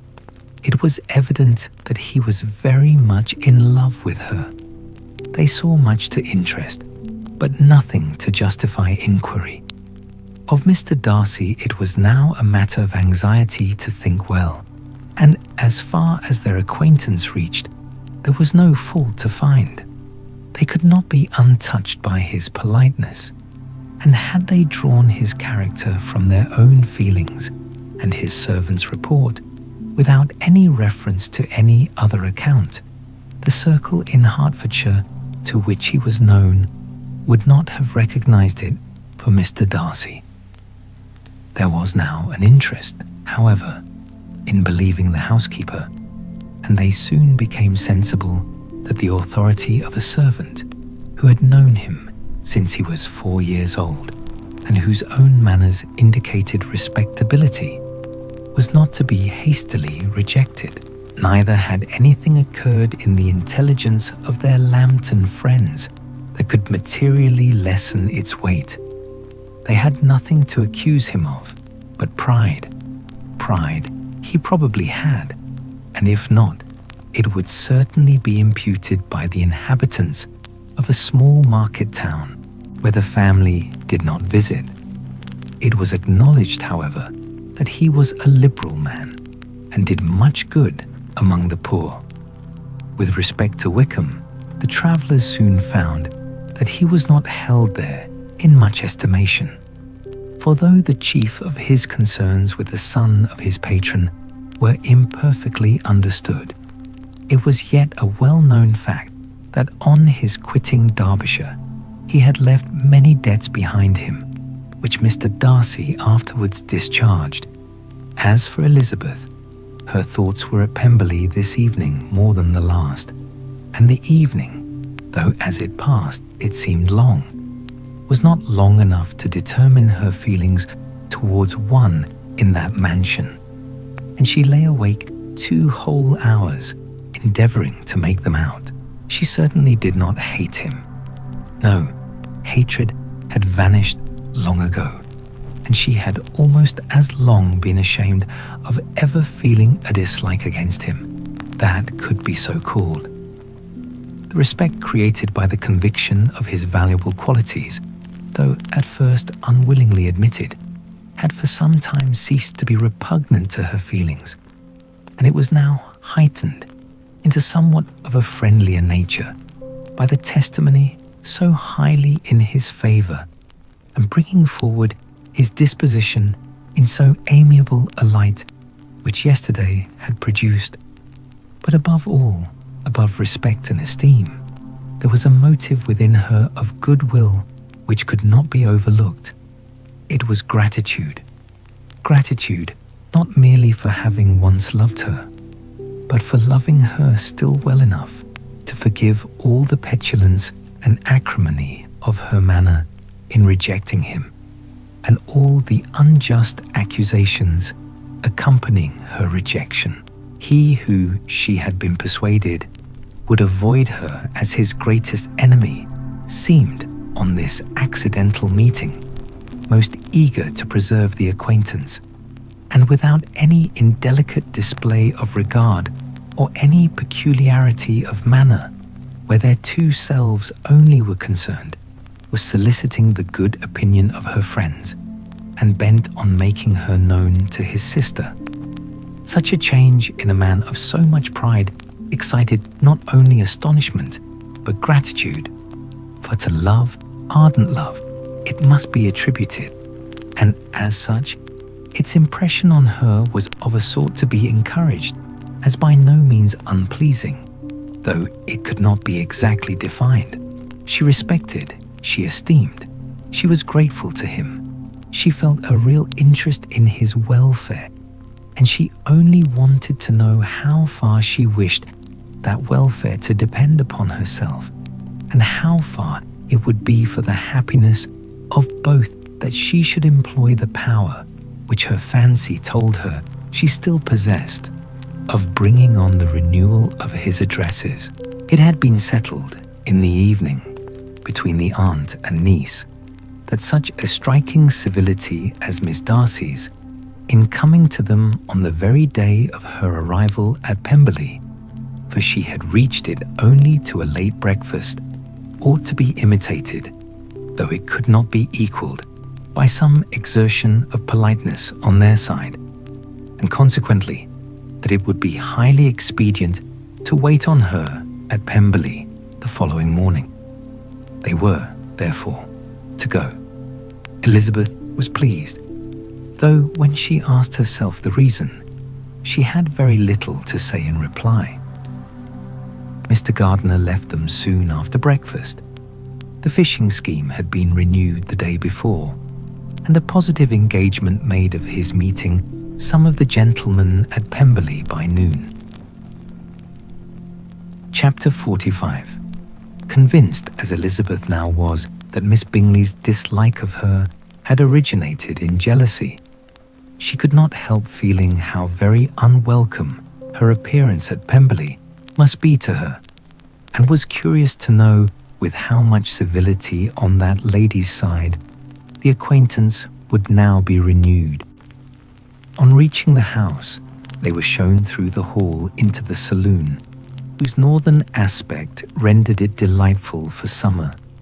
Its windows, opening to the ground, admitted a most refreshing view of the high woody hills behind the house, and of the beautiful oaks and Spanish chestnuts which were scattered over the intermediate lawn. In this room, they were received by Miss Darcy, who was sitting there with Mrs. Hurst and Miss Bingley, and the lady with whom she lived in London. Georgiana's reception of them was very civil, but attended with all that embarrassment which, though proceeding from shyness and the fear of doing wrong, would easily give to those who felt themselves inferior the belief of her being proud and reserved. Mrs. Gardiner and her niece, however, did her justice and pitied her. By Mrs. Hurst and Miss Bingley, they were noticed only by a courtesy, and on their being seated, a pause, awkward as such pauses must always be, succeeded for a few moments. It was first broken by Mrs. Annesley, a genteel, agreeable-looking woman, whose endeavour to introduce some kind of discourse proved her to be more truly well-bred than either of the others. And between her and Mrs. Gardiner, with occasional help from Elizabeth, the conversation was carried on. Miss Darcy looked as if she wished for courage enough to join in it, and sometimes did venture a short sentence when there was least danger of its being heard. Elizabeth soon saw that she was herself closely watched by Miss Bingley, and that she could not speak a word, especially to Miss Darcy, without calling her attention. This observation would not have prevented her from trying to talk to the latter, had they not been seated at an inconvenient distance. But she was not sorry to be spared the necessity of saying much. Her own thoughts were employing her. She expected every moment that some of the gentlemen would enter the room. She wished, she feared, that the master of the house might be amongst them, and whether she wished or feared it most, she could scarcely determine. After sitting in this manner a quarter of an hour without hearing Miss Bingley's voice, Elizabeth was roused by receiving from her a cold inquiry after the health of her family. She answered with equal indifference and brevity, and the other said no more. The next variation which their visit afforded was produced by the entrance of servants with cold meat, cake, and a variety of all the finest fruits in season. But this did not take place till after many a significant look and smile from Mrs. Annesley to Miss Darcy had been given, to remind her of her post. There was now employment for the whole party, for though they could not all talk, they could all eat, and the beautiful pyramids of grapes, nectarines, and peaches soon collected them round the table. While thus engaged, Elizabeth had a fair opportunity of deciding whether she most feared or wished for the appearance of Mr. Darcy by the feelings which prevailed on his entering the room.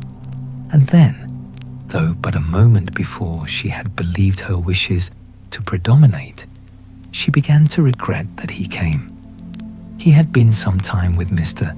Gardiner, who, with 2 or 3 other gentlemen from the house, was engaged by the river, and had left him only on learning that the ladies of the family intended a visit to Georgiana that morning. No sooner did he appear than Elizabeth wisely resolved to be perfectly easy and unembarrassed, a resolution the more necessary to be made, but perhaps not the more easily kept, because she saw that the suspicions of the whole party were awakened against them, and that there was scarcely an eye which did not watch his behaviour when he first came into the room. In no countenance was attentive curiosity so strongly marked as in Miss Bingley's, in spite of the smiles which overspread her face whenever she spoke to one of its objects, for jealousy had not yet made her desperate, and her attentions to Mr. Darcy were by no means over. Miss Darcy, on her brother's entrance, exerted herself much more to talk, and Elizabeth saw that he was anxious for his sister and herself to get acquainted, and forwarded as much as possible every attempt at conversation on either side.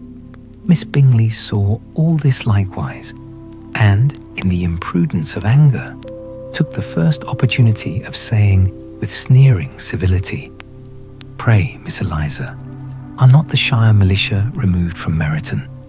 They must be a great loss to your family."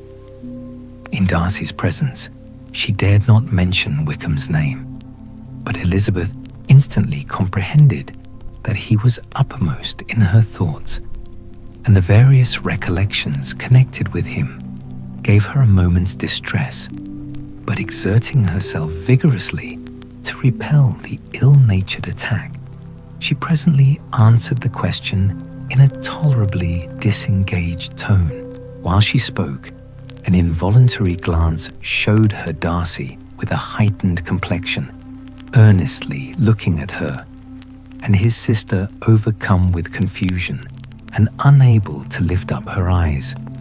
Had Miss Bingley known what pain she was then giving her beloved friend, she undoubtedly would have refrained from the hint, but she had merely intended to discompose Elizabeth by bringing forward the idea of a man to whom she believed her partial, to make her betray a sensibility which might injure her in Darcy's opinion, and perhaps to remind the latter of all the follies and absurdities by which some part of her family were connected with that corps. Not a syllable had ever reached her of Miss Darcy's meditated elopement. To no creature had it been revealed where secrecy was possible, except to Elizabeth, and from all Bingley's connections, her brother was particularly anxious to conceal it, from that very wish which Elizabeth had long ago attributed to him, of their becoming hereafter her own. He had certainly formed such a plan, and without meaning that it should affect his endeavour to separate him from Miss Bennet, it is probable that it might add something to his lively concern for the welfare of his friend. Elizabeth's collected behaviour, however, soon quieted his emotion, and as Miss Bingley, vexed and disappointed, dared not approach nearer to Wickham, Georgiana also recovered in time, though not enough to be able to speak any more. Her brother, whose eye she feared to meet, scarcely recollected her interest in the affair, and the very circumstance which had been designed to turn his thoughts from Elizabeth seemed to have fixed them on her more and more cheerfully. Their visit did not continue long after the question and answer above mentioned, and while Mr. Darcy was attending them to their carriage, Miss Bingley was venting her feelings in criticisms on Elizabeth's person, behaviour, and dress. But Georgiana would not join her. Her brother's recommendation was enough to ensure her favour. His judgment could not err, and he had spoken in such terms of Elizabeth as to leave Georgiana without the power of finding her otherwise than lovely and amiable. When Darcy returned to the saloon, Miss Bingley could not help repeating to him some part of what she had been saying to his sister. "How very ill Eliza Bennet looks this morning, Mr. Darcy," she cried. "I never in my life saw anyone so much altered as she is since the winter. She has grown so brown and coarse. Louisa and I were agreeing that we should not have known her again." However little Mr. Darcy might have liked such an address, he contented himself with coolly replying that he perceived no other alteration than her being rather tanned, no miraculous consequence of travelling in the summer. "For my own part," she rejoined, "I must confess that I never could see any beauty in her. Her face is too thin, her complexion has no brilliancy, and her features are not at all handsome. Her nose wants character. There is nothing marked in its lines. Her teeth are tolerable, but not out of the common way. And as for her eyes, which have sometimes been called so fine, I never could perceive anything extraordinary in them. They have a sharp, shrewish look, which I do not like at all. And in her air altogether, there is a self-sufficiency without fashion, which is intolerable." Persuaded as Miss Bingley was that Darcy admired Elizabeth, this was not the best method of recommending herself.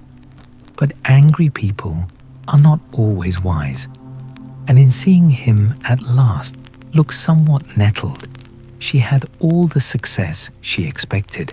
He was resolutely silent, however, and from a determination of making him speak, she continued, "I remember, when we first knew her in Hertfordshire, how amazed we all were to find that she was a reputed beauty, and I particularly recollect your saying one night after they had been dining at Netherfield, 'She a beauty.'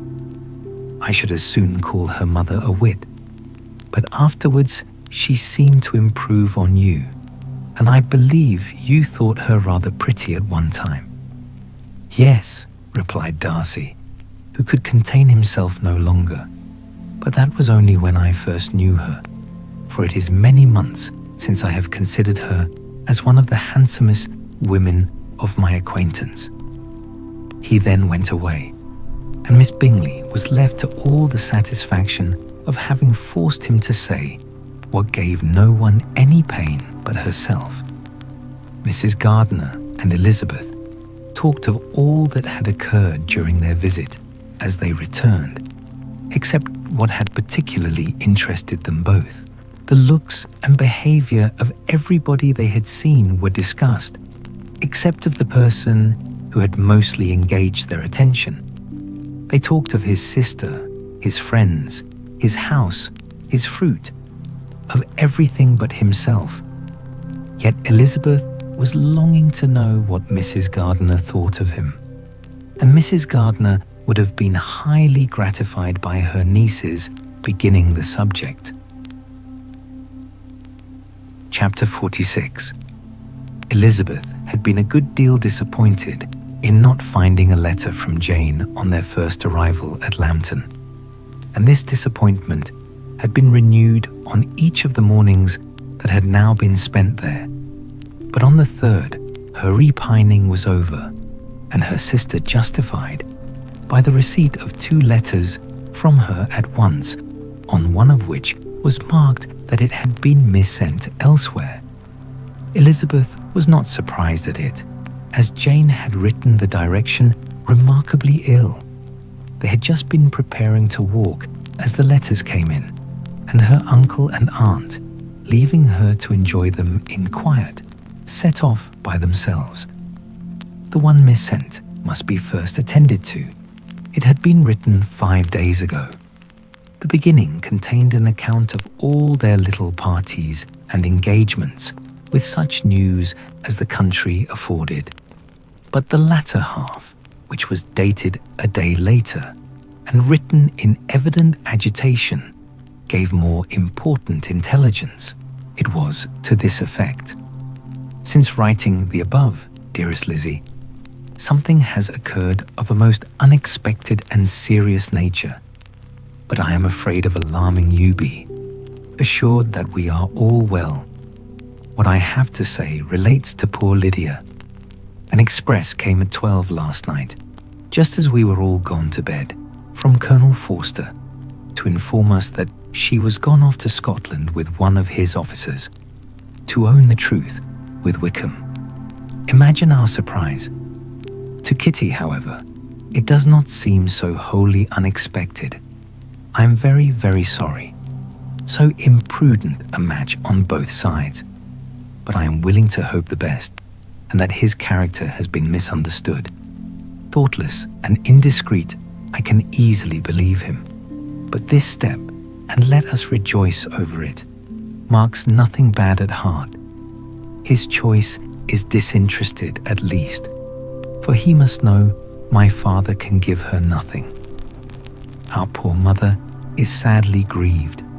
My father bears it better. How thankful am I that we never let them know what has been said against him. We must forget it ourselves. They were off Saturday night about 12, as is conjectured, but were not missed till yesterday morning at 8. The express was sent off directly.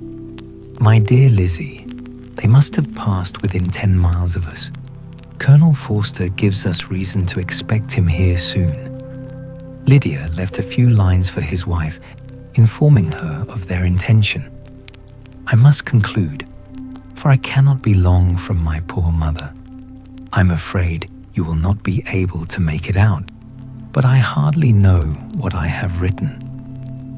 Without allowing herself time for consideration, and scarcely knowing what she felt, Elizabeth, on finishing this letter, instantly seized the other, and opening it with the utmost impatience, read as follows. It had been written a day later than the conclusion of the first. By this time, my dearest sister, you have received my hurried letter. I wish this may be more intelligible, but though not confined for time, my head is so bewildered that I cannot answer for being coherent. Dearest Lizzie, I hardly know what I would write, but I have bad news for you, and it cannot be delayed. Imprudent as a marriage between Mr. Wickham and our poor Lydia would be, we are now anxious to be assured it has taken place, for there is but too much reason to fear they are not gone to Scotland. Colonel Forster came yesterday, having left Brighton the day before, not many hours after the express. Though Lydia's short letter to Mrs. F. gave them to understand that they were going to Gretna Green, something was dropped by Denny expressing his belief that W. never intended to go there or to marry Lydia at all, which was repeated to Colonel F. who, instantly taking the alarm, set off from B, intending to trace their route. He did trace them easily to Clapham, but no farther, for on entering that place, they removed into a hackney coach and dismissed the chaise that brought them from Epsom. All that is known after this is that they were seen to continue the London road. I know not what to think. After making every possible inquiry on that side of London, Colonel F came on into Hertfordshire, anxiously renewing them at all the turnpikes and at the inns in Barnet and Hatfield, but without any success. No such people had been seen to pass through. With the kindest concern, he came on to Longbourn and broke his apprehensions to us in a manner most creditable to his heart. I am sincerely grieved for him and Mrs. F, but no one can throw any blame on them. Our distress, my dear Lizzie, is very great. My father and mother believe the worst, but I cannot think so ill of him. Many circumstances might make it more eligible for them to be married privately in town than to pursue their first plan. And even if he could form such a design against a young woman of Lydia's connections, which is not likely, can I suppose her so lost to everything? Impossible. I grieve to find, however, that Colonel F is not disposed to depend upon their marriage. He shook his head when I expressed my hopes, and said he feared W was not a man to be trusted. My poor mother is really ill, and keeps her room. Could she exert herself, it would be better. But this is not to be expected. And as to my father, I never in my life saw him so affected. Poor Kitty has anger for having concealed their attachment. But as it was a matter of confidence, one cannot wonder. I am truly glad, dearest Lizzie, that you have been spared something of these distressing scenes. But now, as the first shock is over, shall I own that I long for your return? I am not so selfish, however, as to press for it, if inconvenient. Adieu. I take up my pen again to do what I have just told you I would not. But circumstances are such that I cannot help earnestly begging you all to come here as soon as possible. I know my dear uncle and aunt so well that I am not afraid of requesting it, though I have still something more to ask of the former. My father is going to London with Colonel Forster instantly to try to discover her. What he means to do, I am sure I know not, but his excessive distress will not allow him to pursue any measure in the best and safest way, and Colonel Forster is obliged to be at Brighton again tomorrow evening. In such an exigence, my uncle's advice and assistance would be everything in the world. He will immediately comprehend what I must feel, and I rely upon his goodness.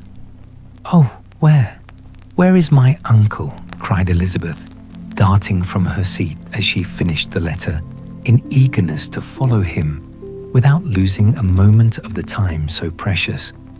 But as she reached the door, it was opened by a servant, and Mr. Darcy appeared. Her pale face and impetuous manner made him start, and before he could recover himself enough to speak, she, in whose mind every idea was superseded by Lydia's situation, hastily exclaimed, "I beg your pardon, but I must leave you. I must find Mr. Gardiner this moment on business that cannot be delayed. I have not an instant to lose." "Good God, what is the matter?" cried he, with more feeling than politeness. Then, recollecting himself, "I will not detain you a minute, but let me, or let the servant, go after Mr. and Mrs. Gardiner. You are not well enough. You cannot go yourself." Elizabeth hesitated, but her knees trembled under her, and she felt how little would be gained by her attempting to pursue them. Calling back the servant, therefore, she commissioned him, though in so breathless an accent as made her almost unintelligible, to fetch his master and mistress home instantly. On his quitting the room, she sat down, unable to support herself, and looking so miserably ill that it was impossible for Darcy to leave her, or to refrain from saying, in a tone of gentleness and commiseration, "Let me call your maid. Is there nothing you could take to give you present relief? A glass of wine? Shall I get you one? You are very ill." "No, I thank you," she replied, endeavoring to recover herself. "There is nothing the matter with me. I am quite well. I am only distressed by some dreadful news which I have just received from Longbourn." She burst into tears as she alluded to it, and for a few minutes could not speak another word. Darcy, in wretched suspense, could only say something indistinctly of his "I have not an instant to lose concern," and observe her in compassionate silence. At length she spoke again. "I have just had a letter from Jane with such dreadful news. It cannot be concealed from anyone. My youngest sister has left all her friends, has eloped, has thrown herself into the power of Mr. Wickham. They are gone off together from Brighton. You know him too well to doubt the rest. She has no money, no connections, nothing that can tempt him to. She is lost forever." Darcy was fixed in astonishment. "When I consider," she added in a yet more agitated voice, "that I might have prevented it. I who knew what he was. Had I but explained some part of it, only some part of what I learnt, to my own family. Had his character been known, this could not have happened. But it is all too late now. I am grieved indeed," cried Darcy, grieved, shocked. "But is it certain, absolutely certain?" "Oh yes. They left Brighton together on Sunday night and were traced almost to London, but not beyond. They are certainly not gone to Scotland. And what has been done, what has been attempted to recover her? My father has gone to London, and Jane has written to beg my uncle's immediate assistance, and we shall be off, I hope, in half an hour. But nothing can be done. I know very well that nothing can be done. How is such a man to be worked on? How are they even to be discovered? I have not the smallest hope. It is every way horrible." Darcy shook his head in silent acquiescence.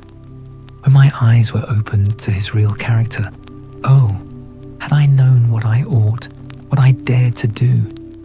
But I knew not. I was afraid of doing too much. Wretched, wretched mistake. Darcy made no answer. He seemed scarcely to hear her, and was walking up and down the room in earnest meditation, his brow contracted, his air gloomy. Elizabeth soon observed and instantly understood it. Her power was sinking. Everything must sink under such a proof of family weakness, such an assurance of the deepest disgrace. She could neither wonder nor condemn, but the belief of his self-conquest brought nothing consolatory to her bosom, afforded no palliation of her distress.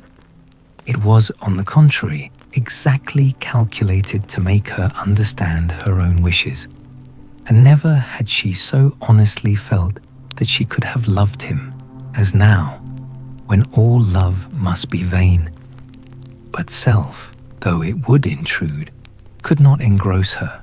Lydia, the humiliation, the misery she was bringing on them all, soon swallowed up every private care, and covering her face with her handkerchief, Elizabeth was soon lost to everything else, and after a pause of several minutes was only recalled to a sense of her situation by the voice of her companion, who, in a manner which, though it spoke compassion, spoke likewise restraint, said, "I am afraid you have been long desiring my absence, nor have I anything to plead in excuse of my stay, but real, though unavailing concern. Would to heaven that anything could be either said or done on my part that might offer consolation to such distress. But I will not torment you with vain wishes, which may seem purposely to ask for your thanks. This unfortunate affair will, I fear, prevent my sisters having the pleasure of seeing you at Pemberley today. Oh yes, be so kind as to apologize for us to Miss Darcy. Say that urgent business calls us home immediately. Conceal the unhappy truth as long as it is possible. I know it cannot be long. He readily assured her of his secrecy, again expressed his sorrow for her distress, wished it a happier conclusion than there was at present reason to hope, and, leaving his compliments for her relations with only one serious parting look, went away. As he quitted the room, Elizabeth felt how improbable it was that they should ever see each other again on such terms of cordiality as had marked their several meetings in Derbyshire. And as she threw a retrospective glance over the whole of their acquaintance, so full of contradictions and varieties, sighed at the perverseness of those feelings, which would now have promoted its continuance, and would formerly have rejoiced in its termination. If gratitude and esteem are good foundations of affection, Elizabeth's change of sentiment will be neither improbable nor faulty. But if otherwise, if the regard springing from such sources is unreasonable or unnatural, in comparison of what is so often described as arising on a first interview with its object, and even before two words have been exchanged, nothing can be said in her defense, except that she had given somewhat of a trial to the latter method in her partiality for Wickham, and that its ill success might perhaps authorize her to seek the other, less interesting mode of attachment. Be that as it may, she saw him go with regret, and in this early example of what Lydia's infamy must produce, found additional anguish as she reflected on that wretched business. Never since reading Jane's second letter had she entertained a hope of Wickham's meaning to marry her. No one but Jane, she thought, could flatter herself with such an expectation.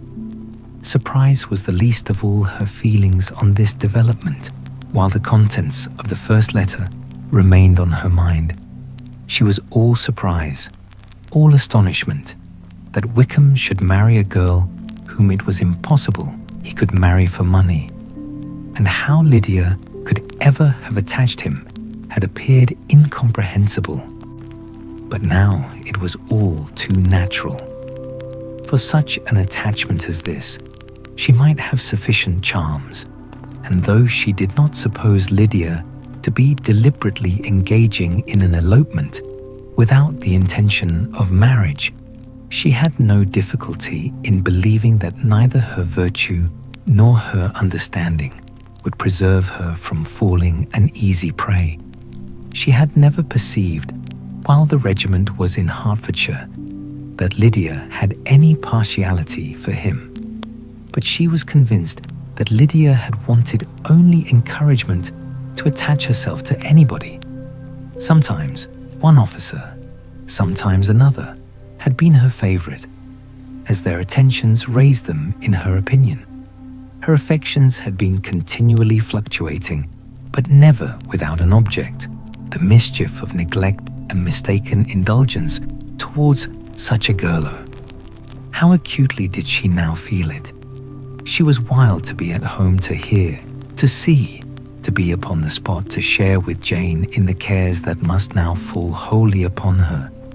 In a family so deranged, a father absent, a mother incapable of exertion and requiring constant attendance, and though almost persuaded that nothing could be done for Lydia, her uncle's interference seemed of the utmost importance. Until he entered the room, the misery of her impatience was severe. Mr. and Mrs. Gardiner had hurried back in alarm, supposing, by the servant's account, that their niece was taken suddenly ill. But satisfying them instantly on that head, she eagerly communicated the cause of their summons, reading the 2 letters aloud and dwelling on the postscript of the last with trembling energy. Though Lydia had never been a favourite with them, Mr. and Mrs. Gardiner could not but be deeply affected. Not Lydia only, but all were concerned in it, and after the first exclamations of surprise and horror, Mr. Gardiner readily promised every assistance in his power. Elizabeth, though expecting no less, thanked him with tears of gratitude, and all 3 being actuated by one spirit, everything relating to their journey was speedily settled. They were to be off as soon as possible. "But what is to be done about Pemberley?" cried Mrs. Gardiner. "John told us Mr. Darcy was here when you sent for us. Was it so?" "Yes, and I told him we should not be able to keep our engagement. That is all settled." "What is all settled?" repeated the other as she ran into her room to prepare. "And are they upon such terms as for her to disclose the real truth? Oh, that I knew how it was, but wishes were vain, or at best could serve only to amuse her in the hurry and confusion of the following hour. Had Elizabeth been at leisure to be idle, she would have remained certain that all employment was impossible to one so wretched as herself. But she had her share of business as well as her aunt, and amongst the rest, there were notes to be written to all their friends at Lambton with false excuses for their sudden departure. An hour, however, saw the whole completed, and Mr. Gardiner, meanwhile, having settled his account at the inn, nothing remained to be done but to go. And Elizabeth, after all the misery of the morning, found herself, in a shorter space of time than she could have supposed, seated in the carriage and on the road to Longbourn. Chapter 47. "I have been thinking it over again, Elizabeth," said her uncle as they drove from the town, "and really, upon serious consideration, I am much more inclined than I was to judge as your elder sister does of the matter. It appears to me so very unlikely that any young man should form such a design against a girl who is by no means unprotected or friendless, and who was actually staying in his colonel's family, that I am strongly inclined to hope the best. Could he expect that her friends would not step forward? Could he expect to be noticed again by the regiment after such an affront to Colonel Forster? His temptation is not adequate to the risk." "Do you really think so?" cried Elizabeth, brightening up for a moment. "Upon my word," said Mrs. Gardiner, "I begin to be of your uncle's opinion. It is really too great a violation of decency, honour, and interest for him to be guilty of it. I cannot think so very ill of Wickham. Can you, yourself, Lizzie, so wholly give him up as to believe him capable of it, not perhaps of neglecting his own interest, but of every other neglect I can believe him capable, if indeed it should be so? But I dare not hope it. Why should they not go on to Scotland, if that had been the case?" "In the first place," replied Mr. Gardiner, "there is no absolute proof that they are not gone to Scotland. Oh, but their removing from the chaise into a hackney coach is such a presumption. And besides, no traces of them were to be found on the Barnet Road. Well then, supposing them to be in London, they may be there, though for the purpose of concealment, for no more exceptionable purpose. It is not likely that money should be very abundant on either side, and it might strike them that they could be more economically, though less expeditiously, married in London than in Scotland. But why all this secrecy? Why any fear of detection? Why must their marriage be private? Oh no, this is not likely. His most particular friend, you see by Jane's account, was persuaded of his never intending to marry her. Wickham will never marry a woman without some money. He cannot afford it. And what claims has Lydia? What attractions has she beyond youth, health, and good humour that could make him, for her sake, forego every chance of benefiting himself by marrying well? As to what restraint the apprehensions of disgrace in the corps might throw on a dishonourable elopement with her, I am not able to judge, for I know nothing of the effects that such a step might produce. But as to your other objection, I am afraid it will hardly hold good. Lydia has no brothers to step forward, and he might imagine from my father's behaviour, from his indolence, and the little attention he has ever seemed to give to what was going forward in his family, that he would do as little and think as little about it as any father could do in such a matter. But can you think that Lydia is so lost to everything but love of him as to consent to live with him on any other terms than marriage? It does seem, and it is most shocking indeed, replied Elizabeth, with tears in her eyes, that a sister's sense of decency and virtue in such a point should admit of doubt. But really, I know not what to say. Perhaps I am not doing her justice, but she is very young. She has never been taught to think on serious subjects, and for the last half year, nay, for a 12-month, she has been given up to nothing but amusement and vanity. She has been allowed to dispose of her time in the most idle and frivolous manner, and to adopt any opinions that came in her way. Since the Shire were first quartered in Meryton, nothing but love, flirtation, and officers have been in her head. She has been doing everything in her power by thinking and talking on the subject to give greater, what shall I call it, susceptibility to her feelings, which are naturally lively enough. And we all know that Wickham has every charm of person and address that can captivate a woman. But you see that Jane, said her aunt, does not think so ill of Wickham as to believe him capable of the attempt. Of whom does Jane ever think ill? And who is there, whatever might be their former conduct, that she would believe capable of such an attempt till it were proved against them? But Jane knows, as well as I do, what Wickham really is. We both know that he has been profligate in every sense of the word, that he has neither integrity nor honour, that he is as false and deceitful as he is insinuating. And do you really know all this? Cried Mrs. Gardiner, whose curiosity as to the mode of her intelligence was all alive. I do indeed, replied Elizabeth, colouring.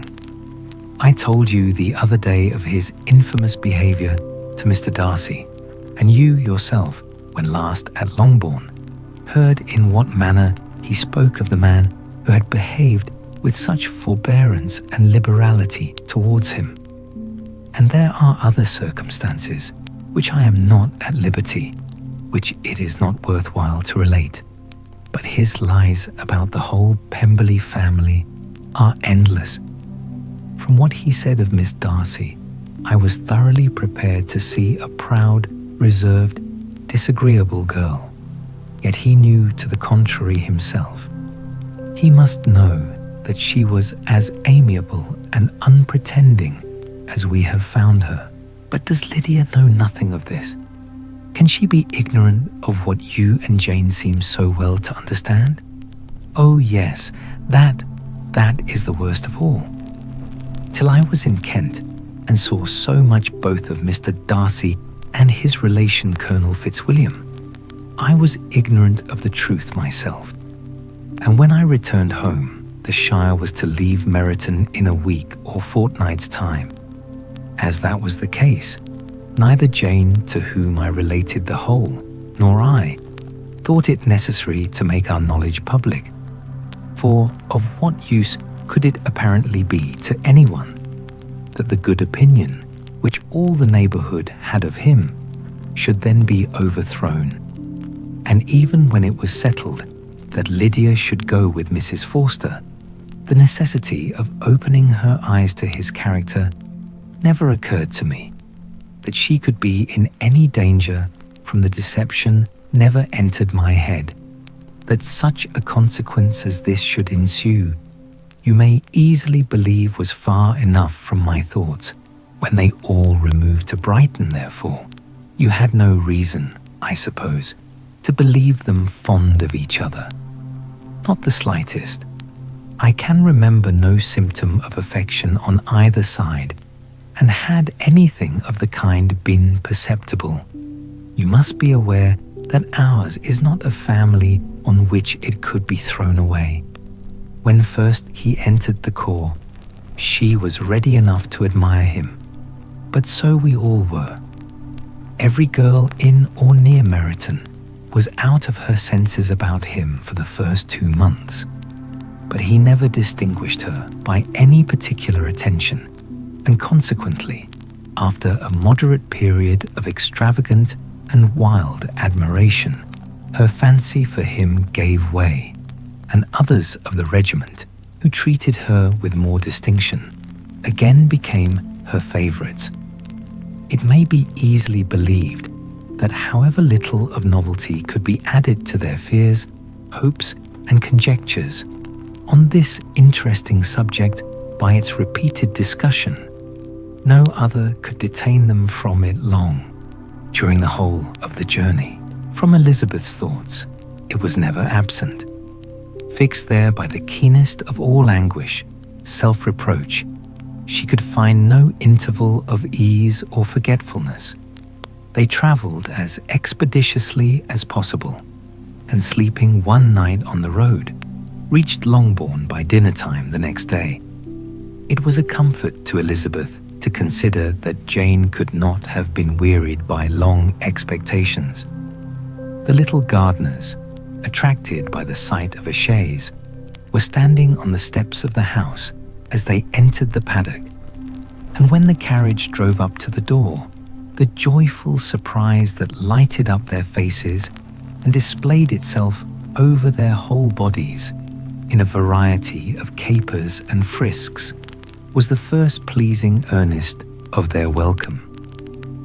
Elizabeth jumped out, and after giving each of them a hasty kiss, hurried into the vestibule, where Jane, who came running downstairs from her mother's apartment, immediately met her, Elizabeth, as she affectionately embraced her, whilst tears filled the eyes of both, lost not a moment in asking whether anything had been heard of the fugitives. "Not yet," replied Jane, "but now that my dear uncle is come, I hope everything will be well. Is my father in town?" "Yes, he went on Tuesday, as I wrote you word." "And have you heard from him often?" "We have heard only once. He wrote me a few lines on Wednesday, to say that he had arrived in safety and to give me his directions, which I particularly begged him to do. He merely added that he should not write again till he had something of importance to mention. And my mother, how is she? How are you all?" "My mother is tolerably well, I trust, though her spirits are greatly shaken. She is upstairs and will have great satisfaction in seeing you all. She does not yet leave her dressing room. Mary and Kitty, thank heaven, are quite well." "But you, how are you?" cried Elizabeth. "You look pale. How much you must have gone through." Her sister, however, assured her of her being perfectly well, and their conversation, which had been passing while Mr. and Mrs. Gardiner were engaged with their children was now put an end to by the approach of the whole party. Jane ran to her uncle and aunt and welcomed and thanked them both, with alternate smiles and tears. When they were all in the drawing room, the questions which Elizabeth had already asked were of course repeated by the others, and they soon found that Jane had no intelligence to give. The sanguine hope of good, however, which the benevolence of her heart suggested, had not yet deserted her. She still expected that it would all end well, and that every morning would bring some letter, either from Lydia or her father, to explain their proceedings, and perhaps announce the marriage. Mrs. Bennet, to whose apartment they all repaired, after a few minutes' conversation together, received them exactly as might be expected, with tears and lamentations of regret, invectives against the villainous conduct of Wickham, and complaints of her own sufferings and ill usage, blaming everybody but the person to whose ill-judging indulgence the errors of her daughter must be principally owing. "If I had been able," said she, "to carry my point in going to Brighton with all my family, this would not have happened. But poor dear Lydia had nobody to take care of her. Why did the Forsters ever let her go out of their sight?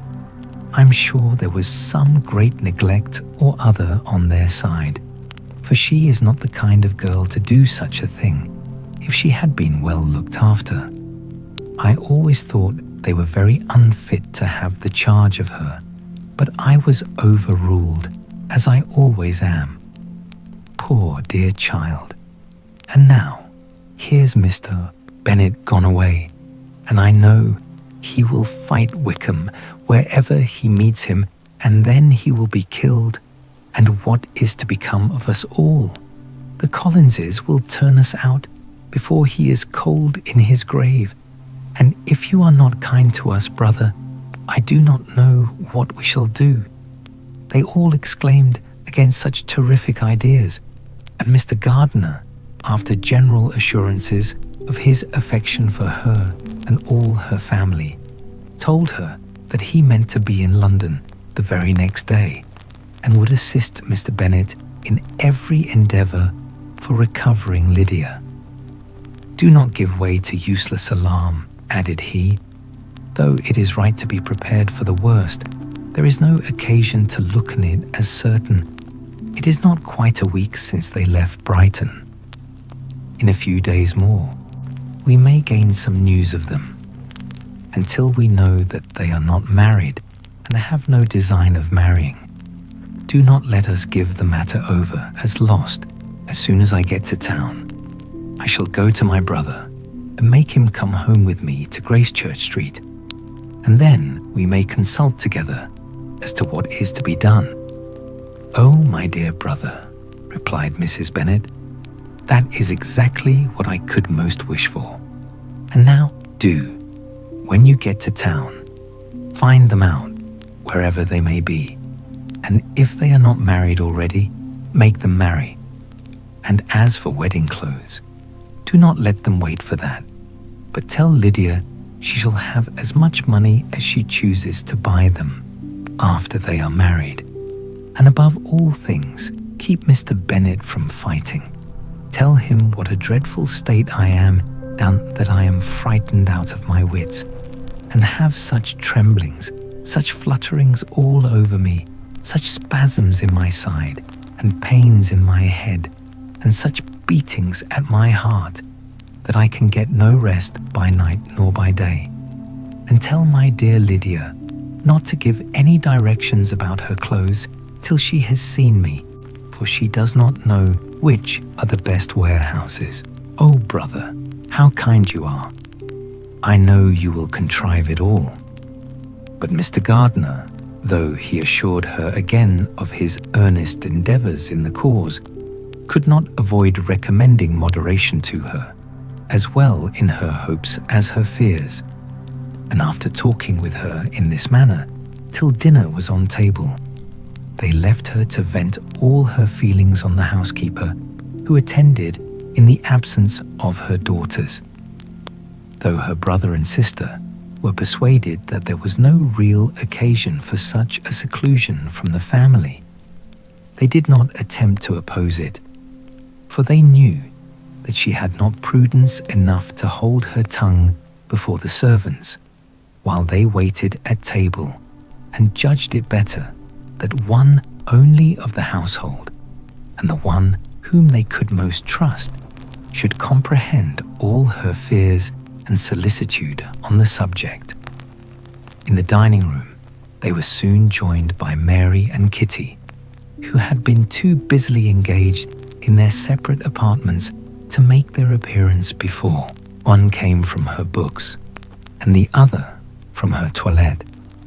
The faces of both, however, were tolerably calm, and no change was visible in either, except that the loss of her favourite sister, or the anger which she had herself incurred in the business, had given something more of fretfulness than usual to the accents of Kitty. As for Mary, she was mistress enough of herself to whisper to Elizabeth, with a countenance of grave reflection, soon after they were seated at table, "This is a most unfortunate affair, and will probably be much talked of. But we must stem the tide of malice and pour into the wounded bosoms of each other the balm of sisterly consolation." Then, perceiving in Elizabeth no inclination of replying, she added, "Unhappy as the event must be for Lydia, we may draw from it this useful lesson, that loss of virtue in a female is irretrievable, that one false step involves her in endless ruin, that her reputation is no less brittle than it is beautiful, and that she cannot be too much guarded in her behaviour towards the undeserving of the other sex." Elizabeth lifted up her eyes in amazement, but was too much oppressed to make any reply. Mary, however, continued to console herself with such kind of moral extractions from the evil before them. In the afternoon, the two elder Miss Bennets were able to be for half an hour by themselves, and Elizabeth instantly availed herself of the opportunity of making any inquiries which Jane was equally eager to satisfy. After joining in general lamentations over the dreadful sequel of this event, which Elizabeth considered as all but certain, and Miss Bennet could not assert to be wholly impossible, the former continued the subject by saying, "But tell me all and everything about it which I have not already heard. Give me further particulars. What did Colonel Forster say? Had they no apprehension of anything before the elopement took place? They must have seen them together forever." Colonel Forster did own that he had often suspected some partiality, especially on Lydia's side, but nothing to give him any alarm. "I am so grieved for him. His behaviour was attentive and kind to the utmost. He was coming to us in order to assure us of his concern, before he had any idea of their not being gone to Scotland. When that apprehension first got abroad, it hastened his journey. And was Denny convinced that Wickham would not marry? Did he know of their intending to go off? Had Colonel Forster seen Denny himself? Yes, but when questioned by him, Denny denied knowing anything of their plan, and would not give his real opinion about it. He did not repeat his persuasion of their not marrying, and from that I am inclined to hope he might have been misunderstood before, until Colonel Forster came himself. Not one of you entertained a doubt, I suppose, of their being really married. How was it possible that such an idea should enter our brains? I felt a little uneasy, little fearful of my sister's happiness with him in marriage, because I knew that his conduct had not been always quite right. My father and mother knew nothing of that. They only felt how imprudent a match it must be. Kitty then owned, with a very natural triumph, on knowing more than the rest of us, that in Lydia's last letter, she had prepared her for such a step. She had known, it seems, of their being in love with each other many weeks, but not before they went to Brighton. No, I believe not. And did Colonel Forster appear to think ill of Wickham himself? Does he know his real character? I must confess that he did not speak so well of Wickham as he formerly did. He believed him to be imprudent and extravagant, and since this sad affair has taken place, it is said that he left Meryton greatly in debt. But I hope this may be false.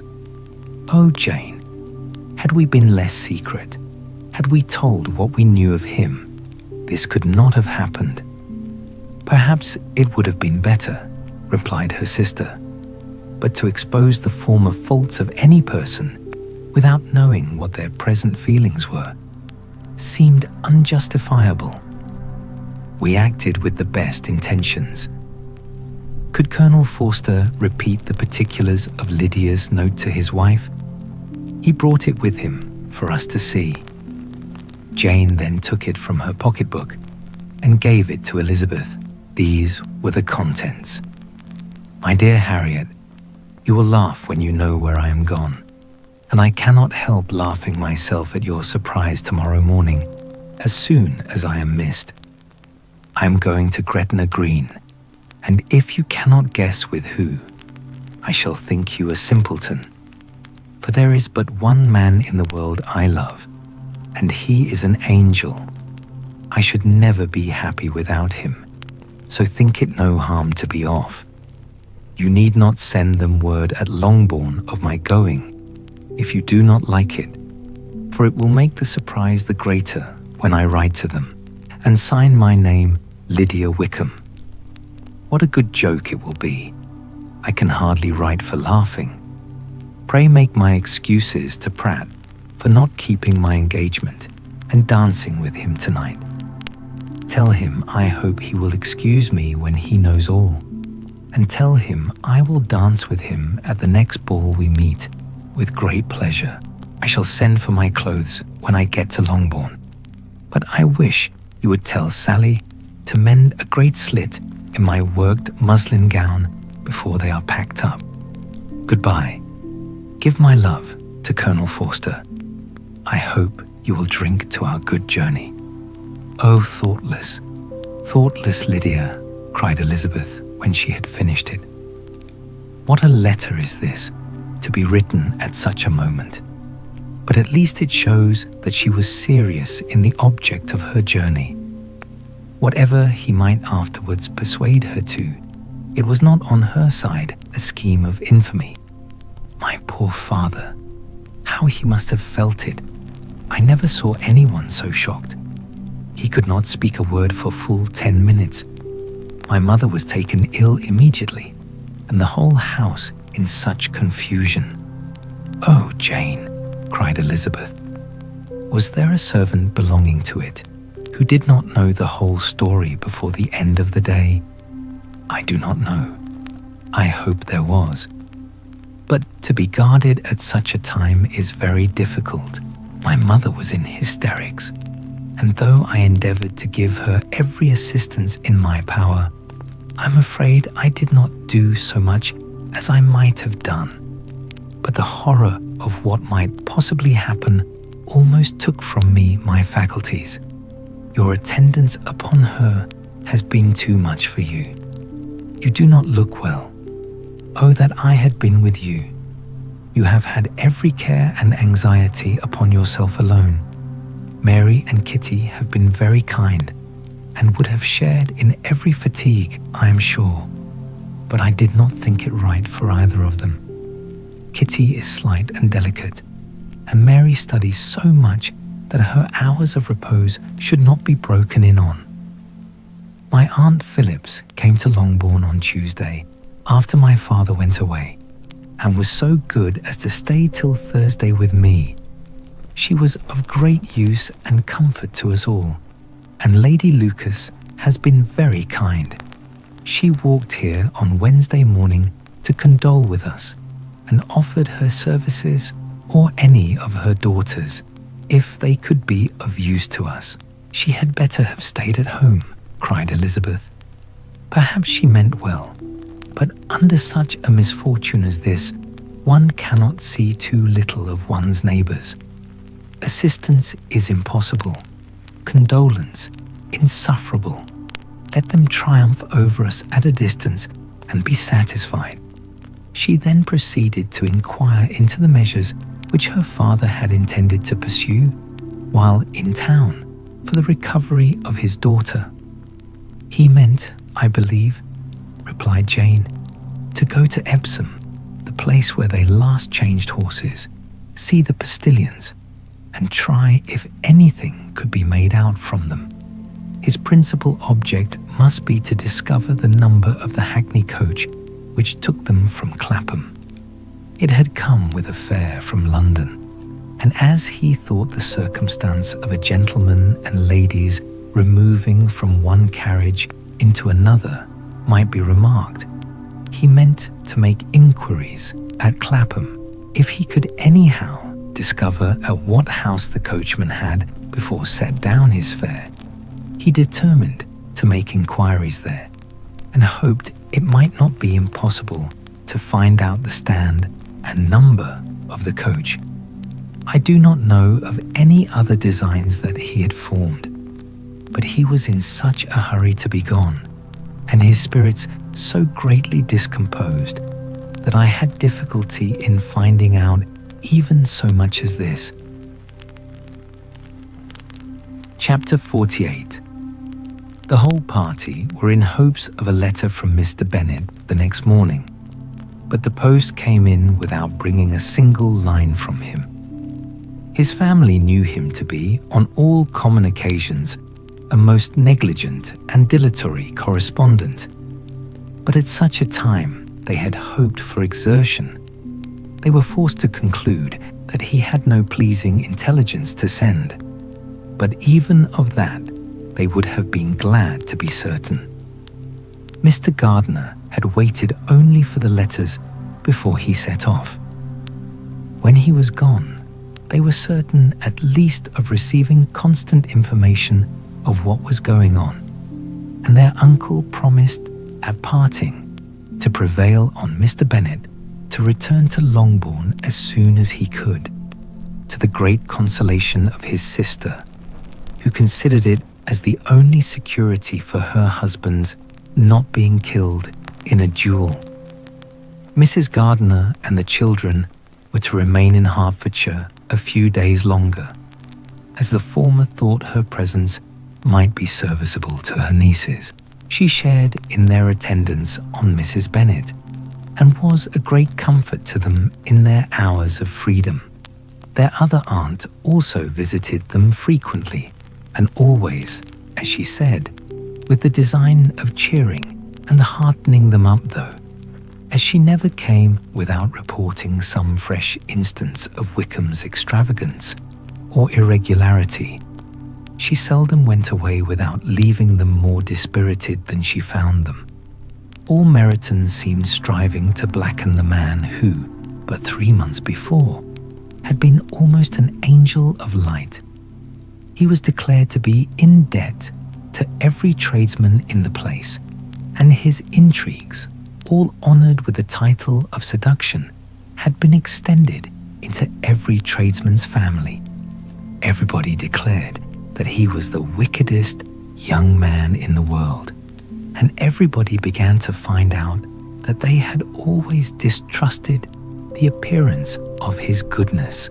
Elizabeth, though she did not credit above half of what was said, believed enough to make her former assurance of her sister's ruin still more certain, and even Jane, who believed still less of it, became almost hopeless, more especially as the time was now come, when, if they had gone to Scotland, which she had never before entirely despaired of, they must in all probability have gained some news of them. Mr. Gardiner left Longbourn on Sunday. On Tuesday, his wife received a letter from him. It told them that on his arrival, he had immediately found out his brother and persuaded him to come to Gracechurch Street, that Mr. Bennet had been to Epsom and Clapham before his arrival, but without gaining any satisfactory information, and that he was now determined to inquire at all the principal hotels in town, as Mr. Bennet thought it possible they might have gone to one of them on their first coming to London before they procured lodgings. Mr. Gardiner himself did not expect any success from this measure, but as his brother was eager in it, he meant to assist him in pursuing it. He added that Mr. Bennet seemed wholly disinclined at present to leave London, and promised to write again very soon. There was also a postscript to this effect. I have written to Colonel Forster to desire him to find out, if possible, from some of the young man's intimates in the regiment, whether Wickham has any relations or connections who would be likely to know in what part of the town he has now concealed himself. If there were anyone that one could apply to with a probability of gaining such a clue as that, it might be of essential consequence. At present we have nothing to guide us. Colonel Forster will, I dare say, do everything in his power to satisfy us on this head. But on second thoughts, perhaps Lizzie could tell us what relations he has now, living better than any other person. Elizabeth was at no loss to understand from whence this deference for her authority proceeded, but it was not in her power to give any information of so satisfactory a nature as the compliment deserved. She had never heard of his having had any relations, except a father and mother, both of whom had been dead many years. It was possible, however, that some of his companions in the Shire might be able to give more information, and though she was not very sanguine in expecting it, the application was a something to look forward to. Every day at Longbourn was now a day of anxiety, but the most anxious part of each was when the post was expected. The arrival of letters was the first grand object of every morning's impatience. Through letters, whatever of good or bad was to be told would be communicated, and every succeeding day was expected to bring some news of importance. But before they heard again from Mr. Gardiner, a letter arrived for their father from a different quarter, from Mr. Collins, which, as Jane had received directions to open all that came for him in his absence, she accordingly read, and Elizabeth, who knew what curiosities his letters always were, looked over her and read it likewise. It was as follows: My dear sir, I feel myself called upon by our relationship and my situation in life to condole with you on the grievous affliction you are now suffering under, of which we were yesterday informed by a letter from Hertfordshire. Be assured, my dear sir, that Mrs. Collins and myself sincerely sympathize with you and all your respectable family in your present distress, which must be of the bitterest kind, because proceeding from a cause which no time can remove. No arguments shall be wanting on my part that can alleviate so severe a misfortune, or that may comfort you under a circumstance that must be, of all others, most afflicting to a parent's mind. The death of your daughter would have been a blessing in comparison of this, and it is the more to be lamented, because there is reason to suppose, as my dear Charlotte informs me, that this licentiousness of behaviour in your daughter has proceeded from a faulty degree of indulgence, though At the same time, for the consolation of yourself and Mrs. Bennet, I am inclined to think that her own disposition must be naturally bad, or she could not be guilty of such an enormity at so early an age. Howsoever that may be, you are grievously to be pitied, in which opinion I am not only joined by Mrs. Collins, but likewise by Lady Catherine and her daughter, to whom I have related the affair. They agree with me in apprehending that this false step in one daughter will be injurious to the fortunes of all the others. For who, as Lady Catherine herself condescendingly says, will connect themselves with such a family? And this consideration leads me, moreover, to reflect with augmented satisfaction on a certain event of last November. For had it been otherwise, I must have been involved in all your sorrow and disgrace. Let me advise you then, my dear sir, to console yourself as much as possible, to throw off your unworthy child from your affection forever, and leave her to reap the fruits of her own heinous offence. I am, dear sir, etc., etc. Mr. Gardiner did not write again till he had received an answer from Colonel Forster, and then he had nothing of a pleasant nature to send. It was not known that Wickham had a single relation with whom he kept up any connection, and it was certain that he had no near one living. His former acquaintance had been numerous, but since he had been in the militia, it did not appear that he was on terms of particular friendship with any of them. There was no one, therefore, who could be pointed out as likely to give any news of him. And in the wretched state of his own finances, there was a very powerful motive for secrecy, in addition to his fear of discovery by Lydia's relations. For it had just transpired that he had left gaming debts behind him to a very considerable amount. Colonel Forster believed that more than £1,000 would be necessary to clear his expenses at Brighton. He owed a good deal in the town, but his debts of honour were still more formidable.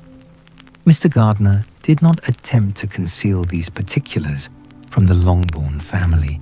Jane heard them with horror. "A gamester!" she cried. "This is wholly unexpected. I had not an idea of it." Mr.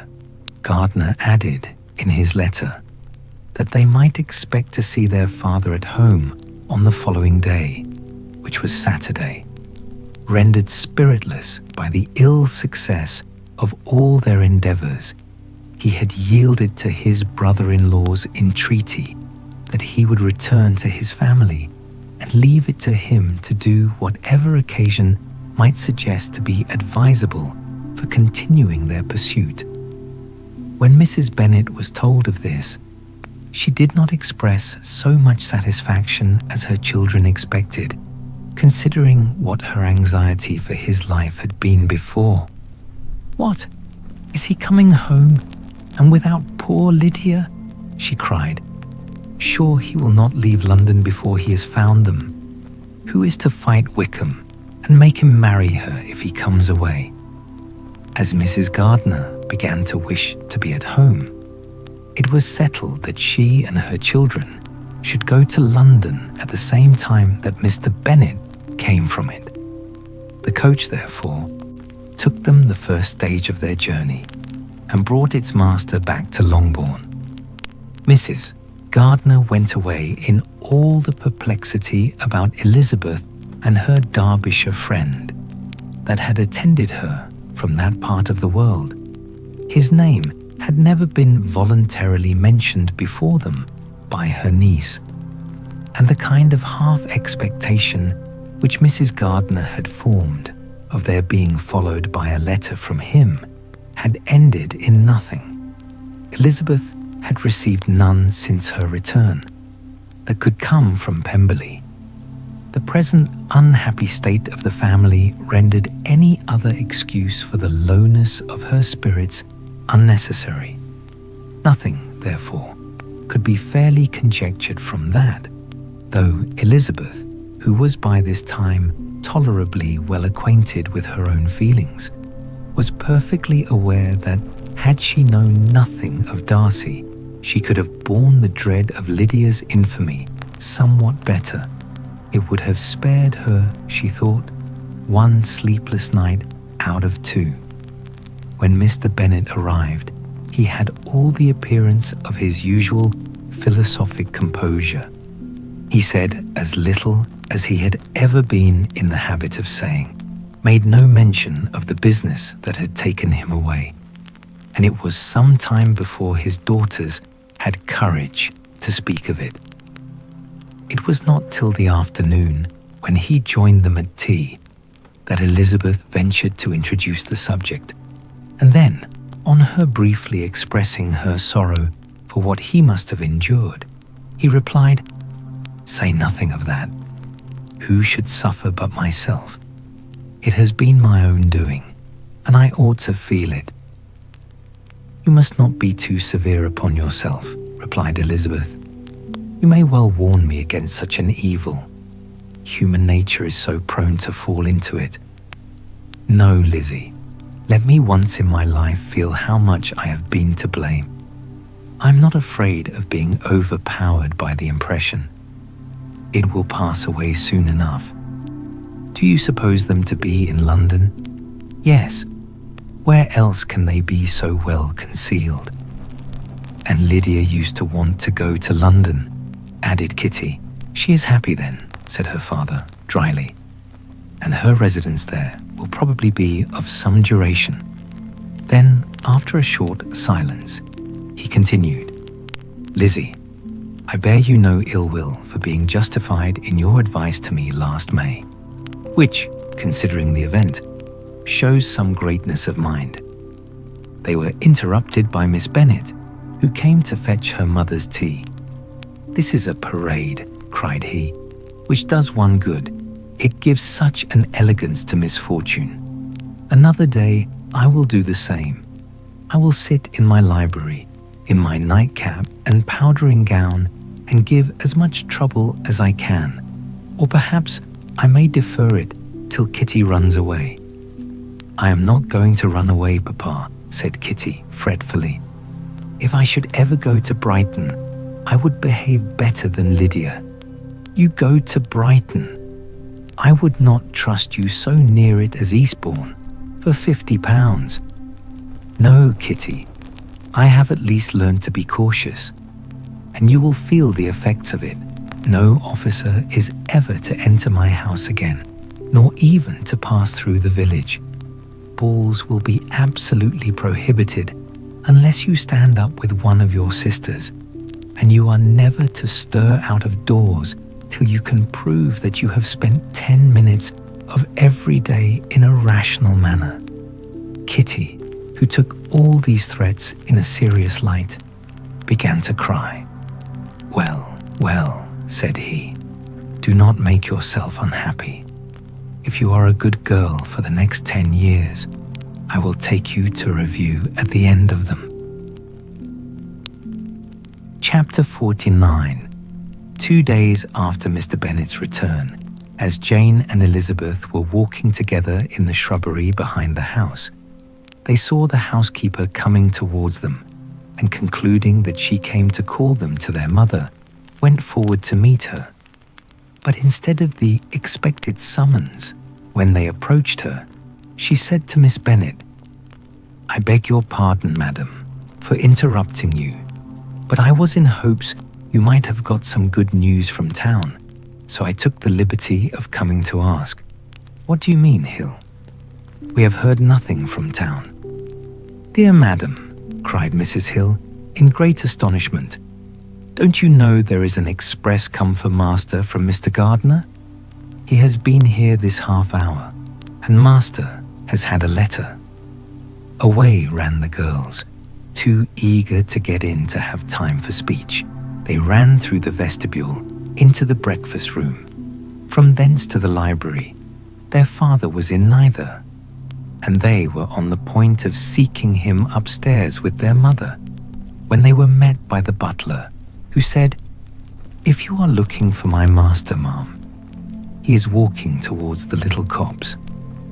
Upon this information, they instantly passed through the hall once more, and ran across the lawn after their father, who was deliberately pursuing his way towards a small wood on one side of the paddock. Jane, who was not so light nor so much in the habit of running as Elizabeth, soon lagged behind, while her sister, panting for breath, came up with him and eagerly cried out, "Oh, Papa, what news? What news? Have you heard from my uncle?" "Yes, I have had a letter from him by express." "Well, and what news does it bring, good or bad?" "What is there of good to be expected?" said he, taking the letter from his pocket. "But perhaps you would like to read it." Elizabeth impatiently caught it from his hand. Jane now came up. "Read it aloud," said their father, "for I hardly know myself what it is about." "My dear brother, at last I am able to send you some tidings of my niece, and such as, upon the whole, I hope will give you satisfaction. Soon after you left me on Saturday, I was fortunate enough to find out in what part of London they were. The particulars I reserve till we meet. It is enough to know they are discovered. I have seen them both." "Then it is as I always hoped," cried Jane. "They are married." Elizabeth read on, "I have seen them both. They are not married, nor can I find there was any intention of being so. But if you are willing to perform the engagements which I have ventured to make on your side, I hope it will not be long before they are. All that is required of you is to assure to your daughter, by settlement, her equal share of the £5,000 secured among your children after the decease of yourself and my sister, and moreover, to enter into an engagement of allowing her during your life £100 per annum. These are conditions which, considering everything, I had no hesitation in complying with, as far as I thought myself privileged for you. I shall send this by express, that no time may be lost in bringing me your answer. You will easily comprehend from these particulars that Mr. Wickham's circumstances are not so hopeless as they are generally believed to be. The world has been deceived in that respect, and I am happy to say there will be some little money, even when all his debts are discharged, to settle on my niece, in addition to her own fortune. If, as I conclude will be the case, you send me full powers to act in your name throughout the whole of this business, I will immediately give directions to Haggerston for preparing a proper settlement. There will not be the smallest occasion for your coming to town again, therefore stay quietly at Longbourn and depend on my diligence and care. Send back your answer as soon as you can, and be careful to write explicitly, "We have judged it best that my niece should be married from this house, of which I hope you will approve. She comes to us today. I shall write again as soon as anything more is determined on. Yours, etc." "Is it possible?" cried Elizabeth when she had finished. "Can it be possible that he will marry her? Wickham is not so undeserving then, as we have thought him," said her sister. "My dear father, I congratulate you." "And have you answered the letter?" said Elizabeth. "No, but it must be done soon." Most earnestly did she then entreat him to lose no more time before he wrote. "Oh, my dear father," she cried, "come back and write immediately. Consider how important every moment is in such a case." "Let me write for you," said Jane, "if you dislike the trouble yourself." "I dislike it very much," he replied, "but it must be done." And so saying, he turned back with them and walked towards the house. "And may I ask," said Elizabeth, "but the terms, I suppose, must be complied with." "Complied with? I'm only ashamed of his asking so little. And they must marry. Yet he is such a man. Yes, they must marry. There is nothing else to be done. But there are two things that I want very much to know. One is how much money your uncle has laid down to bring it about. And the other, how I am ever to pay him." "Money? My uncle?" cried Jane. "What do you mean, sir?" "I mean that no man in his proper senses would marry Lydia on so slight a temptation as 100 a year during my life, and 50 after I am gone." "That is very true," said Elizabeth, "though it had not occurred to me before.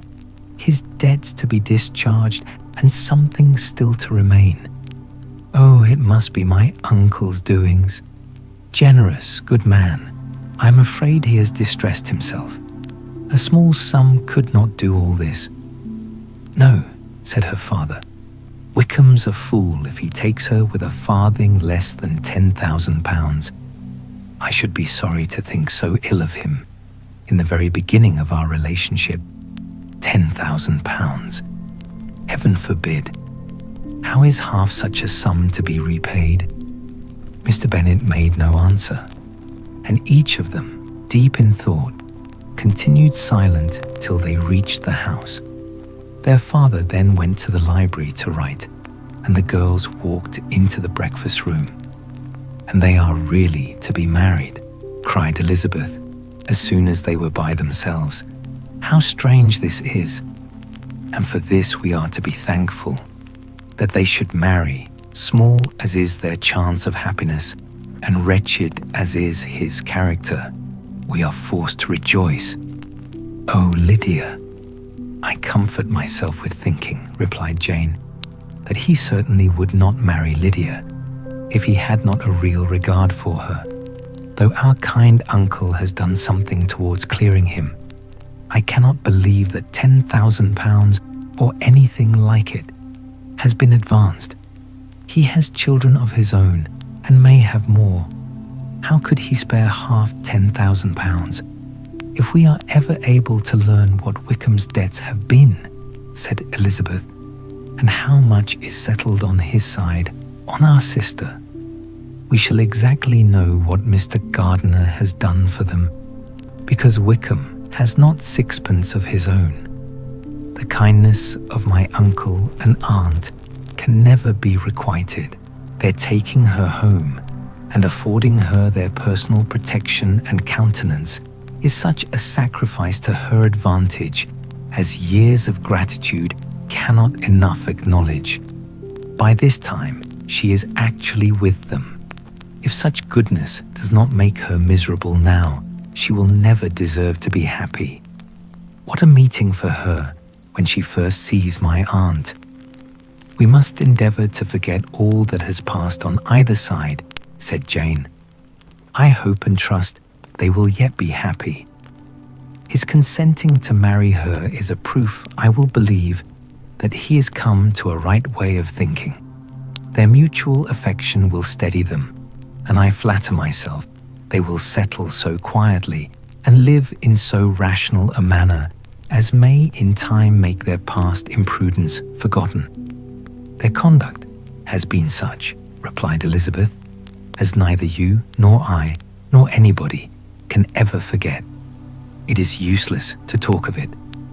It now occurred to the girls that their mother was in all likelihood perfectly ignorant of what had happened. They went to the library, therefore, and asked their father whether he would not wish them to make it known to her. He was writing, and, without raising his head, coolly replied, "Just as you please. May we take my uncle's letter to read to her? Take whatever you like, and get away." Elizabeth took the letter from his writing table, and they went upstairs together. Mary and Kitty were both with Mrs. Bennet, One communication would, therefore, do for all. After a slight preparation for good news, the letter was read aloud. Mrs. Bennet could hardly contain herself. As soon as Jane had read Mr. Gardiner's hope of Lydia's being soon married, her joy burst forth, and every following sentence added to its exuberance. She was now in an irritation as violent from delight as she had ever been fidgety from alarm and vexation. To know that her daughter would be married was enough. She was disturbed by no fear for her felicity, nor humbled by any remembrance of her misconduct. "My dear, dear Lydia," she cried, "this is delightful indeed. She will be married. I shall see her again. She will be married at 16. My good, kind brother. I knew how it would be. I knew he would manage everything. How I long to see her, and to see dear Wickham too.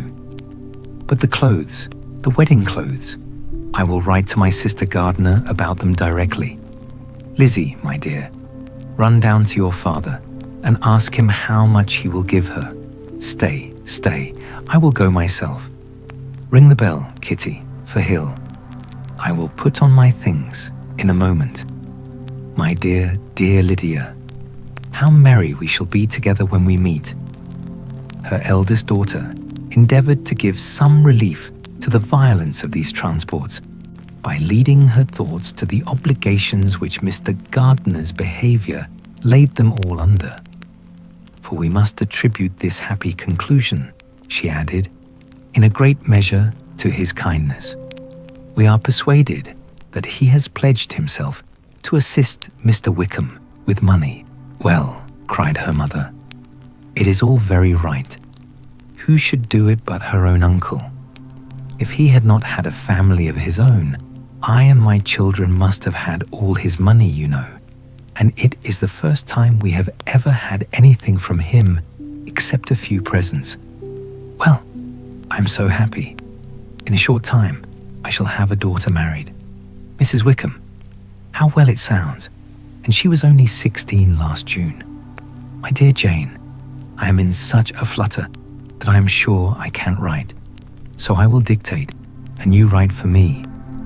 We will settle with your father about the money afterwards, but the things should be ordered immediately."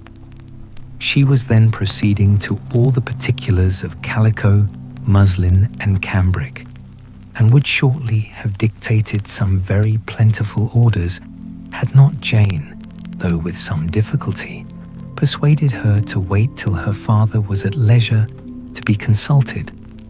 One day's delay, she observed, would be of small importance, and her mother was too happy to be quite so obstinate as usual. Other schemes, too, came into her head. "I will go to Meryton," said she, "as soon as I am dressed, and tell the good news to my sister Phillips. And as I come back, I can call on Lady Lucas and Mrs. Long. Kitty, run down and order the carriage. An airing would do me a great deal of good, I am sure. Girls, can I do anything for you in Meryton? Oh, here comes Hill. My dear Hill, have you heard the good news? Miss Lydia is going to be married, and you shall all have a bowl of punch to make merry at her wedding." Mrs. Hill began instantly to express her joy. Elizabeth received her congratulations amongst the rest, and then, sick of this folly, took refuge in her own room, that she might think with freedom. Poor Lydia's situation must, at best, be bad enough, but that it was no worse. She had need to be thankful. She felt it so. And though, in looking forward, neither rational happiness nor worldly prosperity could be justly expected for her sister, in looking back to what they had feared only 2 hours ago, she felt all the advantages of what they had gained. Chapter 50. Mr. Bennet had very often wished, before this period of his life, that instead of spending his whole income, he had laid by an annual sum for the better provision of his children, and of his wife if she survived him. He now wished it more than ever. Had he done his duty in that respect, Lydia need not have been indebted to her uncle for whatever of honour or credit could now be purchased for her. The satisfaction of prevailing on one of the most worthless young men in Great Britain to be her husband might then have rested in its proper place. He was seriously concerned that a cause of so little advantage to anyone should be forwarded at the sole expense of his brother-in-law, and he was determined, if possible, to find out the extent of his assistance and to discharge the obligation as soon as he could. When first Mr. Bennet had married, economy was held to be perfectly useless, for, of course, they were to have a son. This son was to join in cutting off the entail as soon as he should be of age, and the widow and younger children would by that means be provided for. 5 daughters successively entered the world, but yet the son was to come, and Mrs. Bennet, for many years after Lydia's birth, had been certain that he would. This event had at last been despaired of, but it was then too late to be saving. Mrs. Bennet had no turn for economy, and her husband's love of independence had alone prevented their exceeding their income. £5,000 was settled by marriage articles on Mrs. Bennet and the children, but in what proportions it should be divided amongst the latter depended on the will of the parents. This was one point, with regard to Lydia at least, which was now to be settled, and Mr. Bennet could have no hesitation in acceding to the proposal before him. In terms of grateful acknowledgement for the kindness of his brother, though expressed most concisely, he then delivered on paper his perfect approbation of all that was done, and his willingness to fulfill the engagements that had been made for him. He had never before supposed that could Wickham be prevailed on to marry his daughter, it would be done with so little inconvenience to himself as by the present arrangement. He would scarcely be £10 a year the loser, by the 100 that was to be paid them. For what with her board and pocket allowance, and the continual presents in money which passed to her through her mother's hands, Lydia's expenses had been very little within that sum. That it would be done with such trifling exertion on his side too was another very welcome surprise, for his chief wish at present was to have as little trouble in the business as possible. When the first transports of rage which had produced his activity in seeking her were over, he naturally returned to all his former indolence. His letter was soon dispatched, for though dilatory in undertaking business, he was quick in its execution. He begged to know further particulars of what he was indebted to his brother, but was too angry with Lydia to send any message to her. The good news quickly spread through the house, and with proportionate speed through the neighbourhood. It was borne in the latter with decent philosophy. To be sure, it would have been more for the advantage of conversation had Miss Lydia Bennet come upon the town, or as the happiest alternative, been secluded from the world in some distant farmhouse. But there was much to be talked of in marrying her, and the good-natured wishes for her well-doing, which had proceeded before from all the spiteful old ladies in Meryton, lost but little of their spirit in this change of circumstances, because with such a husband her misery was considered certain. It was a fortnight since Mrs. Bennet had been downstairs, but on this happy day she again took her seat at the head of her table, and in spirits oppressively high. No sentiment of shame gave a damp to her triumph. The marriage of a daughter, which had been the first object of her wishes since Jane was 16, was now on the point of accomplishment, and her thoughts and her words ran wholly on those attendants of elegant nuptials, fine muslins, new carriages, and servants.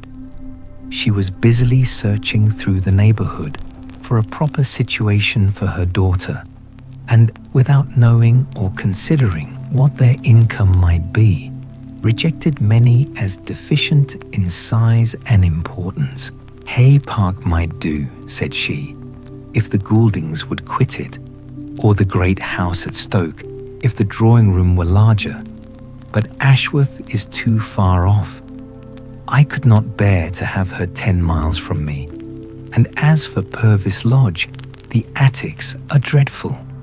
Her husband allowed her to talk on without interruption while the servants remained. But when they had withdrawn, he said to her, "Mrs. Bennet, before you take any or all of these houses for your son and daughter, let us come to a right understanding. Into one house in this neighbourhood they shall never have admittance. I will not encourage the imprudence of either by receiving them at Longbourn." A long dispute followed this declaration, but Mr. Bennet was firm. It soon led to another, and Mrs. Bennet found, with amazement and horror, that her husband would not advance a guinea to buy clothes for his daughter. He protested that she should receive from him no mark of affection whatever on the occasion. Mrs. Bennet could hardly comprehend it, that his anger could be carried to such a point of inconceivable resentment as to refuse his daughter a privilege, without which her marriage would scarcely seem valid, exceeded all that she could believe possible. She was more alive to the disgrace which her want of new clothes must reflect on her daughter's nuptials than to any sense of shame at her eloping and living with Wickham a fortnight before they took place. Elizabeth was now most heartily sorry that she had, from the distress of the moment, been led to make Mr. Darcy acquainted with their fears for her sister, for since her marriage would so shortly give the proper termination to the elopement, they might hope to conceal its unfavourable beginning from all those who were not immediately on the spot. She had no fear of its spreading farther through his means. There were few people on whose secrecy she would have more confidently depended, but at the same time there was no one whose knowledge of a sister's frailty would have mortified her so much. Not, however, from any fear of disadvantage from it individually to herself, for at any rate there seemed a gulf impassable between them. Had Lydia's marriage been concluded on the most honourable terms, it was not to be supposed that Mr. Darcy would connect himself with a family, whereto every other objection would now be added an alliance and relationship of the nearest kind with the man whom he so justly scorned. From such a connection, she could not wonder that he should shrink. The wish of procuring her regard, which she had assured herself of his feeling in Derbyshire, could not in rational expectation survive such a blow as this. She was humbled, she was grieved, she repented, though she hardly knew of what. She became jealous of his esteem. When she could no longer hope to be benefited by it, she wanted to hear of him.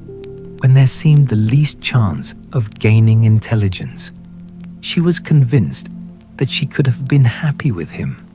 When it was no longer likely they should meet, what a triumph for him, as she often thought. Could he know that the proposals which she had proudly spurned only 4 months ago would now have been gladly and gratefully received? He was as generous, she doubted not, as the most generous of his sex. But while he was mortal, there must be a triumph. She began now to comprehend that he was exactly the man who, in disposition and talents would most suit her. His understanding and temper, though unlike her own, would have answered all her wishes. It was an union that must have been to the advantage of both. By her ease and liveliness, his mind might have been softened, his manners improved, and from his judgment, information, and knowledge of the world, she must have received benefit of greater importance. But no such happy marriage could now teach the admiring multitude what connubial felicity really was. An union of a different tendency and precluding the possibility of the other was soon to be formed in their family. How Wickham and Lydia were to be supported in tolerable independence she could not imagine. But how little of permanent happiness could belong to a couple who were only brought together because their passions were stronger than their virtue, she could easily conjecture. Mr. Gardiner soon wrote again to his brother. To Mr. Bennet's acknowledgments, he briefly replied, with assurances of his eagerness to promote the welfare of any of his family, and concluded with entreaties that the subject might never be mentioned to him again. The principal purport of his letter was to inform them that Mr. Wickham had resolved on quitting the militia. It was greatly my wish that he should do so, he added, as soon as his marriage was fixed on.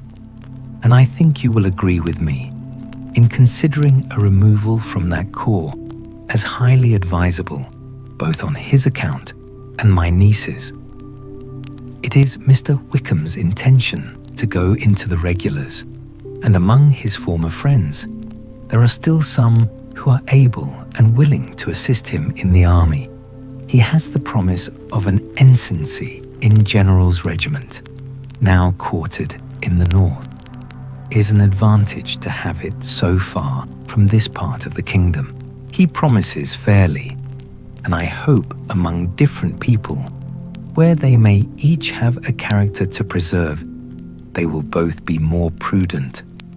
I have written to Colonel Forster to inform him of our present arrangements and to request that he will satisfy the various creditors of Mr. Wickham in and near Brighton with assurances of speedy payment, for which I have pledged myself. And will you give yourself the trouble of carrying similar assurances to his creditors in Meryton, of whom I shall subjoin a list according to his information? He has given in all his debts. I hope at least he has not deceived us. Haggerston has our directions, and all will be completed in a week. They will then join his regiment, unless they are first invited to Longbourn. And I understand from Mrs. Gardiner that my niece is very desirous of seeing you all before she leaves the south. She is well, and begs to be dutifully remembered to you and her mother. Yours, etc. E. Gardiner. Mr. Bennet and his daughters saw all the advantages of Wickham's removal from the Shire, as clearly as Mr. Gardiner could do. But Mrs. Bennet was not so well pleased with it. Lydia's being settled in the north, just when she had expected most pleasure and pride in her company, for she had by no means given up her plan of their residing in Hertfordshire, was a severe disappointment. And besides, it was such a pity that Lydia should be taken from a regiment where she was acquainted with everybody and had so many favourites. She is so fond of Mrs. Forster, said she, it will be quite shocking to send her away. And there are several of the young men, too, that she likes very much. The officers may not be so pleasant in General's regiment. His daughter's request, for such it might be considered, of being admitted into her family again before she set off for the north, received at first an absolute negative, but Jane and Elizabeth, who agreed in wishing, for the sake of their sister's feelings and consequence, that she should be noticed on her marriage by her parents, urged him so earnestly, yet so rationally and so mildly, to receive her and her husband at Longbourn as soon as they were married, that he was prevailed on to think as they thought and act as they wished, and their mother had the satisfaction of knowing that she should be able to show her married daughter in the neighbourhood before she was banished to the north. When Mr. Bennet wrote again to his brother, therefore, he sent his permission for them to come, and it was settled that as soon as the ceremony was over, they should proceed to Longbourn. Elizabeth was surprised, however, that Wickham should consent to such a scheme, and, had she consulted only her own inclination, any meeting with him would have been the last object of her wishes. Chapter 51. Their sister's wedding day arrived, and Jane and Elizabeth felt for her probably more than she felt for herself. The carriage was sent to meet them at, and they were to return in it by dinner time. Their arrival was dreaded by the elder Miss Bennets and Jane more especially, who gave Lydia the feelings which would have attended herself had she been the culprit, and was wretched in the thought of what her sister must endure. They came. The family were assembled in the breakfast room to receive them. Smiles decked the face of Mrs. Bennet as the carriage drove up to the door. Her husband looked impenetrably grave, her daughters alarmed, anxious, uneasy.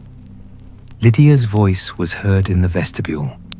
The door was thrown open, and she ran into the room. Her mother stepped forwards, embraced her, and welcomed her with rapture, gave her hand with an affectionate smile to Wickham, who followed his lady, and wished them both joy, with an alacrity which showed no doubt of their happiness. Their reception from Mr. Bennet, to whom they then turned, was not quite so cordial. His countenance rather gained in austerity, and he scarcely opened his lips. The easy assurance of the young couple, indeed, was enough to provoke him. Elizabeth was disgusted, and even Miss Bennet was shocked. Lydia was Lydia still, untamed, unabashed, wild, noisy, and fearless. She turned from sister to sister, demanding their congratulations, and when at length they all sat down, looked eagerly round the room, took notice of some little alteration in it, and observed, with a laugh, that it was a great while since she had been there. Wickham was not at all more distressed than herself, but his manners were always so pleasing that, had his character and his marriage been exactly what they ought, his smiles and his easy address, while he claimed their relationship, would have delighted them all.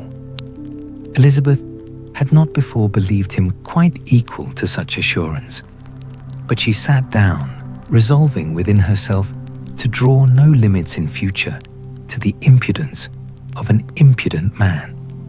She blushed, and Jane blushed, but the cheeks of the two who caused their confusion suffered no variation of colour. There was no want of discourse.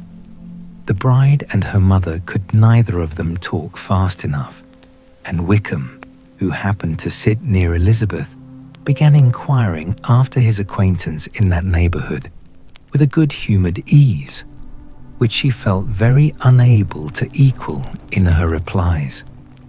They seemed each of them to have the happiest memories in the world. Nothing of the past was recollected with pain, and Lydia led voluntarily to subjects which her sisters would not have alluded to for the world. "Only think of its being 3 months," she cried, "since I went away. It seems but a fortnight, I declare, and yet there have been things enough happened in the time. Good gracious! When I went away, I am sure I had no more idea of being married till I came back again. though I thought it would be very good fun if I was. Her father lifted up his eyes. Jane was distressed. Elizabeth looked expressively at Lydia. But she, who never heard nor saw anything of which she chose to be insensible, gaily continued, "Oh, Mamma, do the people hereabouts know I am married today?" I was afraid they might not, and we overtook William Goulding in his curricle, so I was determined he should know it. And so I let down the side glass next to him and took off my glove and let my hand just rest upon the window frame so that he might see the ring. And then I bowed and smiled like anything. Elizabeth could bear it no longer. She got up and ran out of the room and returned no more till she heard them passing through the hall to the dining parlour. She then joined them soon enough to see Lydia, with anxious parade, walk up to her mother's right hand and hear her say to her elder sister, "Ah, Jane, I take your place now, and you must go lower, because I am a married woman." It was not to be supposed that time would give Lydia that embarrassment from which she had been so wholly free at first. Her ease and good spirits increased. She longed to see Mrs. Phillips, the Lucases, and all their other neighbours, and to hear herself called Mrs. Wickham by each of them. And in the meantime, she went after dinner to show her ring and boast of being married to Mrs. Hill and the two housemaids. "Well, Mamma," said she, when they were all returned to the breakfast room, "and what do you think of my husband? Is not he a charming man? I am sure my sisters must all envy me. I only hope they may have half my good luck. They must all go to Brighton. That is the place to get husbands. What a pity it is, Mamma, we did not all go."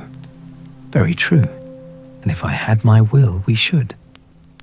But, my dear Lydia, I don't at all like your going such a way off. Must it be so?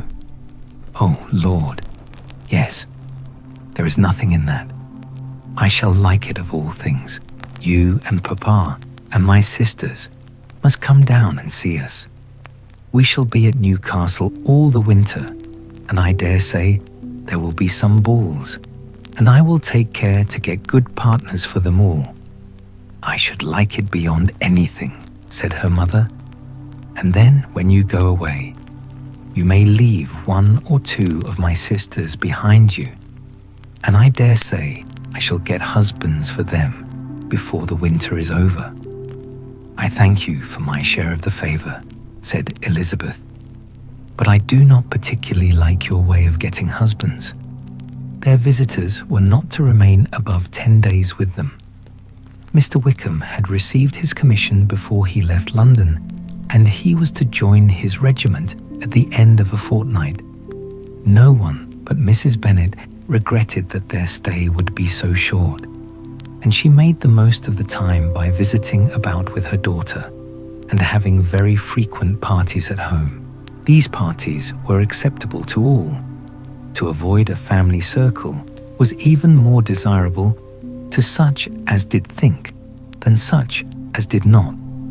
Wickham's affection for Lydia was just what Elizabeth had expected to find it, not equal to Lydia's for him. She had scarcely needed her present observation to be satisfied, from the reason of things, that their elopement had been brought on by the strength of her love, rather than by his, and she would have wondered why, without violently caring for her, he chose to elope with her at all, had she not felt certain that his flight was rendered necessary by distress of circumstances. And if that were the case, he was not the young man to resist an opportunity of having a companion. Lydia was exceedingly fond of him. He was her dear Wickham on every occasion. No one was to be put in competition with him. He did everything best in the world, and she was sure he would kill more birds on the 1st of September than anybody else in the country. One morning, soon after their arrival, as she was sitting with her 2 elder sisters, she said to Elizabeth, "Lizzie, I never gave you an account of my wedding, I believe. You were not by when I told Mamma and the others all about it. Are not you curious to hear how it was managed?" "No, really," replied Elizabeth. "I think there cannot be too little said on the subject. La, you are so strange, but I must tell you how it went off. We were married, you know, at St. Clement's, because Wickham's lodgings were in that parish, and it was settled that we should all be there by 11 o'clock. My uncle and aunt and I were to go together, and the others were to meet us at the church. Well, Monday morning came, and I was in such a fuss. I was so afraid, you know, that something would happen to put it off, and then I should have gone quite distracted. And there was my aunt, all the time I was dressing, preaching and talking away just as if she was reading a sermon. However, I did not hear above 1 word in 10, for I was thinking, you may suppose, of my dear Wickham. I longed to know whether he would be married in his blue coat. Well, and so we breakfasted at 10 as usual. I thought it would never be over, for by the by, you are to understand that my uncle and aunt were horrid, unpleasant, all the time I was with them. If you'll believe me, I did not once put my foot out of doors, though I was there a fortnight. Not one party or scheme or anything. To be sure, London was rather thin, but however, the little theatre was open. Well, and so, just as the carriage came to the door, my uncle was called away upon business to that horrid man, Mr. Stone. And then, you know, when once they get together, there is no end of it. Well, I was so frightened, I did not know what to do, for my uncle was to give me away, and if we were beyond the hour, we could not be married all day. But luckily, he came back again in 10 minutes' time, and then we all set out. However, I recollected afterwards that if he had been prevented going, the wedding need not be put off, for Mr. Darcy might have done as well. "Mr. Darcy," repeated Elizabeth in utter amazement. "Oh yes, he was to come there with Wickham, you know. But gracious me, I quite forgot. I ought not to have said a word about it. I promised them so faithfully. What will Wickham say? It was to be such a secret." "If it was to be a secret," said Jane, "say not another word on the subject. You may depend upon my seeking no further." "Oh, certainly," said Elizabeth, though burning with curiosity. "We will ask you no questions." "Thank you," said Lydia, "for if you did, I should certainly tell you all, and then Wickham would be so angry." On such encouragement to ask, Elizabeth was forced to put it out of her power by running away. But to live in ignorance on such a point was impossible, or at least it was impossible not to try for information. Mr. Darcy had been at her sister's wedding. It was exactly a scene, and exactly among people, where he had apparently least to do, and least temptation to go. Conjectures as to the meaning of it, rapid and wild, hurried into her brain, but she was satisfied with none. Those that best pleased her, as placing his conduct in the noblest light, seemed most improbable. She could not bear such suspense, and hastily seizing a sheet of paper, wrote a short letter to her aunt, to request an explanation of what Lydia had dropped, if it were compatible with the secrecy which had been intended. "You may readily comprehend," she added, "what my curiosity must be to know how a person unconnected with any of us, and, comparatively speaking, a stranger to our family, should have been amongst you at such a time. Pray write instantly, and let me understand unless it is, for very cogent reasons, to remain in the secrecy which Lydia seems to think necessary, and then I must endeavour to be satisfied with ignorance. Not that I shall, though, she added to herself, and she finished the letter. And, my dear aunt, if you do not tell me in an honourable manner, I shall certainly be reduced to tricks and stratagems to find it out. Jane's delicate sense of honour would not allow her to speak to Elizabeth privately of what Lydia had let fall. Elizabeth was glad of it, till it appeared whether her inquiries would receive any satisfaction. She had rather be without a confidant. Chapter 52. Elizabeth had the satisfaction of receiving an answer to her letter as soon as she possibly could. She was no sooner in possession of it than hurrying into the little copse, where she was least likely to be interrupted, she sat down on one of the benches and prepared to be happy, for the length of the letter convinced her that it did not contain a denial. Gracechurch Street, 7th to 6. My dear niece, I have just received your letter and shall devote this whole morning to answering it, as I foresee that a little writing will not comprise what I have to tell you. I must confess myself surprised by your application. I did not expect it from you. Don't think me angry, however, for I only mean to let you know that I had not imagined such inquiries to be necessary on your side. If you do not choose to understand me, forgive my impertinence. Your uncle is as much surprised as I am, and nothing but the belief of your being a party concerned would have allowed him to act as he has done. But if you are really innocent and ignorant, I must be more explicit. On the very day of my coming home from Longbourn, your uncle had a most unexpected visitor. Mr. Darcy called and was shut up with him several hours. It was all over before I arrived, so my curiosity was not so dreadfully racked as yours seems to have been. He came to tell Mr. Gardiner that he had found out where your sister and Mr. Wickham were, and that he had seen and talked with them both, Wickham repeatedly, Lydia once.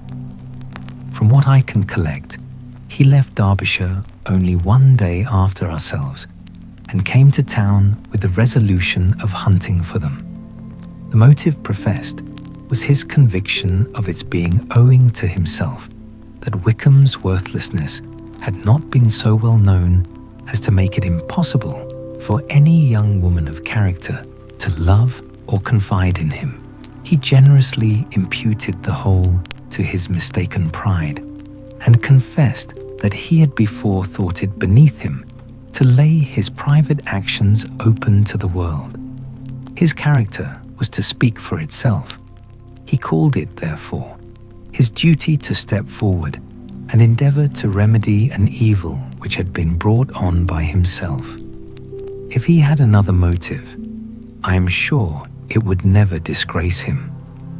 He had been some days in town before he was able to discover them, but he had something to direct his search which was more than we had, and the consciousness of this was another reason for his resolving to follow us.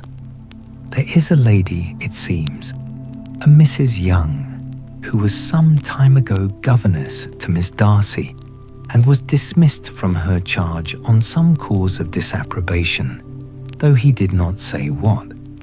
She then took a large house in Edward Street, and has since maintained herself by letting lodgings. This Mrs. Young was, he knew, intimately acquainted with Wickham, and he went to her for intelligence of him as soon as he got to town. But it was 2 or 3 days before he could get from her what he wanted. She would not betray her trust, I suppose, without bribery and corruption, for she really did know where her friend was to be found.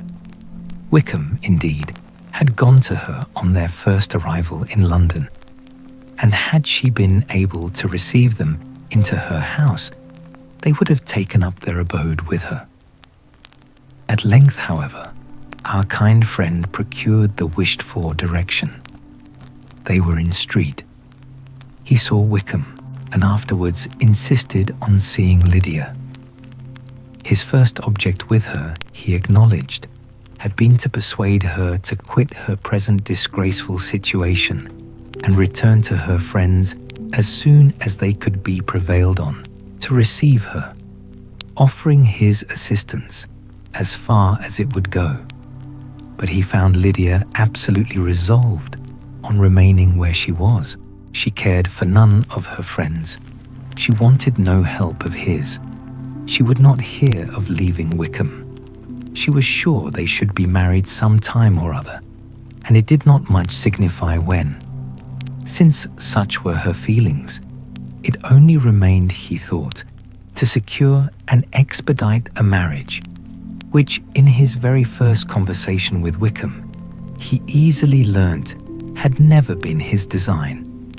He confessed himself obliged to leave the regiment on account of some debts of honour which were very pressing, and scrupled not to lay all the ill consequences of Lydia's flight on her own folly alone. He meant to resign his commission immediately, and as to his future situation, he could conjecture very little about it. He must go somewhere, but he did not know where, and he knew he should have nothing to live on. Mr. Darcy asked why he did not marry your sister at once. Though Mr. Bennet was not imagined to be very rich, he would have been able to do something for him, and his situation must have been benefited by marriage. But he found, in reply to this question, that Wickham still cherished the hope of more effectually making his fortune by marriage in some other country. Under such circumstances, however, he was not likely to be proof against the temptation of immediate relief. They met several times, for there was much to be discussed. Wickham, of course, wanted more than he could get, but at length was reduced to be reasonable. Everything being settled between them, Mr. Darcy's next step was to make your uncle acquainted with it, and he first called in Gracechurch Street the evening before I came home. But Mr. Gardiner could not be seen, and Mr. Darcy found, on further inquiry, that your father was still with him, but would quit town the next morning. He did not judge your father to be a person whom he could so properly consult as your uncle, and therefore readily postponed seeing him till after the departure of the former.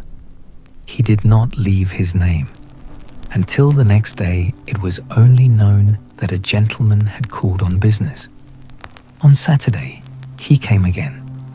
Your father was gone, your uncle at home, and, as I said before, they had a great deal of talk together.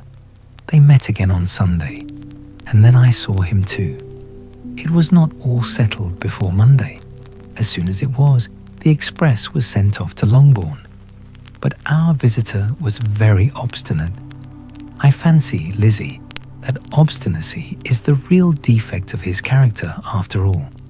He has been accused of many faults at different times, but this is the true one. Nothing was to be done that he did not do himself.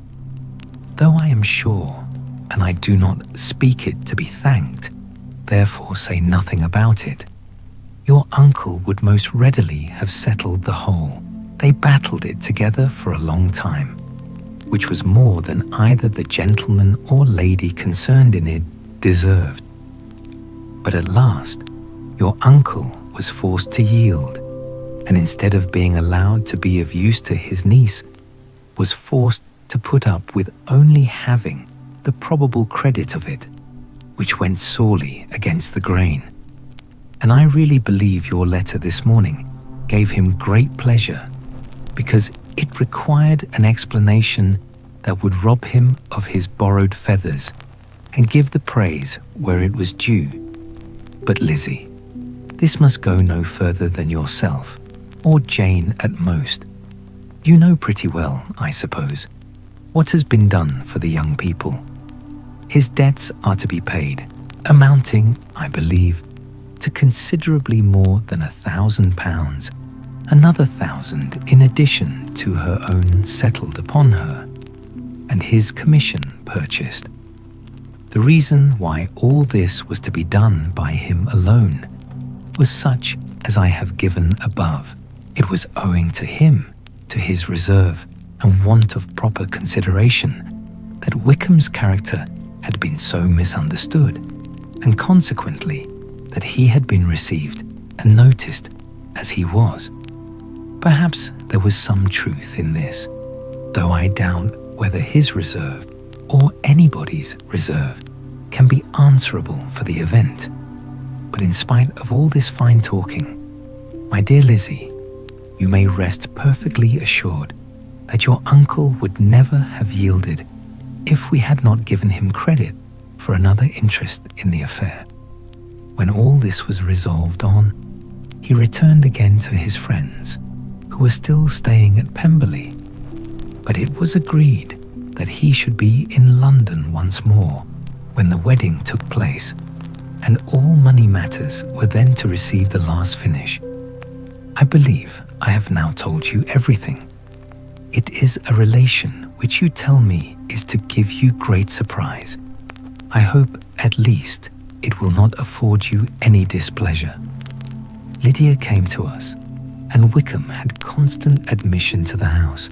He was exactly what he had been when I knew him in Hertfordshire. But I would not tell you how little I was satisfied with her behaviour while she stayed with us, if I had not perceived by Jane's letter last Wednesday that her conduct on coming home was exactly of a piece with it, and therefore what I now tell you can give you no fresh pain. I talked to her repeatedly in the most serious manner, representing to her the wickedness of what she had done and all the unhappiness she had brought on her family. If she heard me, it was by good luck, for I am sure she did not listen. I was sometimes quite provoked, but then I recollected my dear Elizabeth and Jane, and for their sakes had patience with her. Mr. Darcy was punctual in his return, and, as Lydia informed you, attended the wedding. He dined with us the next day, and was to leave town again on Wednesday or Thursday. Will you be very angry with me, my dear Lizzie, if I take this opportunity of saying what I was never bold enough to say before, how much I like him? His behaviour to us has, in every respect, been as pleasing as when we were in Derbyshire. His understanding and opinions all please me. He wants nothing but a little more liveliness, and that, if he marry prudently, his wife may teach him. I thought him very sly. He hardly ever mentioned your name, but slyness seems the fashion. Pray forgive me if I have been very presuming, or at least do not punish me so far as to exclude me from P.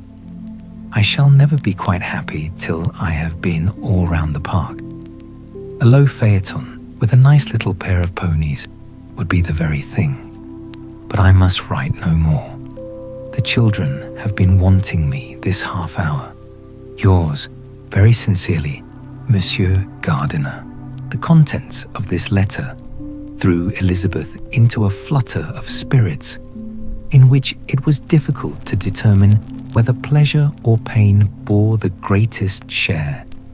The vague and unsettled suspicions which uncertainty had produced of what Mr. Darcy might have been doing to forward her sister's match, which she had feared to encourage as an exertion of goodness too great to be probable, and at the same time dreaded to be just, from the pain of obligation, were proved beyond their greatest extent to be true. He had followed them purposely to town. He had taken on himself all the trouble and mortification attendant on such a research, in which supplication had been necessary to a woman whom he must abominate and despise, and where he was reduced to frequently meet, reason with, persuade, and finally bribe the man whom he always most wished to avoid, and whose very name it was punishment to him to pronounce. He had done all this for a girl whom he could neither regard nor esteem.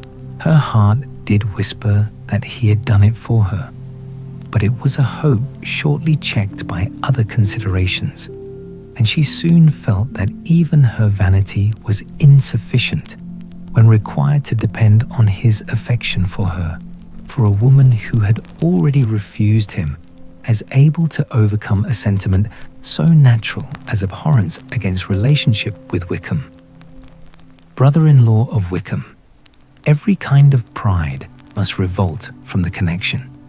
He had, to be sure, done much. She was ashamed to think how much, but he had given a reason for his interference which asked no extraordinary stretch of belief. It was reasonable that he should feel he had been wrong. He had liberality, and he had the means of exercising it.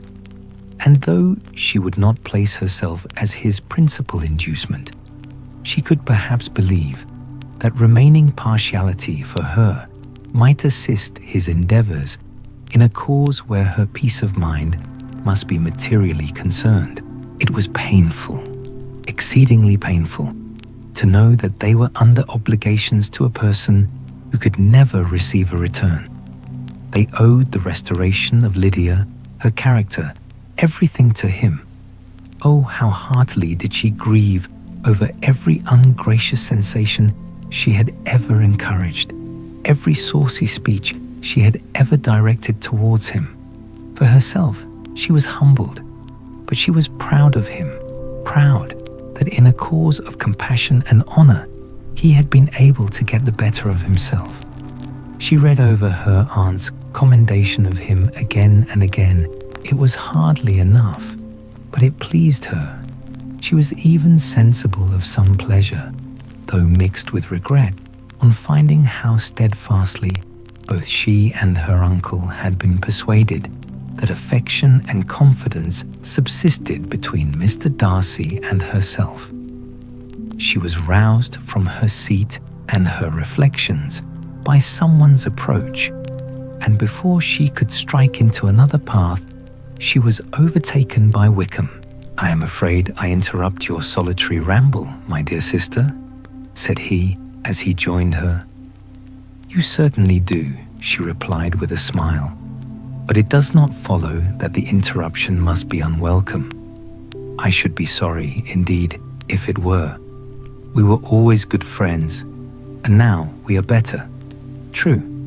Are the others coming out?" "I do not know. Mrs. Bennet and Lydia are going in the carriage to Meryton. And so, my dear sister, I find from our uncle and aunt that you have actually seen Pemberley." She replied in the affirmative. "I almost envy you the pleasure, and yet I believe it would be too much for me, or else I could take it in my way to Newcastle. And you saw the old housekeeper, I suppose? Poor Reynolds. She was always very fond of me. But of course, she did not mention my name to you." "Yes, she did. And what did she say?" "That you were gone into the army, and she was afraid had not turned out well.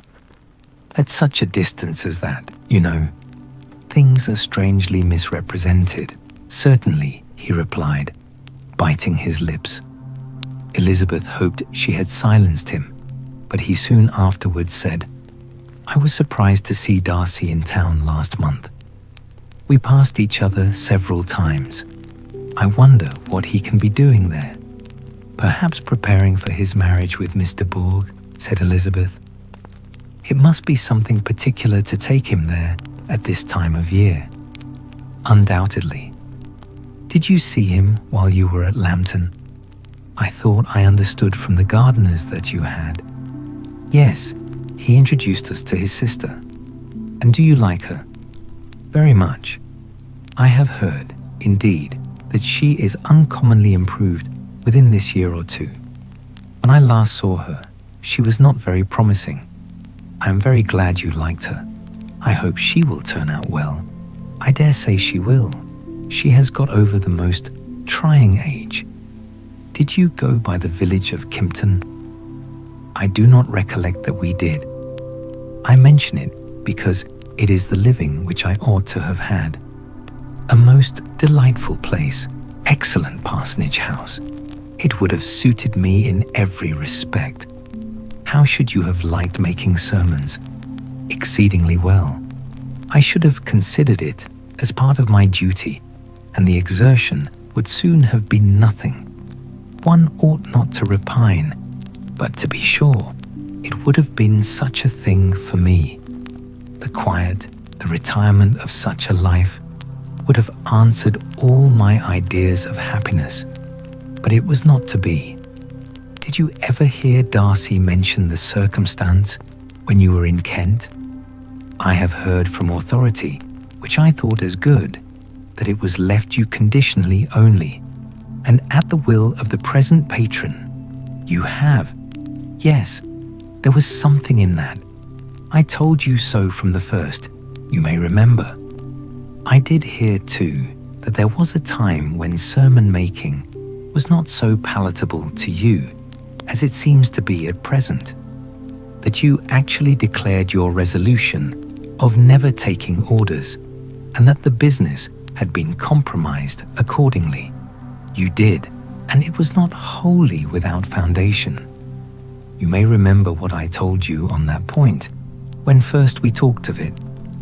They were now almost at the door of the house, for she had walked fast to get rid of him, and unwilling, for her sister's sake, to provoke him, she only said in reply, with a good-humoured smile, "Come, Mr. Wickham, we are brother and sister, you know.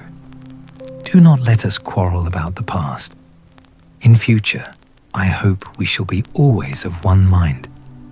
She held out her hand. He kissed it with affectionate gallantry, though he hardly knew how to look, and they entered the house. Chapter 53. Mr. Wickham was so perfectly satisfied with this conversation that he never again distressed himself or provoked his dear sister Elizabeth by introducing the subject of it, and she was pleased to find that she had said enough to keep him quiet.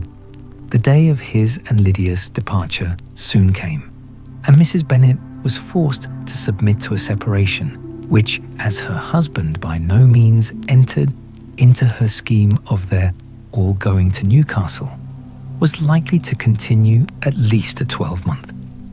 "Oh, my dear Lydia," she cried, "when shall we meet again?" "Oh, Lord, I don't know. Not these 2 or 3 years, perhaps.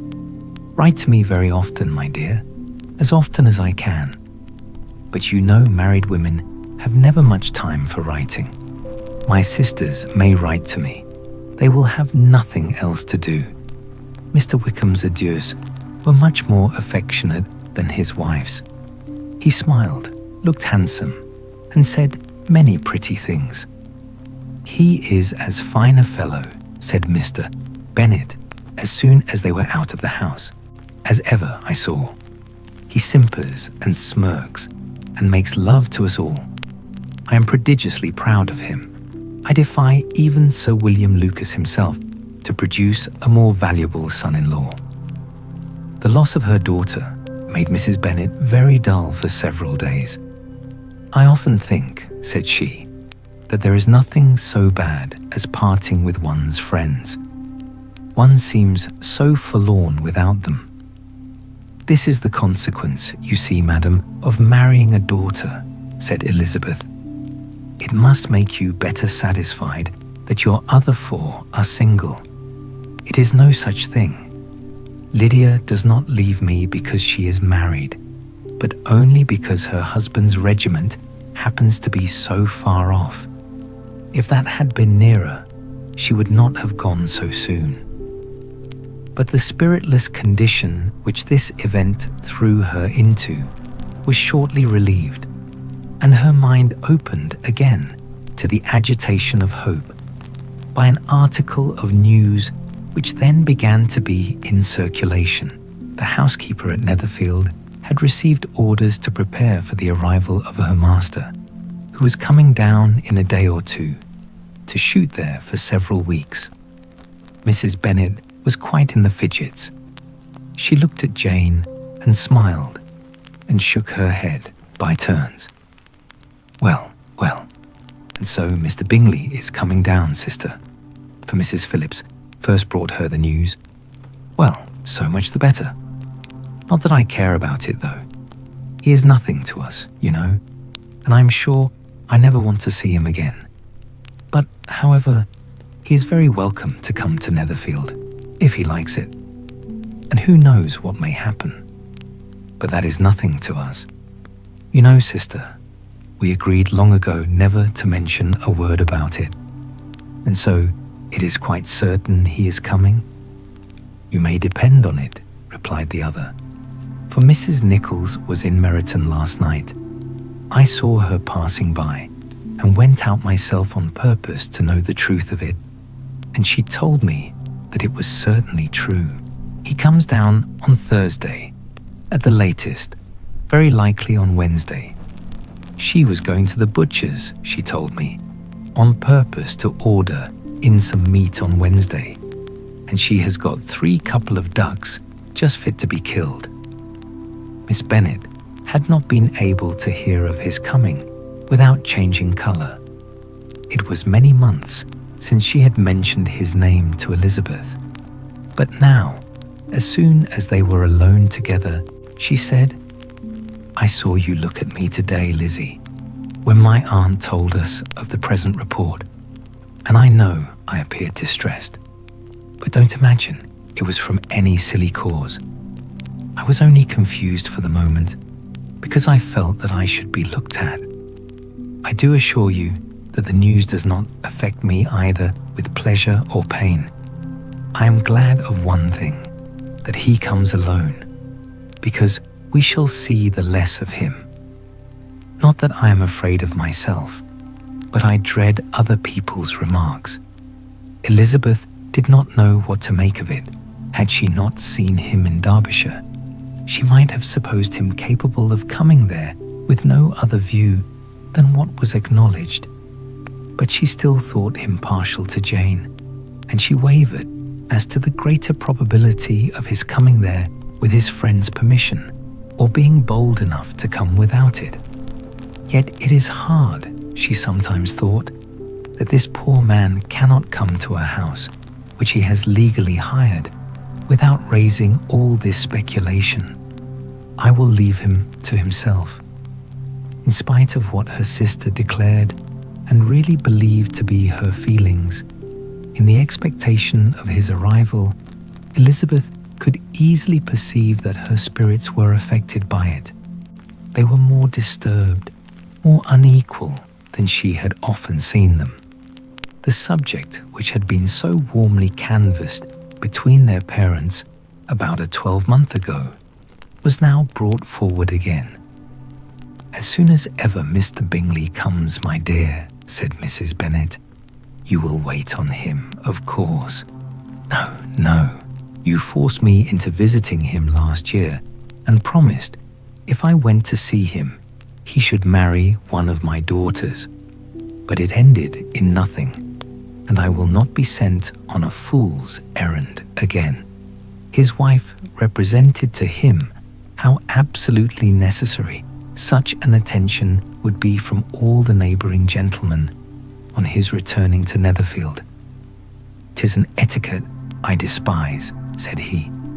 "If he wants our society, let him seek it. He knows where we live.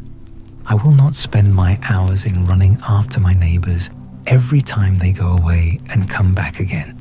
Well, all I know is that it will be abominably rude if you do not wait on him. But however, that shan't prevent my asking him to dine here. I am determined. We must have Mrs. Long and the Gouldings soon. That will make 13 with ourselves, so there will be just room at table for him." Consoled by this resolution, she was the better able to bear her husband's incivility, though it was very mortifying to know that her neighbours might all see Mr. Bingley in consequence of it before they did. As the day of his arrival drew near, "I begin to be sorry that he comes at all," said Jane to her sister. "It would be nothing. I could see him with perfect indifference, but I can hardly bear to hear it thus perpetually talked of. My mother means well, but she does not know, no one can know, how much I suffer from what she says. Happy shall I be when his stay at Netherfield is over." "I wish I could say anything to comfort you," replied Elizabeth, "but it is wholly out of my power. You must feel it, and the usual satisfaction of preaching patience to a sufferer is denied me, because you have always so much." Mr. Bingley arrived. Mrs. Bennet, through the assistance of servants, contrived to have the earliest tidings of it, that the period of anxiety and fretfulness on her side be as long as it could. She counted the days that must intervene before their invitation could be sent hopeless of seeing him before. But on the third morning after his arrival in Hertfordshire, she saw him from her dressing-room window enter the paddock and ride towards the house. Her daughters were eagerly called to partake of her joy. Jane resolutely kept her place at the table, but Elizabeth, to satisfy her mother, went to the window. She saw Mr. Darcy with him, and sat down again by her sister. "There is a gentleman with him, mamma," said Kitty. "Who can it be? Some acquaintance or other, my dear, I suppose. I'm sure I do not know." "La," replied Kitty, "it looks just like that man that used to be with him before. Mr. What's his name, that tall, proud man. Good gracious, Mr. Darcy. And so it does, I vow. Well, any friend of Mr. Bingley's will always be welcome here, to be sure. But else I must say that I hate the very sight of him." Jane looked at Elizabeth with surprise and concern. She knew but little of their meeting in Derbyshire, and therefore felt for the awkwardness which must attend her sister in seeing him almost for the first time after receiving his explanatory letter. Both sisters were uncomfortable enough. Each felt for the other, and of course for themselves. And their mother talked on of her dislike of Mr. Darcy, and her resolution to be civil to him only as Mr. Bingley's friend, without being heard by either of them. But Elizabeth had sources of uneasiness which could not yet be suspected by Jane, to whom she had never yet had courage to show Mrs. Gardiner's letter, or to relate her own change of sentiment towards him. To Jane, he could be only a man whose proposals she had refused, and whose merits she had undervalued. But to her own more extensive information, he was the person to whom the whole family were indebted for the first of benefits, and whom she regarded herself with an interest, if not quite so tender, at least as reasonable and just, as what Jane felt for Bingley. Her astonishment at his coming to Netherfield, to Longbourn, and voluntarily seeking her again, was almost equal to what she had known on first witnessing his altered behaviour in Derbyshire. The colour which had been driven from her face returned for half a minute with an additional glow, and a smile of delight added lustre to her eyes, as she thought for that space of time that his affection and wishes must still be unshaken. But she would not be secure. "Let me first see how he behaves," said she. "It will then be early enough for expectation."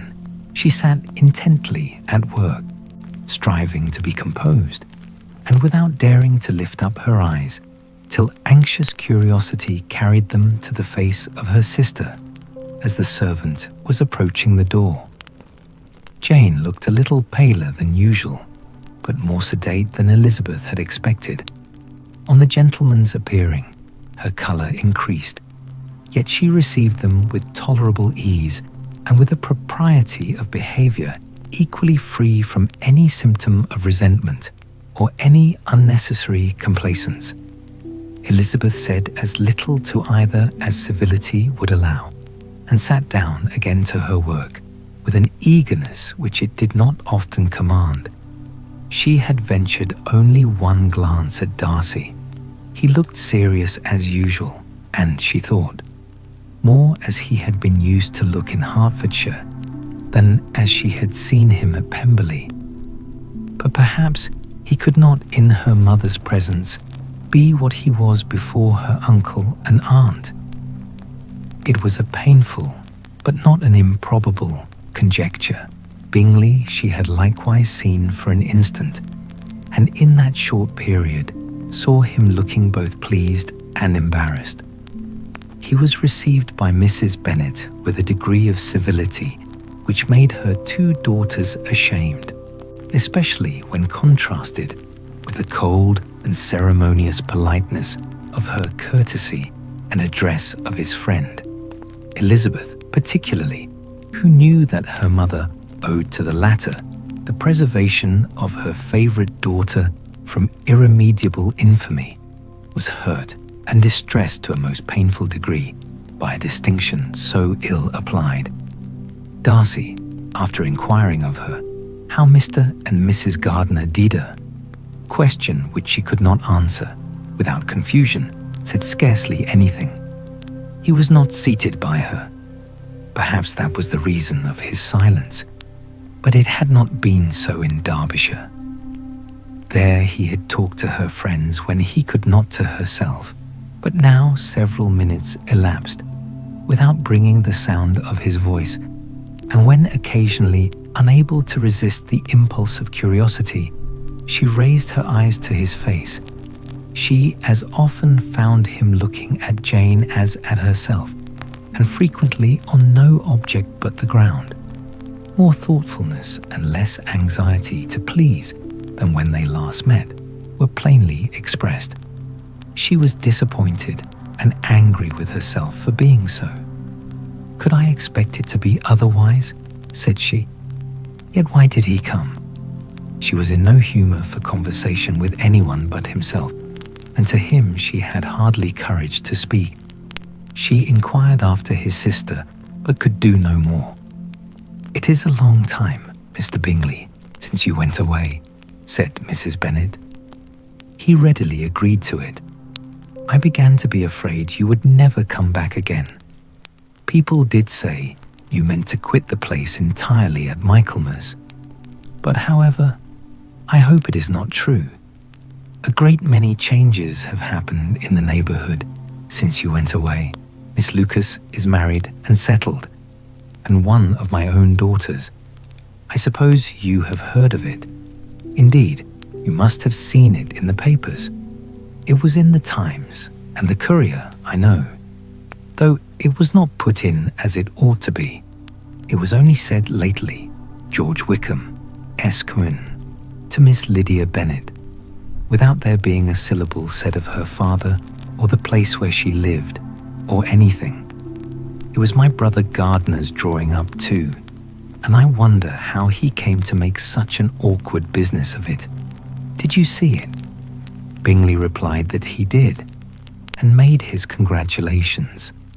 Elizabeth dared not lift up her eyes. How Mr. Darcy looked, therefore, she could not tell. "It is a delightful thing, to be sure, to have a daughter well married," continued her mother. "But at the same time, Mr. Bingley, it is very hard to have her taken away from me.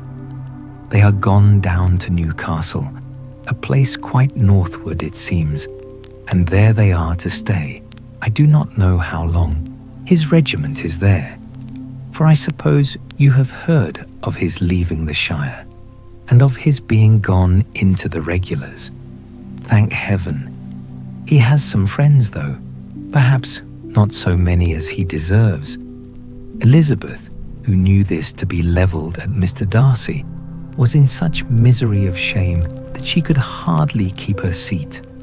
It drew from her, however, the exertion of speaking, which nothing else had so effectually done before, and she asked Bingley whether he meant to make any stay in the country at present. A few weeks, he believed. "When you have killed all your own birds, Mr. Bingley," said her mother, "I beg you will come here and shoot as many as you please on Mr. Bennet's manor. I am sure he will be vastly happy to oblige you, and will save all the best of the coveys for you." Elizabeth's misery increased at such unnecessary, such officious attention, were the same fair prospect to arise at present, as had flattered them a year ago. Everything, she was persuaded, would be hastening to the same vexatious conclusion. At that instant she felt that years of happiness could not make Jane or herself amends for moments of such painful confusion. "The first wish of my heart," said she to herself, "is never more to be in company with either of them. Their society can afford no pleasure that will atone for such wretchedness as this. Let me never see either one or the other again." Yet the misery, for which years of happiness were to offer no compensation, received soon afterwards material relief from observing how much the beauty of her sister rekindled the admiration of her former lover. When first he came in, he had spoken to her but little, but every 5 minutes seemed to be giving her more of his attention. He found her as handsome as she had been last year, as good-natured and as unaffected, though not quite so chatty. Jane was anxious that no difference should be perceived in her at all, and was really persuaded that she talked as much as ever, but her mind was so busily engaged that she did not always know when she was silent. When the gentleman rose to go away, Mrs. Bennet was mindful of her intended civility, and they were invited and engaged to dine at Longbourn in a few days' time. "You are quite a visit in my debt, Mr. Bingley," she added, "for when you went to town last winter, you promised to take a family dinner with us as soon as you returned. I have not forgot, you see, and I assure you I was very much disappointed that you did not come back and keep your engagement." Bingley looked a little silly at this reflection, and said something of his concern at having been prevented by business. They then went away. Mrs.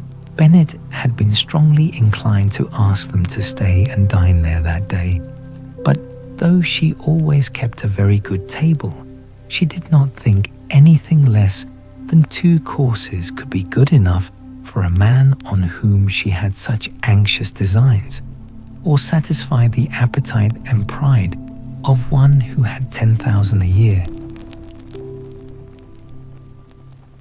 Chapter 54. As soon as they were gone, Elizabeth walked out to recover her spirits, or, in other words, to dwell without interruption on those subjects which must deaden them more. Mr. Darcy's behaviour astonished and vexed her. Why, if he came only to be silent, grave, and indifferent, said she, did he come at all? She could settle it in no way that gave her pleasure. He could be still amiable, still pleasing to my uncle and aunt when he was in town, and why not to me? If he fears me, why come hither? If he no longer cares for me, why silent? Teasing man. I will think no more about him. Her resolution was for a short time involuntarily kept by the approach of her sister, who joined her with a cheerful look, which showed her better satisfied with their visitors than Elizabeth. "Now," said she, "that this first meeting is over, I feel perfectly easy. I know my own strength, and I shall never be embarrassed again by his coming. I'm glad he dines here on Tuesday. It will then be publicly seen that on both sides we meet only as common and indifferent acquaintance. Yes, very indifferent indeed, said Elizabeth laughingly. Oh, Jane, take care. My dear Lizzie, you cannot think me so weak as to be in danger now. I think you are in very great danger of making him as much in love with you as ever. They did not see the gentleman again till Tuesday, and Mrs. Bennet, in the meanwhile, was giving way to all the happy schemes which the good humour and common politeness of Bingley, in the half an hour's visit, had revived. On Tuesday, there was a large party assembled at Longbourn, and the two who were most anxiously expected, to the credit of their punctuality as sportsmen, were in very good time. When they repaired to the dining room, Elizabeth eagerly watched to see whether Bingley would take the place which, in all their former parties, had belonged to him by her sister. Her prudent mother, occupied by the same ideas, forbore to invite him to sit by herself. On entering the room, he seemed to hesitate, but Jane happened to look round and happened to smile. It was decided. He placed himself by her.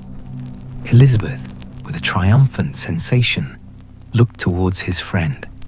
He bore it with noble indifference, and she would have imagined that Bingley had received his sanction to be happy, had she not seen his eyes likewise turned towards Mr. Darcy with an expression of half-laughing alarm. His behaviour to her sister was such during dinner-time as showed an admiration of her, which, though more guarded than formerly, persuaded Elizabeth that, if left wholly to himself, Jane's happiness and his own would be speedily secured. Though she dared not depend upon the consequence, she yet received pleasure from observing his behaviour. It gave her all the animation that her spirits could boast, for she was in no cheerful humour. Mr. Darcy was almost as far from her as the table could divide them. He was on one side of her mother. She knew how little such a situation would give pleasure to either, or make either appear to advantage. She was not near enough to hear any of their discourse, but she could see how seldom they spoke to each other, and how formal and cold was their manner whenever they did. Her mother's ungraciousness made the sense of what they owed him more painful to Elizabeth's mind, and she would, at times, have given anything to be privileged to tell him that his kindness was neither unknown nor unfelt by the whole of the family. She was in hopes that the evening would afford some opportunity of bringing them together, that the whole of the visit would not pass away without enabling them to enter into something more of conversation than the mere ceremonious salutation attending his entrance, anxious and uneasy. The period which passed in the drawing-room before the gentleman came was wearisome and dull to a degree that almost made her uncivil. She looked forward to their entrance as the point on which all her chance of pleasure for the evening must depend. If he does not come to me, then, said she, I shall give him up forever. The gentleman came, and she thought he looked as if he would have answered her hopes. But alas, the ladies had crowded round the table where Miss Bennet was making tea, and Elizabeth pouring out the coffee in so close a confederacy that there was not a single vacancy near her which would admit of a chair. And on the gentleman's approaching, one of the girls moved closer to her than ever and said in a whisper, The men shan't come and part us. I am determined. We want none of them, do we? Darcy had walked away to another part of the room. She followed him with her eyes, envied everyone to whom he spoke, had scarcely patience enough to help anybody to coffee, and then was enraged against herself for being so silly. A man who has once been refused. How could I ever be foolish enough to expect a renewal of his love?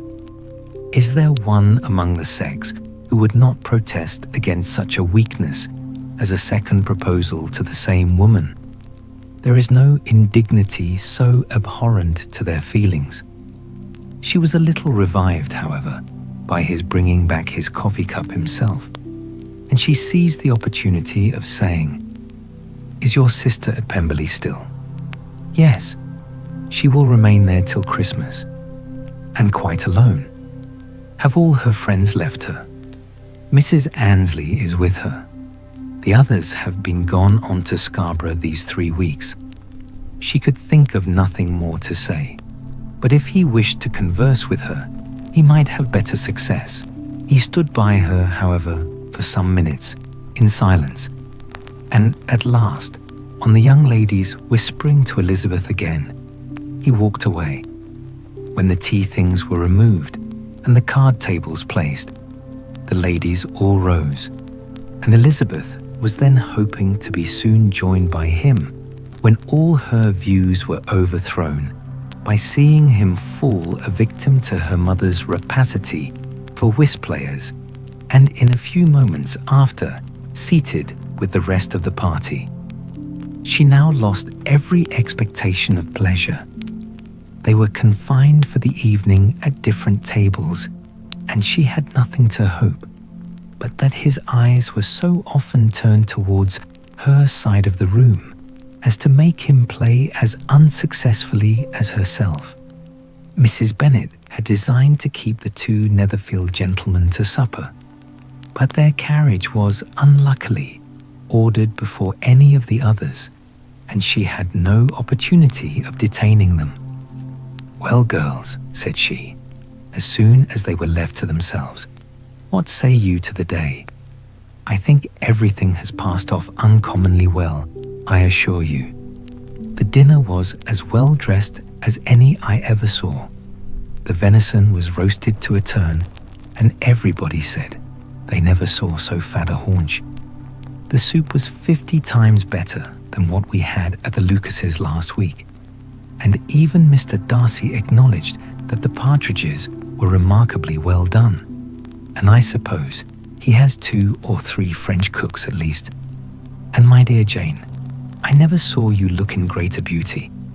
Mrs. Long said so too, for I asked her whether you did not. And what do you think she said besides? Ah, Mrs. Bennet, we shall have her at Netherfield at last.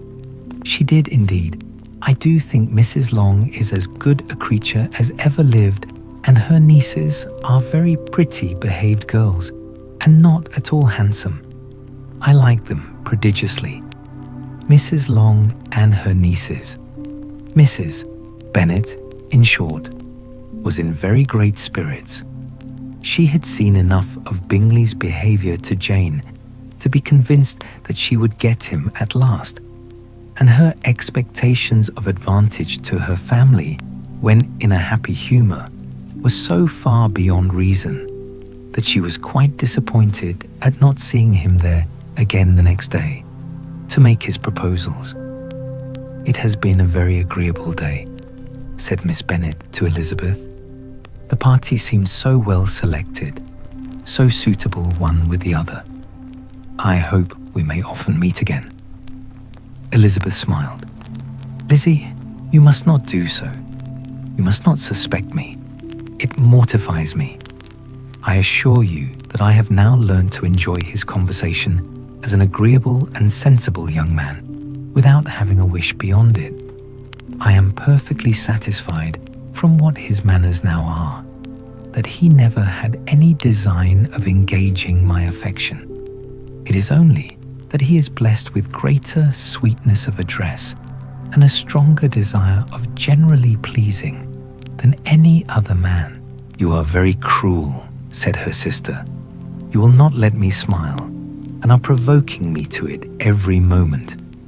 How hard it is in some cases, to be believed, and how impossible in others. But why should you wish to persuade me that I feel more than I acknowledge? That is a question which I hardly know how to answer. We all love to instruct, though we can teach only what is not worth knowing. Forgive me, and if you persist in indifference, do not make me your confidant.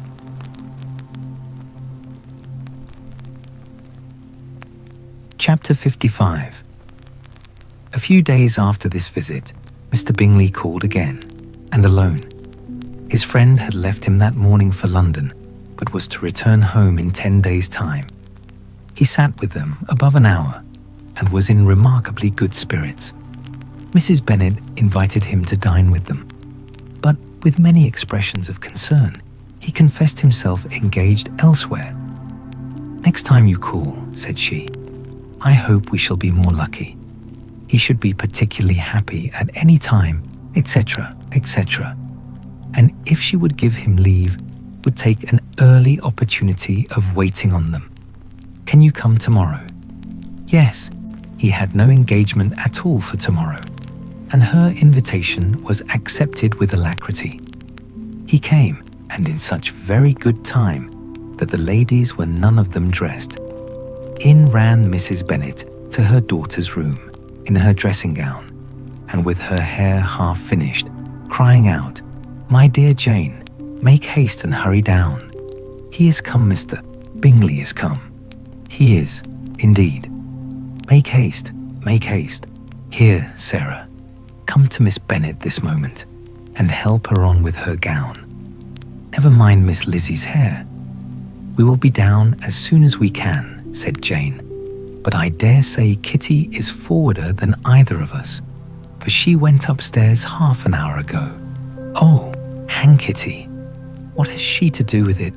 Come, be quick, be quick. Where is your sash, my dear?" But when her mother was gone, Jane would not be prevailed on to go down without one of her sisters. The same anxiety to get them by themselves was visible again in the evening. After tea, Mr. Bennet retired to the library, as was his custom, and Mary went upstairs to her instrument. 2 obstacles of the 5 being thus removed, Mrs. Bennet sat looking and winking at Elizabeth and Catherine for a considerable time, without making any impression on them. Elizabeth would not observe her, and when at last Kitty did, she very innocently said, "What is the matter, Mamma? What do you keep winking at me for? What am I to do?" "Nothing, child, nothing. I did not wink at you." She then sat still 5 minutes longer, but unable to waste such a precious occasion, she suddenly got up and saying to Kitty, "Come here, my love, I want to speak to you," took her out of the room. Jane instantly gave a look at Elizabeth, which spoke her distress at such premeditation, and her entreaty that she would not give in to it. In a few minutes, Mrs. Bennet half opened the door and called out, "Lizzie, my dear, I want to speak with you." Elizabeth was forced to go. "We may as well leave them by themselves, you know," said her mother as soon as she was in the hall. "Kitty and I are going upstairs to sit in my dressing room." Elizabeth made no attempt to reason with her mother, but remained quietly in the hall till she and Kitty were out of sight, then returned into the drawing room. Mrs. Bennet's schemes for this day were ineffectual. Bingley was everything that was charming, except the professed lover of her daughter. His ease and cheerfulness rendered him a most agreeable addition to their evening party, and he bore with the ill-judged officiousness of the mother, and heard all her silly remarks with a forbearance and command of countenance particularly grateful to the daughter. He scarcely needed an invitation to stay supper, and before he went away, an engagement was formed, chiefly through his own and Mrs. Bennet's means, for his coming next morning to shoot with her husband. After this day, Jane said no more of her indifference. Not a word passed between the sisters concerning Bingley, but Elizabeth went to bed in the happy belief that all must speedily be concluded, unless Mr. Darcy returned within the stated time. Seriously, however, she felt tolerably persuaded that all this must have taken place with that gentleman's concurrence. Bingley was punctual to his appointment, and he and Mr. Bennet spent the morning together, as had been agreed on. The latter was much more agreeable than his companion expected. There was nothing of presumption or folly in Bingley that could provoke his ridicule or disgust him into silence, and he was more communicative and less eccentric than the other had ever seen him. Bingley, of course, returned with him to dinner, and in the evening, Mrs. Bennet's invention was again at work to get everybody away from him and her daughter. Elizabeth, who had a letter to write, went into the breakfast room for that purpose soon after tea, for as the others were all going to sit down to cards, she could not be wanted to counteract her mother's schemes. But on her returning to the drawing room, when her letter was finished, she saw, to her infinite surprise, there was reason to fear that her mother had been too ingenious for her. On opening the door, she perceived her sister and Bingley standing together over the hearth as if engaged in earnest conversation. And had this led to no suspicion, the faces of both, as they hastily turned round and moved away from each other, would have told it all. Their situation was awkward enough, but hers, she thought, was still worse. Not a syllable was uttered by either, and Elizabeth was on the point of going away again, when Bingley, who as well as the other had sat down, suddenly rose and, whispering a few words to her sister, ran out of the room. Jane could have no reserves from Elizabeth, where confidence would give pleasure, and instantly embracing her, acknowledged with the liveliest emotion that she was the happiest creature in the world. "'Tis too much," she added, "by far too much. I do not deserve it. Oh, why is not everybody as happy?" Elizabeth's congratulations were given with a sincerity, a warmth, a delight, which words could but poorly express.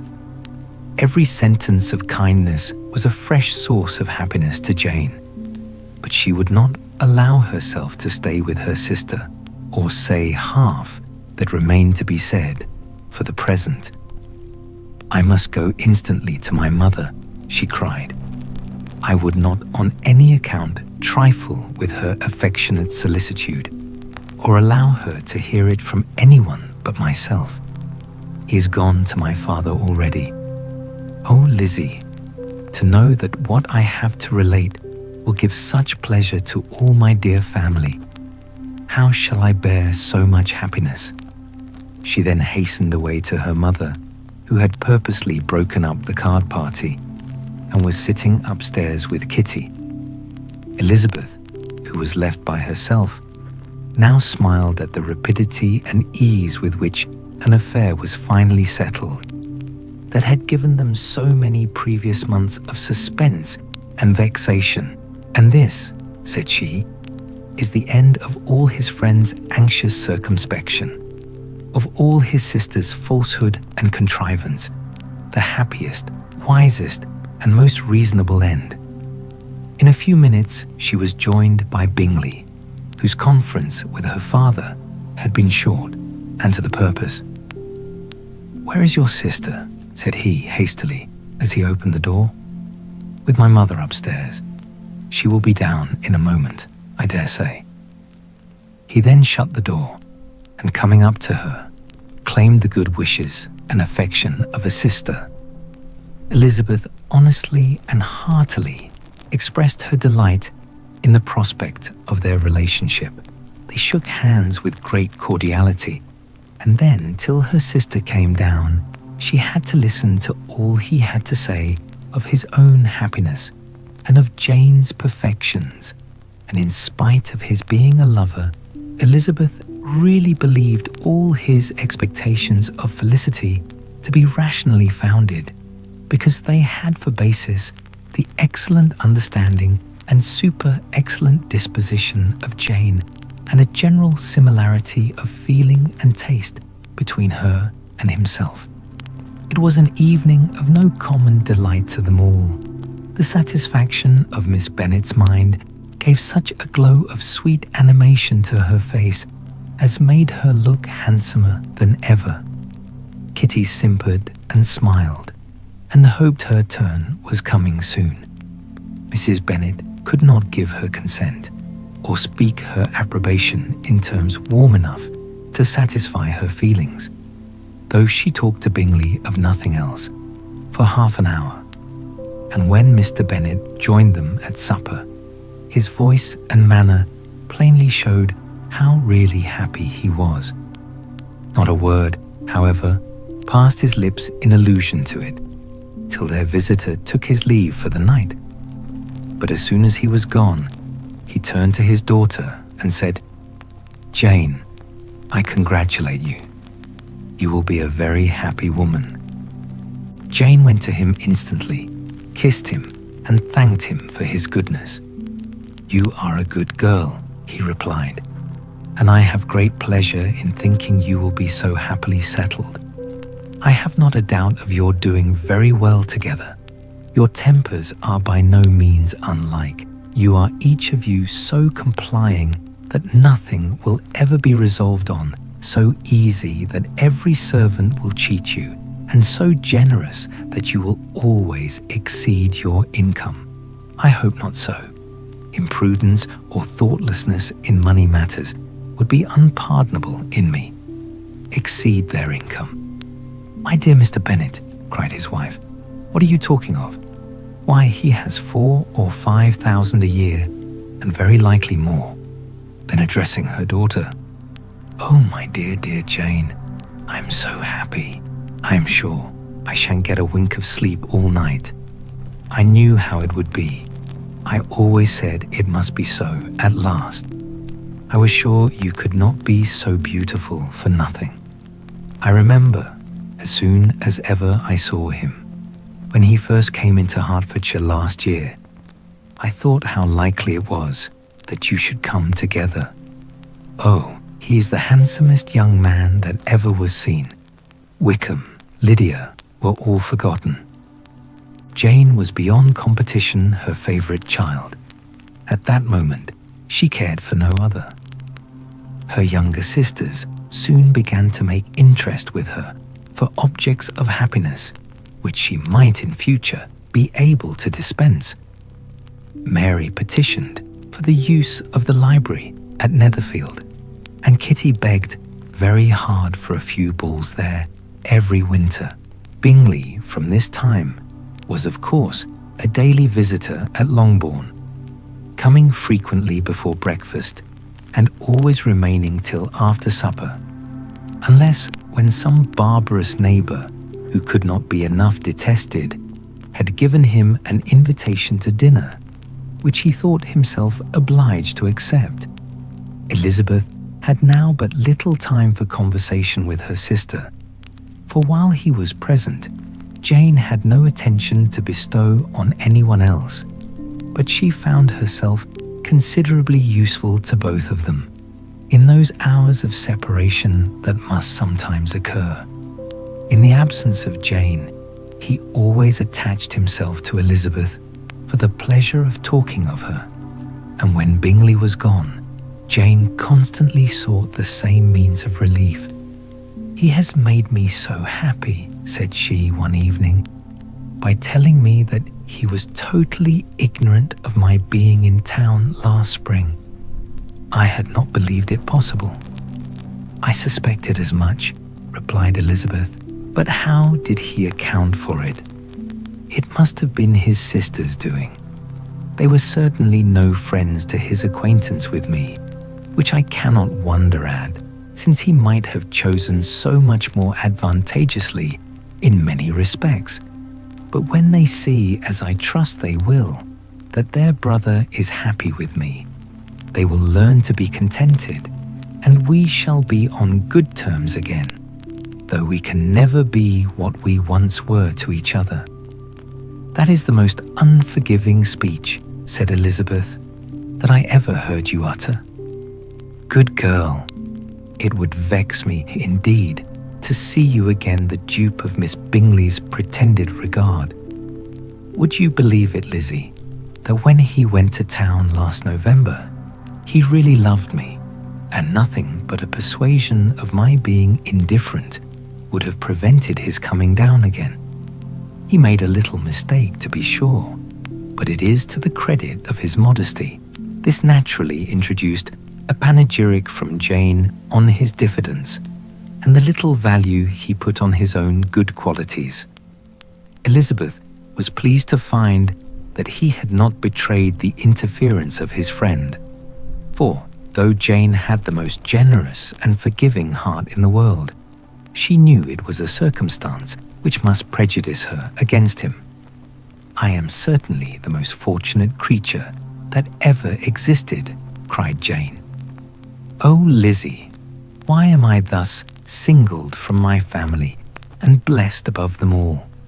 If I could but see you as happy, if there were but such another man for you, if you were to give me 40 such men, I never could be so happy as you, till I have your disposition, your goodness.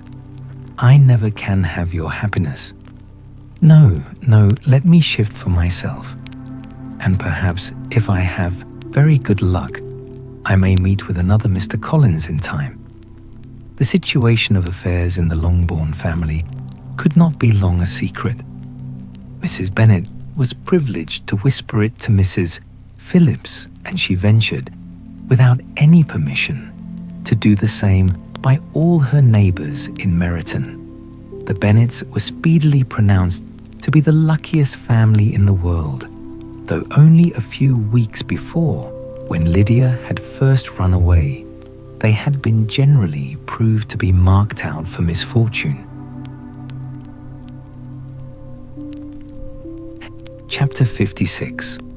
One morning, about a week after Bingley's engagement with Jane had been formed, as he and the females of the family were sitting together in the dining room, their attention was suddenly drawn to the window by the sound of a carriage, and they perceived a chaise and four driving up the lawn. It was too early in the morning for visitors, and besides, the equipage did not answer to that of any of their neighbours. The horses were post, and neither the carriage nor the livery of the servant who preceded it were familiar to them. As it was certain, however, that somebody was coming, Bingley instantly prevailed on Miss Bennet to avoid the confinement of such an intrusion and walk away with him into the shrubbery. They both set off, and the conjectures of the remaining three continued, though with little satisfaction, till the door was thrown open and their visitor entered. It was Lady Catherine de Bourgh. They were, of course, all intending to be surprised, but their astonishment was beyond their expectation, and on the part of Mrs. Bennet and Kitty, though she was perfectly unknown to them, even inferior to what Elizabeth felt. She entered the room with an air more than usually ungracious, made no other reply to Elizabeth's salutation than a slight inclination of the head, and sat down without saying a word. Elizabeth had mentioned her name to her mother on her ladyship's entrance, though no request of introduction had been made. Mrs. Bennet, all amazement, though flattered by having a guest of such high importance, received her with the utmost politeness. After sitting for a moment in silence, she said very stiffly to Elizabeth, "I hope you are well, Miss Bennet.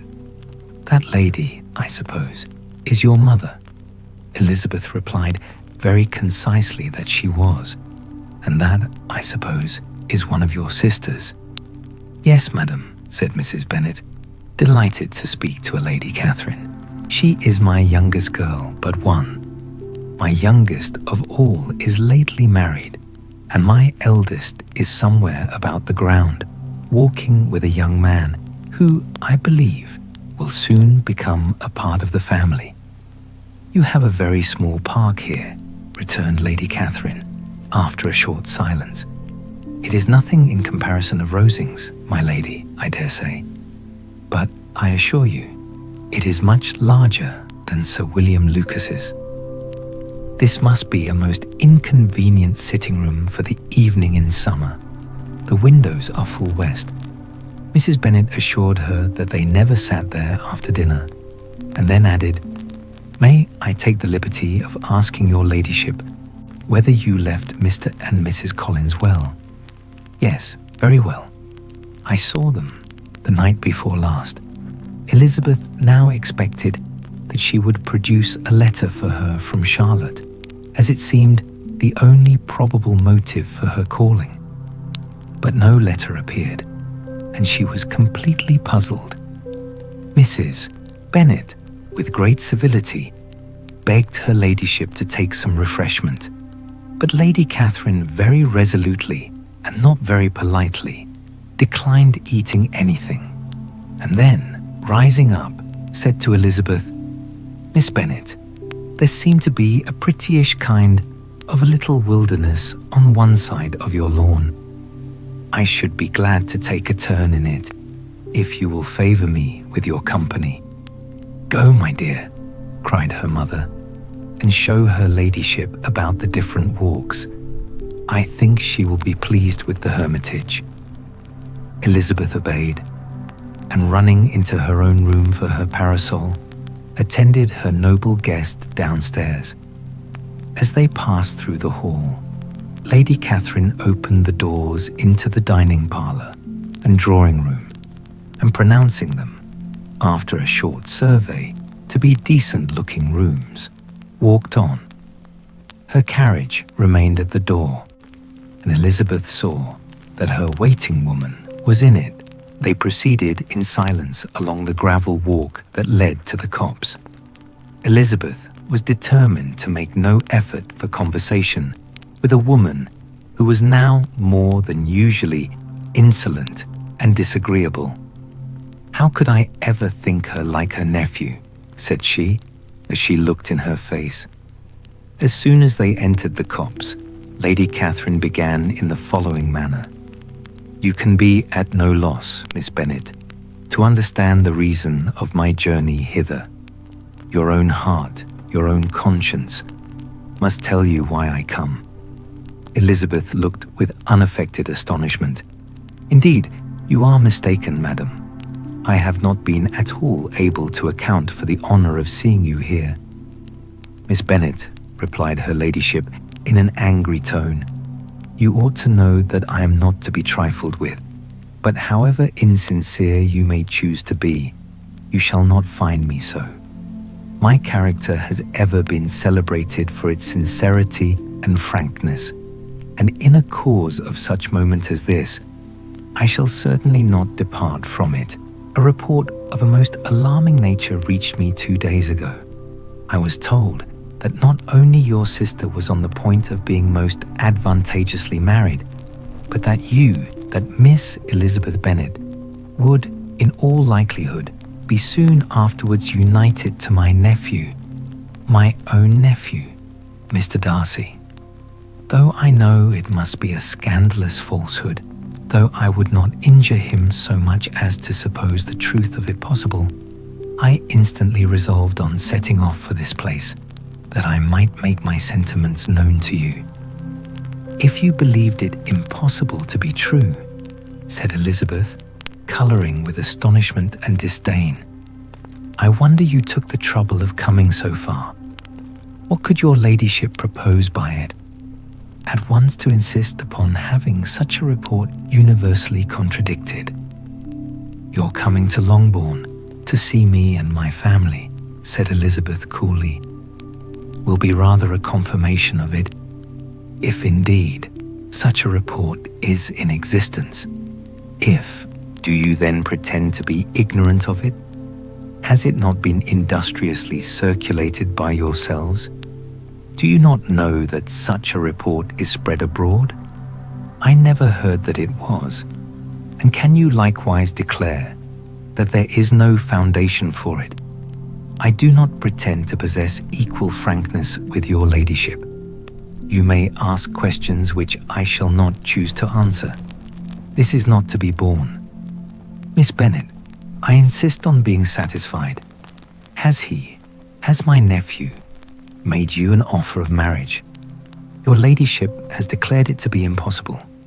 It ought to be so. It must be so, while he retains the use of his reason. But your arts and allurements may, in a moment of infatuation, have made him forget what he owes to himself and to all his family. You may have drawn him in. If I have, I shall be the last person to confess it. Miss Bennet, do you know who I am? I have not been accustomed to such language as this. I am almost the nearest relation he has in the world, and am entitled to know all his dearest concerns. But you are not entitled to know mine, nor will such behavior as this ever induce me to be explicit. Let me be rightly understood. This match, to which you have the presumption to aspire, can never take place. No, never. Mr. Darcy is engaged to my daughter. Now, what have you to say? Only this, that if he is so, you can have no reason to suppose he will make an offer to me. Lady Catherine hesitated for a moment, and then replied, The engagement between them is of a peculiar kind. From their infancy, they have been intended for each other. It was the favourite wish of his mother, as well as of hers, while in their cradles we planned the union. And now, at the moment when the wishes of both sisters would be accomplished, is their marriage to be prevented by a young woman of inferior birth, of no importance in the world, and wholly unallied to the family? Do you pay no regard to the wishes of his friends, to his tacit engagement with Miss de Bourgh? Are you lost to every feeling of propriety and delicacy? Have you not heard me say that from his earliest hours he was destined for his cousin? Yes, and I had heard it before. But what is that to me? If there is no other objection to my marrying your nephew, I shall certainly not be kept from it by knowing that his mother and aunt wished him to marry Miss de Bourgh. You both did as much as you could in planning the marriage. Its completion depended on others. If Mr. Darcy is neither by honour nor inclination confined to his cousin, why is not he to make another choice? And if I am that choice, why may not I accept him? Because honour, decorum, prudence, nay, interest forbid it. Yes, Miss Bennet, interest. For do not expect to be noticed by his family or friends. If you wilfully act against the inclinations of all, you will be censured, slighted, and despised by everyone connected with him. Your alliance will be a disgrace. Your name will never even be mentioned by any of us. These are heavy misfortunes, replied Elizabeth, but the wife of Mr. Darcy must have such extraordinary sources of happiness necessarily attached to her situation that she could, upon the whole, have no cause to repine. Obstinate, headstrong girl, I am ashamed of you. Is this your gratitude for my attentions to you last spring? Is nothing due to me on that score? Let us sit down. You are to understand, Miss Bennet, that I came here with the determined resolution of carrying my purpose, nor will I be dissuaded from it. I have not been used to submit to any person's whims. I have not been in the habit of brooking disappointment. That will make your ladyship's situation at present more pitiable, but it will have no effect on me. I will not be interrupted. Hear me in silence. My daughter and my nephew are formed for each other. They are descended on the maternal side from the same noble line, and on the father's from respectable, honourable, and ancient, though untitled, families. Their fortune on both sides is splendid. They are destined for each other by the voice of every member of their respective houses, and what is to divide them? The upstart pretensions of a young woman without family, connections, or fortune. Is this to be endured? But it must not, shall not be. If you were sensible of your own good, you would not wish to quit the sphere in which you have been brought up. In marrying your nephew, I should not consider myself as quitting that sphere. He is a gentleman. I am a gentleman's daughter.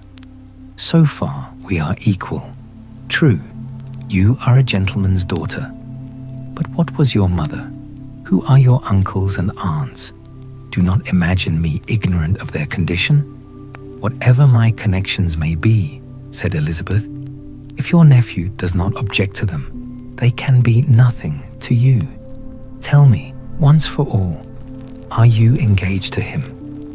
Though Elizabeth would not, for the mere purpose of obliging Lady Catherine, have answered this question, she could not but say, after a moment's deliberation, I am not. Lady Catherine seemed pleased. And will you promise me never to enter into such an engagement? I will make no promise of the kind. Miss Bennet, I am shocked and astonished. I expected to find a more reasonable young woman, but do not deceive yourself into a belief that I will ever recede. I shall not go away till you have given me the assurance I require, and I certainly never shall give it. I am not to be intimidated into anything so wholly unreasonable. Your ladyship wants Mr. Darcy to marry your daughter, but would my giving you the wished-for promise make their marriage at all more probable?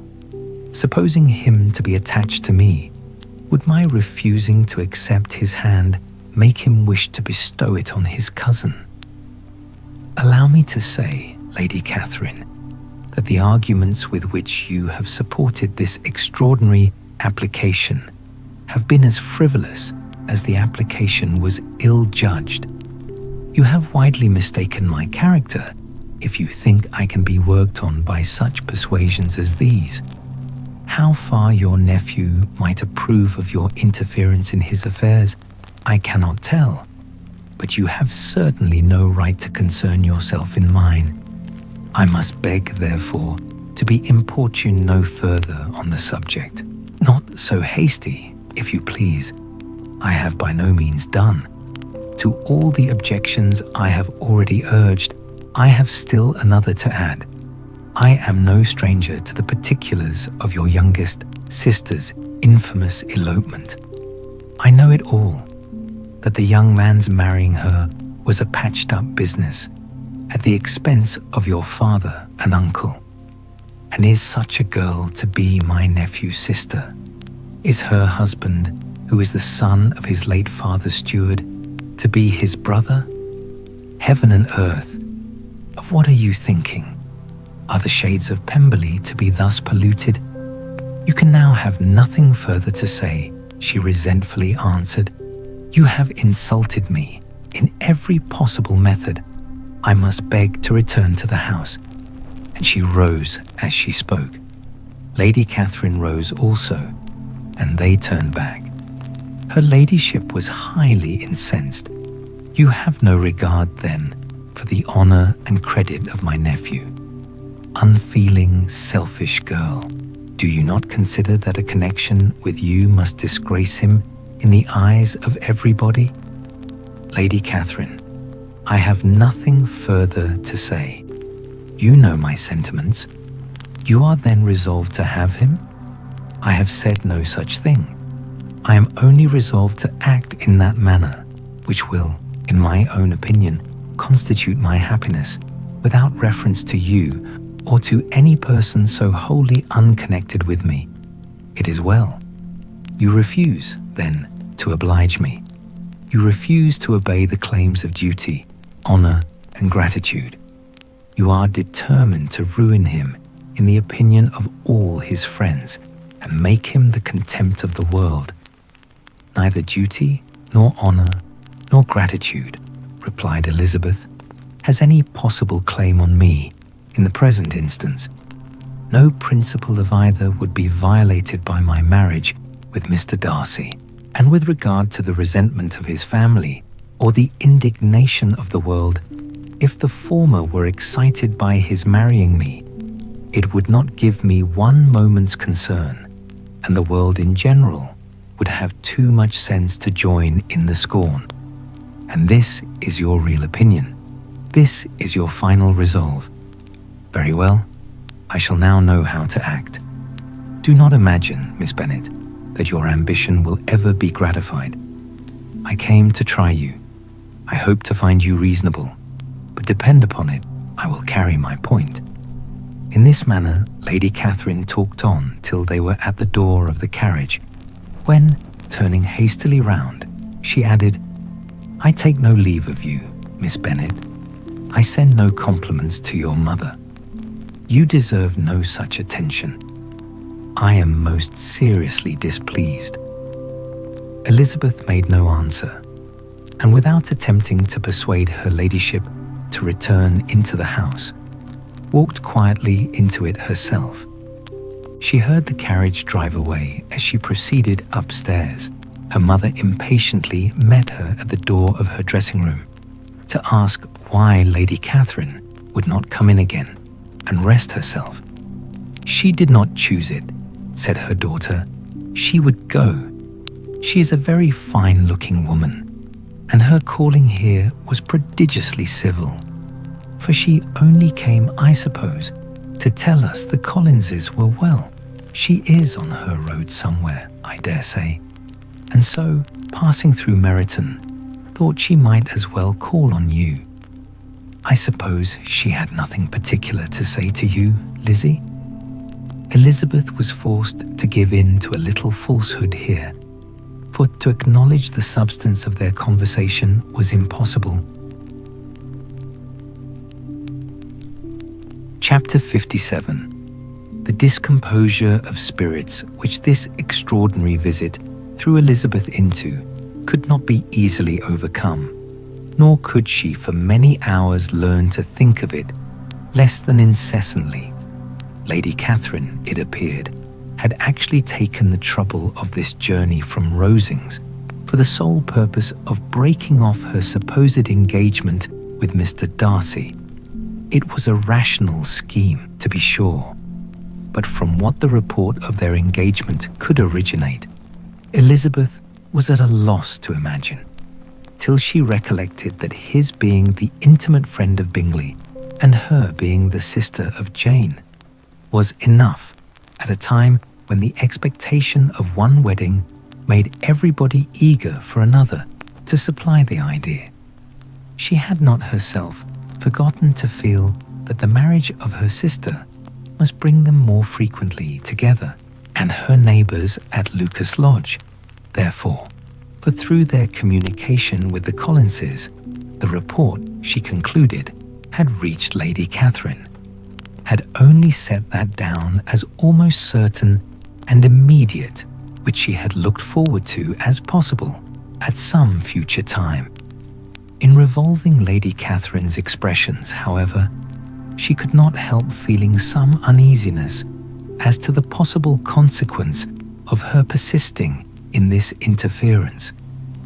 From what she had said of her resolution to prevent the marriage, it occurred to Elizabeth that she must meditate an application to her nephew, and how he might take a similar representation of the evils attached to a connection with her she dared not pronounce. She knew not the exact degree of his affection for his aunt, or his dependence on her judgment, but it was natural to suppose that he thought much higher of her ladyship than she could do, and it was certain that in enumerating the miseries of a marriage with one whose immediate connections were so unequal to his own, his aunt would address him on his weakest side. With his notions of dignity, he would probably feel that the arguments, which to Elizabeth had appeared weak and ridiculous, contained much good sense and solid reasoning. If he had been wavering before as to what he should do, which had often seemed likely, the advice and entreaty of so near a relation might settle every doubt and determine him at once to be as happy as dignity unblemished could make him. In that case, he would return no more. Lady Catherine might see him in her way through town, and his engagement to Bingley of coming again to Netherfield must give way. If, therefore, an excuse for not keeping his promise should come to his friend within a few days, she added, "I shall know how to understand it. I shall then give over every expectation, every wish of his constancy. If he is satisfied with only regretting me when he might have obtained my affections and hand, I shall soon cease to regret him at all." The surprise of the rest of the family on hearing who their visitor had been was very great, but they obligingly satisfied it with the same kind of supposition which had appeased Mrs. Bennet's curiosity, and Elizabeth was spared from much teasing on the subject. The next morning, as she was going downstairs, she was met by her father, who came out of his library with a letter in his hand. "Lizzie," said he, "I was going to look for you. Come into my room." She followed him thither, and her curiosity to know what he had to tell her was heightened by the supposition of its being in some manner connected with the letter he held. It suddenly struck her that it might be from Lady Catherine, and she anticipated with dismay all the consequent explanations. She followed her father to the fireplace, and they both sat down. He then said, "I have received a letter this morning that has astonished me exceedingly. As it principally concerns yourself, you ought to know its contents. I did not know before that I had 2 daughters on the brink of matrimony. Let me congratulate you on a very important conquest." The colour now rushed into Elizabeth's cheeks in the instantaneous conviction of its being a letter from the nephew instead of the aunt, and she was undetermined whether most to be pleased that he explained himself at all, or offended that his letter was not rather addressed to herself, when her father continued, "You look conscious. Young ladies have great penetration in such matters as these, but I think I may defy even your sagacity to discover the name of your admirer. This letter is from Mr. Collins. From Mr. Collins. And what can he have to say? Something very much to the purpose, of course. He begins with congratulations on the approaching nuptials of my eldest daughter, of which, it seems, he has been told by some of the good-natured, gossiping Lucases. I shall not sport with your impatience by reading what he says on that point. What relates to yourself is as follows. Having thus offered you the sincere congratulations of Mrs. Collins and myself on this happy event, let me now add a short hint on the subject of another, of which we have been advertised by the same authority. Your daughter Elizabeth, it is presumed, will not long bear the name of Bennet after her eldest sister has resigned it, and the chosen partner of her fate may be reasonably looked up to as one of the most illustrious personages in this land. Can you possibly guess, Lizzie, who is meant by this? This young gentleman is blessed, in a peculiar way, with everything the heart of mortal can most desire: splendid property, noble kindred, and extensive patronage. Yet, in spite of all these temptations, let me warn my cousin Elizabeth and yourself of what evils you may incur by a precipitate closure with this gentleman's proposals, which of course you will be inclined to take immediate advantage of. Have you any idea, Lizzie, who this gentleman is? But now it comes out. My motive for cautioning you is as follows. We have reason to imagine that his aunt, Lady Catherine de Bourgh, does not look on the match with a friendly eye.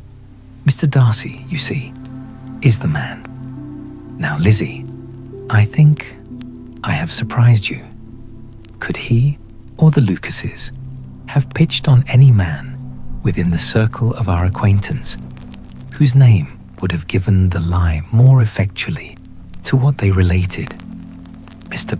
Darcy, who never looks at any woman but to see a blemish, and who probably never looked at you in his life. It is admirable. Elizabeth tried to join in her father's pleasantry, but could only force one most reluctant smile.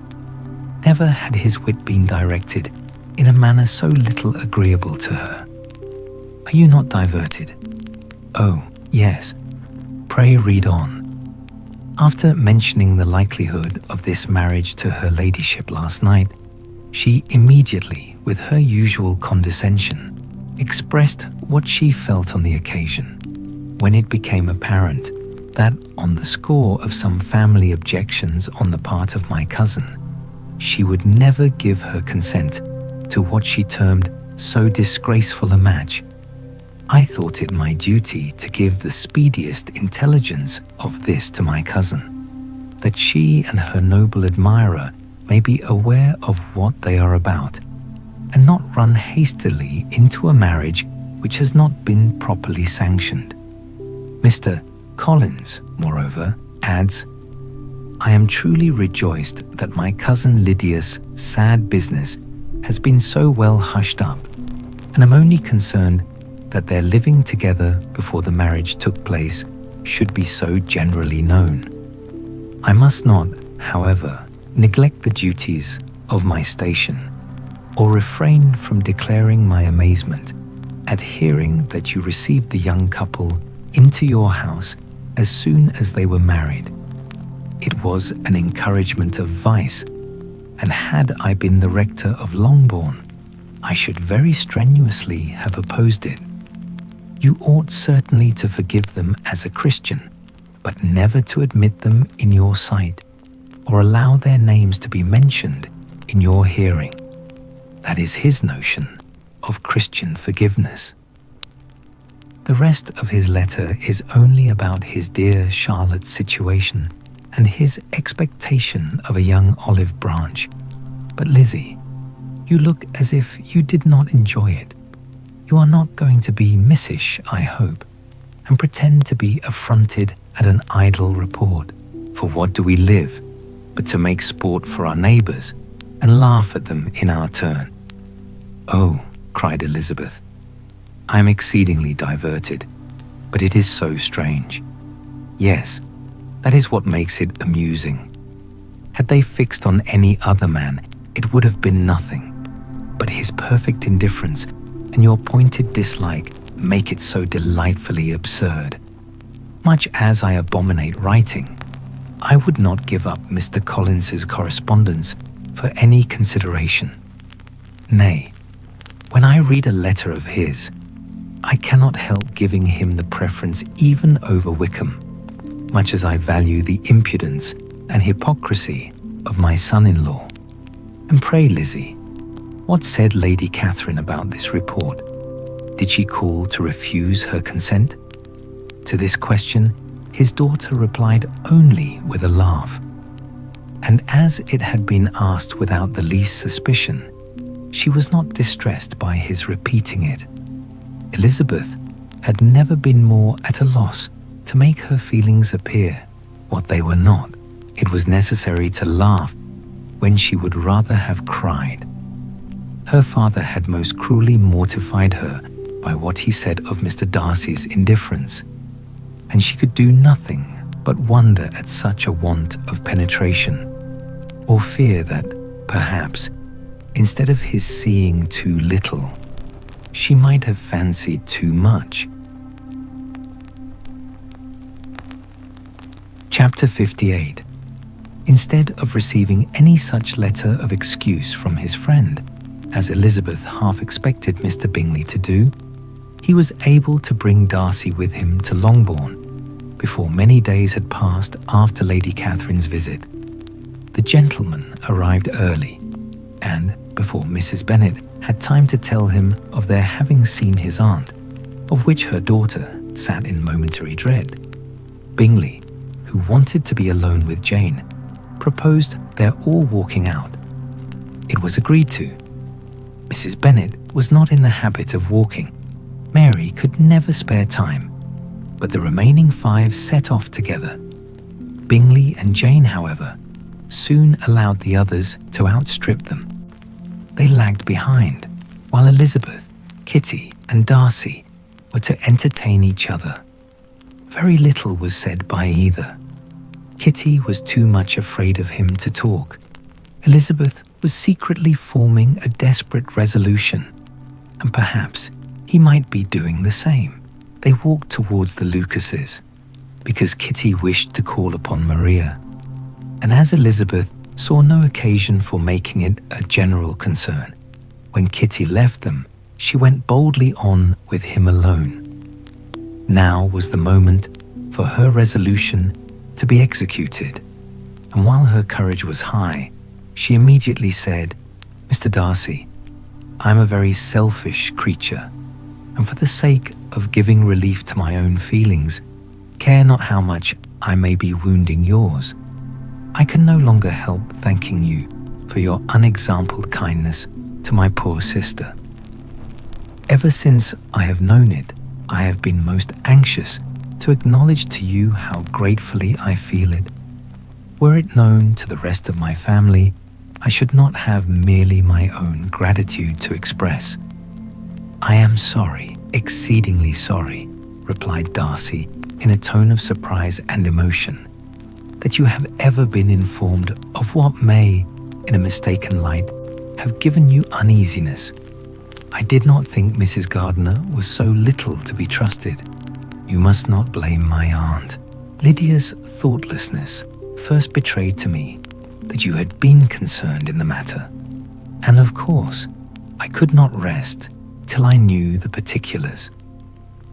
Let me thank you again and again, in the name of all my family, for that generous compassion which induced you to take so much trouble and bear so many mortifications for the sake of discovering them."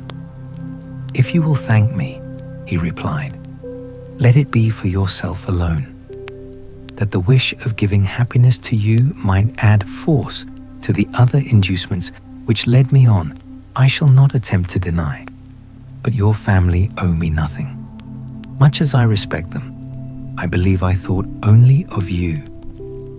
Elizabeth was too much embarrassed to say a word. After a short pause, her companion added, "You are too generous to trifle with me. If your feelings are still what they were last April, tell me so at once. My affections and wishes are unchanged, but one word from you will silence me on this subject forever." Elizabeth, feeling all the more than common awkwardness and anxiety of his situation, now forced herself to speak, and immediately, though not very fluently, gave him to understand that her sentiments had undergone so material a change since the period to which he alluded as to make her receive with gratitude and pleasure his present assurances. The happiness which this reply produced was such as he had probably never felt before, and he expressed himself on the occasion as sensibly and as warmly as a man violently in love can be supposed to do. Had Elizabeth been able to encounter his eyes, she might have seen how well the expression of heartfelt delight diffused over his face became him. But though she could not look, she could listen, and he told her of feelings which, in proving of what importance she was to him, made his affection every moment more valuable. They walked on without knowing in what direction. There was too much to be thought and felt and said for attention to any other objects.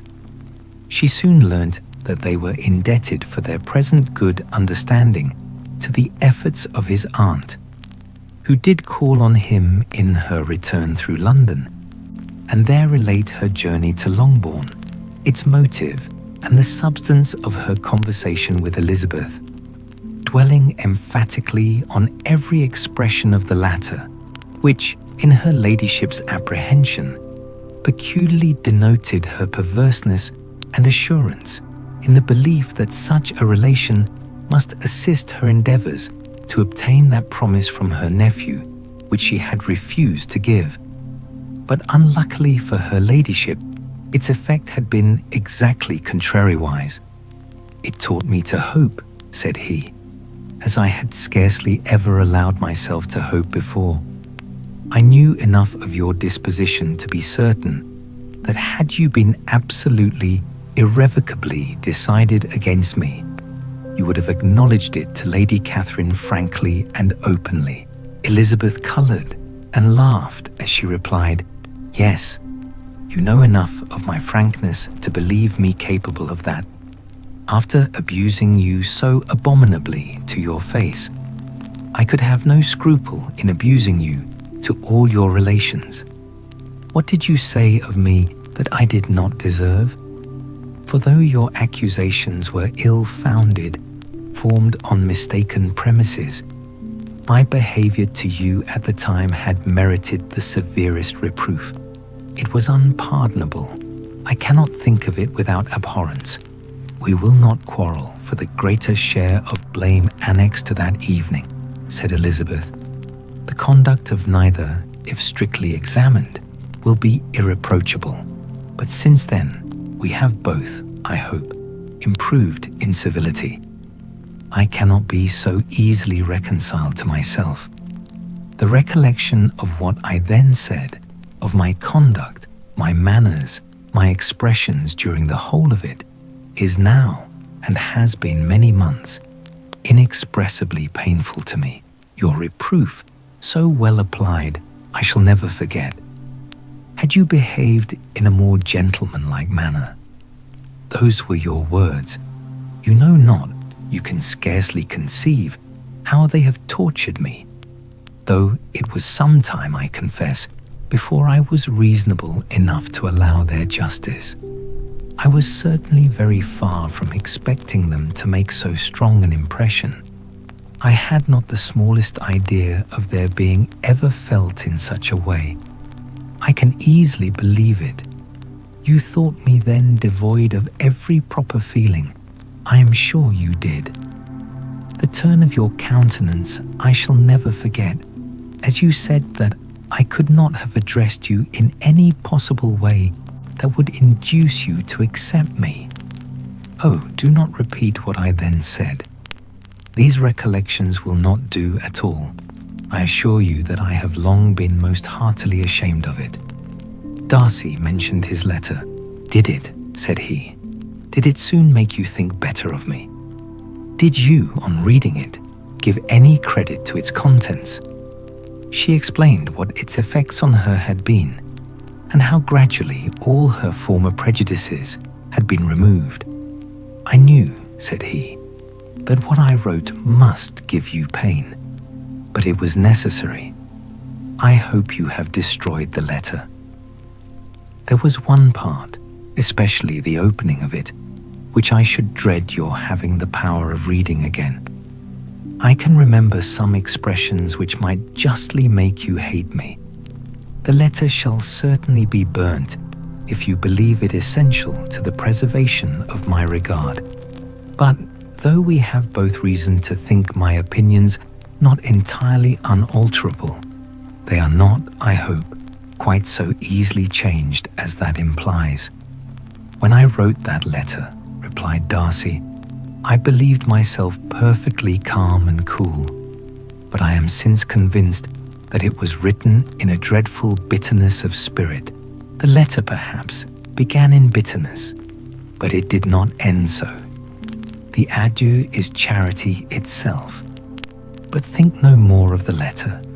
The feelings of the person who wrote and the person who received it are now so widely different from what they were then, that every unpleasant circumstance attending it ought to be forgotten. You must learn some of my philosophy. Think only of the past, as its remembrance gives you pleasure. I cannot give you credit for any philosophy of the kind. Your retrospections must be so totally void of reproach that the contentment arising from them is not of philosophy, but, what is much better, of ignorance. But with me, it is not so. Painful recollections will intrude, which ought not to be repelled. I have been a selfish being all my life, in practice, though not in principle. As a child, I was taught what was right, but I was not taught to correct my temper. I was given good principles, but left to follow them in pride and conceit. Unfortunately, an only son, for many years an only child, I was spoiled by my parents, who, though good themselves, my father particularly, all that was benevolent and amiable, allowed, encouraged, almost taught me to be selfish and overbearing, to care for none beyond my own family circle, to think meanly of all the rest of the world, to wish at least to think meanly of their sense and worth compared with my own. Such I was, from 8 to 28, and such I might still have been but for you, dearest, loveliest Elizabeth. What do I not owe you? You taught me a lesson, hard indeed at first, but most advantageous. By you, I was properly humbled. I came to you without a doubt of my reception. You showed me how insufficient were all my pretensions to please a woman worthy of being pleased. Had you then persuaded yourself that I should? Indeed I had. What will you think of my vanity? I believed you to be wishing, expecting my addresses. My manners must have been in fault, but not intentionally, I assure you. I never meant to deceive you, but my spirits might often lead me wrong. How you must have hated me after that evening. Hate you. I was angry, perhaps, at first, but my anger soon began to take a proper direction. I am almost afraid of asking what you thought of me when we met at Pemberley. You blame me for coming. No, indeed, I felt nothing but surprise. Your surprise could not be greater than mine in being noticed by you. My conscience told me that I deserved no extraordinary politeness, and I confess that I did not expect to receive more than my due. My object then, replied Darcy, was to show you by every civility in my power that I was not so mean as to resent the past, and I hope to obtain your forgiveness, to lessen your ill opinion by letting you see that your reproofs had been attended to. How soon any other wishes introduced themselves, I can hardly tell, but I believe in about half an hour after I had seen you. He then told her of Georgiana's delight in her acquaintance, and of her disappointment at its sudden interruption, which naturally, leading to the cause of that interruption, she soon learned that his resolution of following her from Derbyshire in quest of her sister had been formed before he quitted the inn, and that his gravity and thoughtfulness there had arisen from no other struggles than what such a purpose must comprehend. She expressed her gratitude again, but it was too painful a subject to each to be dwelt on farther. After walking several miles in a leisurely manner and too busy to know anything about it, they found at last, on examining their watches, that it was time to be at home. What could have become of Mr. Bingley and Jane was a wonder which introduced the discussion of their affairs, Darcy was delighted with their engagement. His friend had given him the earliest information of it. "I must ask whether you were surprised," said Elizabeth. "Not at all. When I went away, I felt that it would soon happen. That is to say, you had given your permission. I guessed as much." And though he exclaimed at the term, she found that it had been pretty much the case. "On the evening before my going to London," said he, "I made a confession to him, which I believe I ought to have made long ago. I told him of all that had occurred to make my former interference in his affairs absurd and impertinent. His surprise was great. He had never had the slightest suspicion. I told him, moreover, that I believed myself mistaken in supposing, as I had done, that your sister was indifferent to him, and as I could easily perceive that his attachment to her was unabated, I felt no doubt of their happiness together." Elizabeth could not help smiling at his easy manner of directing his friend. "Did you speak from your own observation," said she, "when you told him that my sister loved him, or merely from my information last spring?" "From the former. I had narrowly observed her during the 2 visits which I had lately made her here, and I was convinced of her affection, and your assurance of it, I suppose, carried immediate conviction to him. It did. Bingley is most unaffectedly modest. His diffidence had prevented his depending on his own judgment in so anxious a case, but his reliance on mine made everything easy. I was obliged to confess one thing, which for a time, and not unjustly, offended him. I could not allow myself to conceal that your sister had been in town 3 months last winter, that I had known it, and purposely kept it from him. He was angry, but his anger, I am persuaded, lasted no longer than he remained in any doubt of your sister's sentiments. He has heartily forgiven me now." Elizabeth longed to observe that Mr. Bingley had been a most delightful friend, so easily guided that his worth was invaluable, but she checked herself. She remembered that he had yet to learn to be laughed at, and it was rather too early to begin. In anticipating the happiness of Bingley, which of course was to be inferior only to his own, he continued the conversation till they reached the house. In the hall, they parted. Chapter 59. "My dear Lizzie, where can you have been walking to?" was a question which Elizabeth received from Jane as soon as she entered the room, and from all the others when they sat down to table. She had only to say in reply that they had wandered about till she was beyond her own knowledge. She coloured as she spoke, but neither that nor anything else awakened a suspicion of the truth. The evening passed quietly, unmarked by anything extraordinary. The acknowledged lovers talked and laughed. The unacknowledged were silent. Darcy was not of a disposition in which happiness overflows in mirth, and Elizabeth, agitated and confused, rather knew that she was happy than felt herself to be so. For besides the immediate embarrassment, there were other evils before her. She anticipated what would be felt in the family when her situation became known.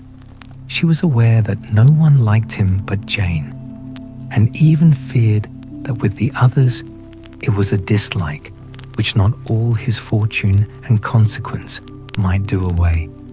At night, she opened her heart to Jane.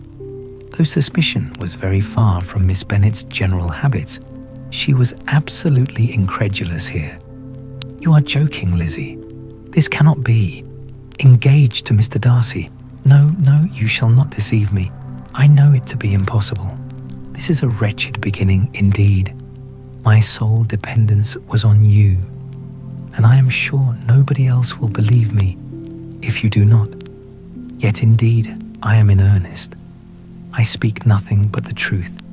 He still loves me, and we are engaged." Jane looked at her doubtingly. "Oh, Lizzie, it cannot be. I know how much you dislike him. You know nothing of the matter. That is all to be forgot. Perhaps I did not always love him so well as I do now, but in such cases as these, a good memory is unpardonable. This is the last time I shall ever remember it myself." Miss Bennet still looked all amazement. Elizabeth again, and more seriously, assured her of its truth. "Good heaven, can it be really so? Yet now I must believe you," cried Jane. "My dear, dear Lizzie, I do congratulate you. But are you certain, forgive the questioner, you quite certain that you can be happy with him? There can be no doubt of that. It is settled between us already that we are to be the happiest couple in the world.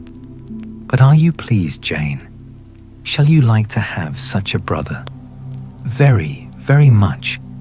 Nothing could give either Bingley or myself more delight. But we considered it, we talked of it as impossible. And do you really love him quite well enough?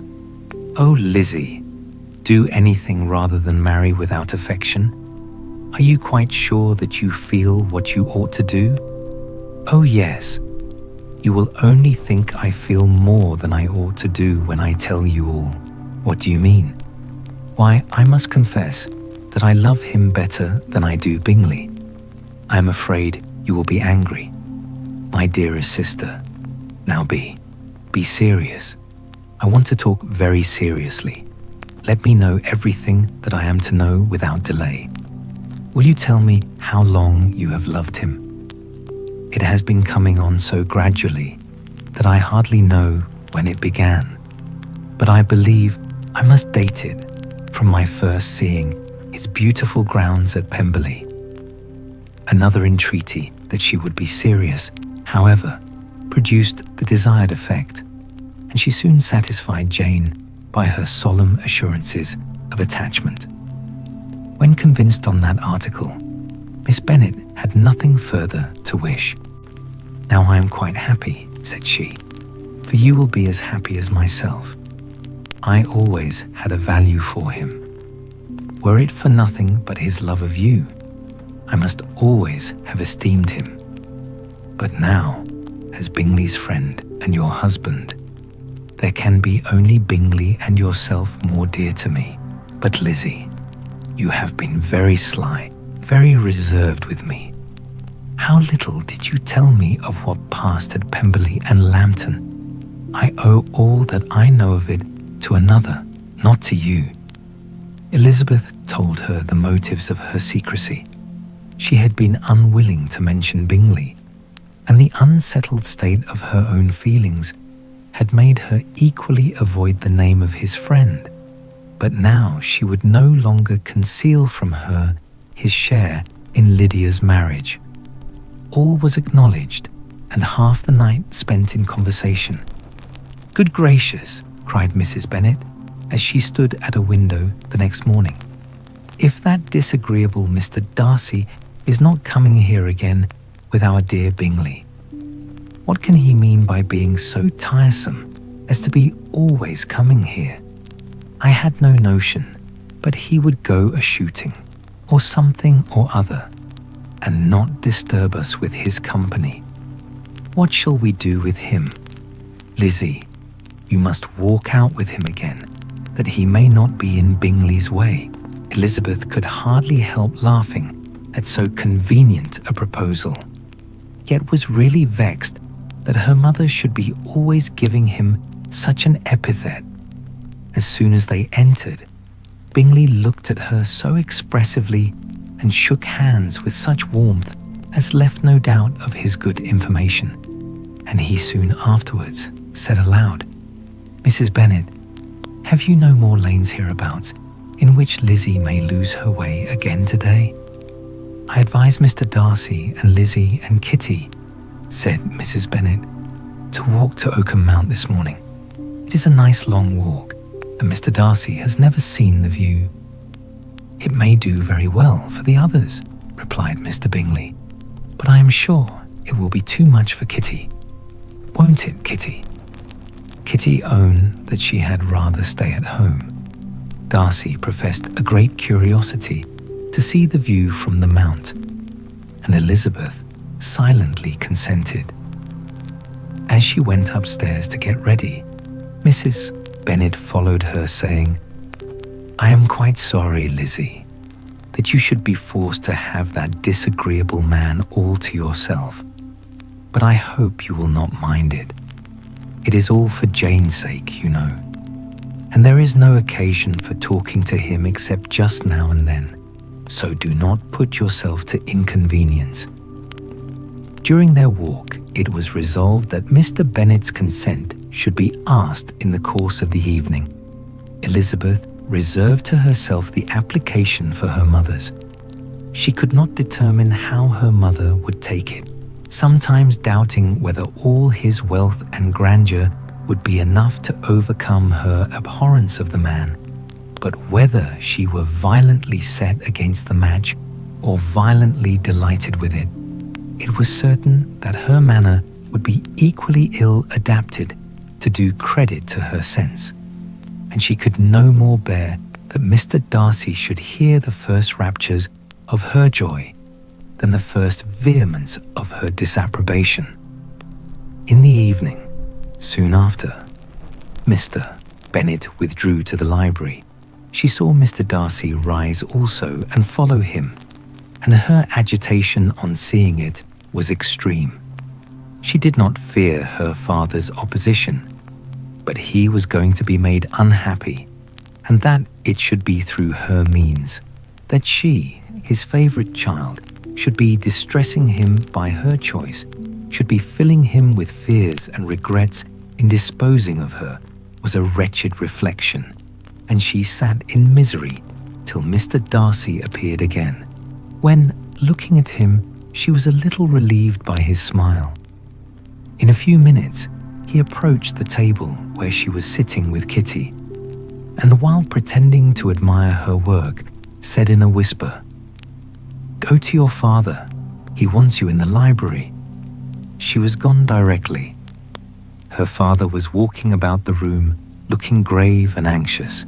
"Lizzie," said he, "what are you doing? Are you out of your senses to be accepting this man? Have not you always hated him?" How earnestly did she then wish that her former opinions had been more reasonable, her expressions more moderate. It would have spared her from explanations and professions which it was exceedingly awkward to give. But they were now necessary, and she assured him, with some confusion, of her attachment to Mr. Darcy. Or, in other words, you are determined to have him. He is rich, to be sure, and you may have more fine clothes and fine carriages than Jane. But will they make you happy? Have you any other objection, said Elizabeth, than your belief of my indifference? None at all. We all know him to be a proud, unpleasant sort of man, but this would be nothing if you really liked him. I do like him, she replied, with tears in her eyes. I love him. Indeed, he has no improper pride. He is perfectly amiable. You do not know what he really is. Then pray do not pain me by speaking of him in such terms. Lizzie, said her father, I have given him my consent. He is the kind of man, indeed, to whom I should never dare refuse anything which he condescended to ask. I now give it to you, if you are resolved on having him. But let me advise you to think better of it. I know your disposition, Lizzie. I know that you could be neither happy nor respectable unless you truly esteemed your husband, unless you looked up to him as a superior. Your lively talents would place you in the greatest danger in an unequal marriage. You could scarcely escape discredit and misery. My child, let me not have the grief of seeing you unable to respect your partner in life. You know not what you are about." Elizabeth, still more affected, was earnest and solemn in her reply, and at length, by repeated assurances that Mr. Darcy was really the object of her choice, by explaining the gradual change which her estimation of him had undergone, relating her absolute certainty that his affection was not the work of a day, but had stood the test of many months' suspense, and enumerating with energy all his good qualities, she did conquer her father's incredulity and reconcile him to the match. "Well, my dear," said he, when she ceased speaking, "I have no more to say. If this be the case, he deserves you. I could not have parted with you, my Lizzie, to anyone less worthy." To complete the favourable impression, she then told him what Mr. Darcy had voluntarily done for Lydia. He heard her with astonishment. This is an evening of wonders, indeed. And so Darcy did everything, made up the match, gave the money, paid the fellow's debts, and got him his commission. So much the better. It will save me a world of trouble and economy. Had it been your uncle's doing, I must and would have paid him. But these violent young lovers carry everything their own way. I shall offer to pay him tomorrow. He will rant and storm about his love for you, and there will be an end of the matter." He then recollected her embarrassment a few days before on his reading Mr. Collins's letter, and after laughing at her some time, allowed her at last to go, saying, as she quitted the room, "If any young men come for Mary or Kitty, send them in, for I'm quite at leisure." Elizabeth's mind was now relieved from a very heavy weight, and after half an hour's quiet reflection in her own room, she was able to join the others with tolerable composure. Everything was too recent for gaiety, but the evening passed tranquilly away. There was no longer anything material to be dreaded, and the comfort of ease and familiarity would come in time. When her mother went up to her dressing room at night, she followed her and made the important communication. Its effect was most extraordinary, for on first hearing it, Mrs. Bennet sat quite still and unable to utter a syllable. Nor was it under many, many minutes that she could comprehend what she heard, though not in general backward, to credit what was for the advantage of her family, or that came in the shape of a lover to any of them. She began at length to recover, to fidget about in her chair, get up, sit down again, wonder, and bless herself. Good gracious, Lord bless me. Only think, dear me, Mr. Darcy, who would have thought it? And is it really true? Oh, my sweetest Lizzie, how rich and how great you will be. What pin money, what jewels, what carriages you will have. Jane's is nothing to it, nothing at all. I am so pleased, so happy. Such a charming man, so handsome, so tall. Oh, my dear Lizzie, pray apologize for my having disliked him so much before. I hope he will overlook it. Dear, dear Lizzie, a house in town, everything that is charming, 3 daughters married, 10,000 a year. Oh Lord, what will become of me? I shall go distracted. This was enough to prove that her approbation need not be doubted, and Elizabeth, rejoicing that such an effusion was heard only by herself, soon went away. But before she had been 3 minutes in her own room, her mother followed her. "My dearest child," she cried, "I can think of nothing else. 10,000 a year, and very likely more. 'Tis as good as a lord, and a special license. You must and shall be married by a special license. But, my dearest love, tell me what dish Mr. Darcy is particularly fond of, that I may have it tomorrow." This was a sad omen of what her mother's behaviour to the gentleman himself might be, and Elizabeth found that though in the certain possession of his warmest affection and secure of her relations' consent, there was still something to be wished for. But the morrow passed off much better than she expected, for Mrs. Bennet luckily stood in such awe of her intended son-in-law that she ventured not to speak to him, unless it was in her power to offer him any attention or mark her deference for his opinion. Elizabeth had the satisfaction of seeing her father taking pains to get acquainted with him, and Mr. Bennet soon assured her that he was rising every hour in his esteem. "I admire all my 3 sons-in-law highly," said he. "Wickham, perhaps, is my favourite, but I think I shall like your husband quite as well as Jane's." Chapter 60. Elizabeth's spirits soon rising to playfulness again, she wanted Mr. Darcy to account for his having ever fallen in love with her. "How could you begin?" said she. "I can comprehend your going on charmingly when you had once made a beginning, but what could set you off in the first place? I cannot fix on the hour or the spot or the look or the words which laid the foundation. It is too long ago. I was in the middle before I knew that I had begun. My beauty you had early withstood, and as for my manners, my behaviour to you was at least always bordering on the uncivil, and I never spoke to you without rather wishing to give you pain than not. Now, be sincere. Did you admire me for my impertinence? For the liveliness of your mind I did.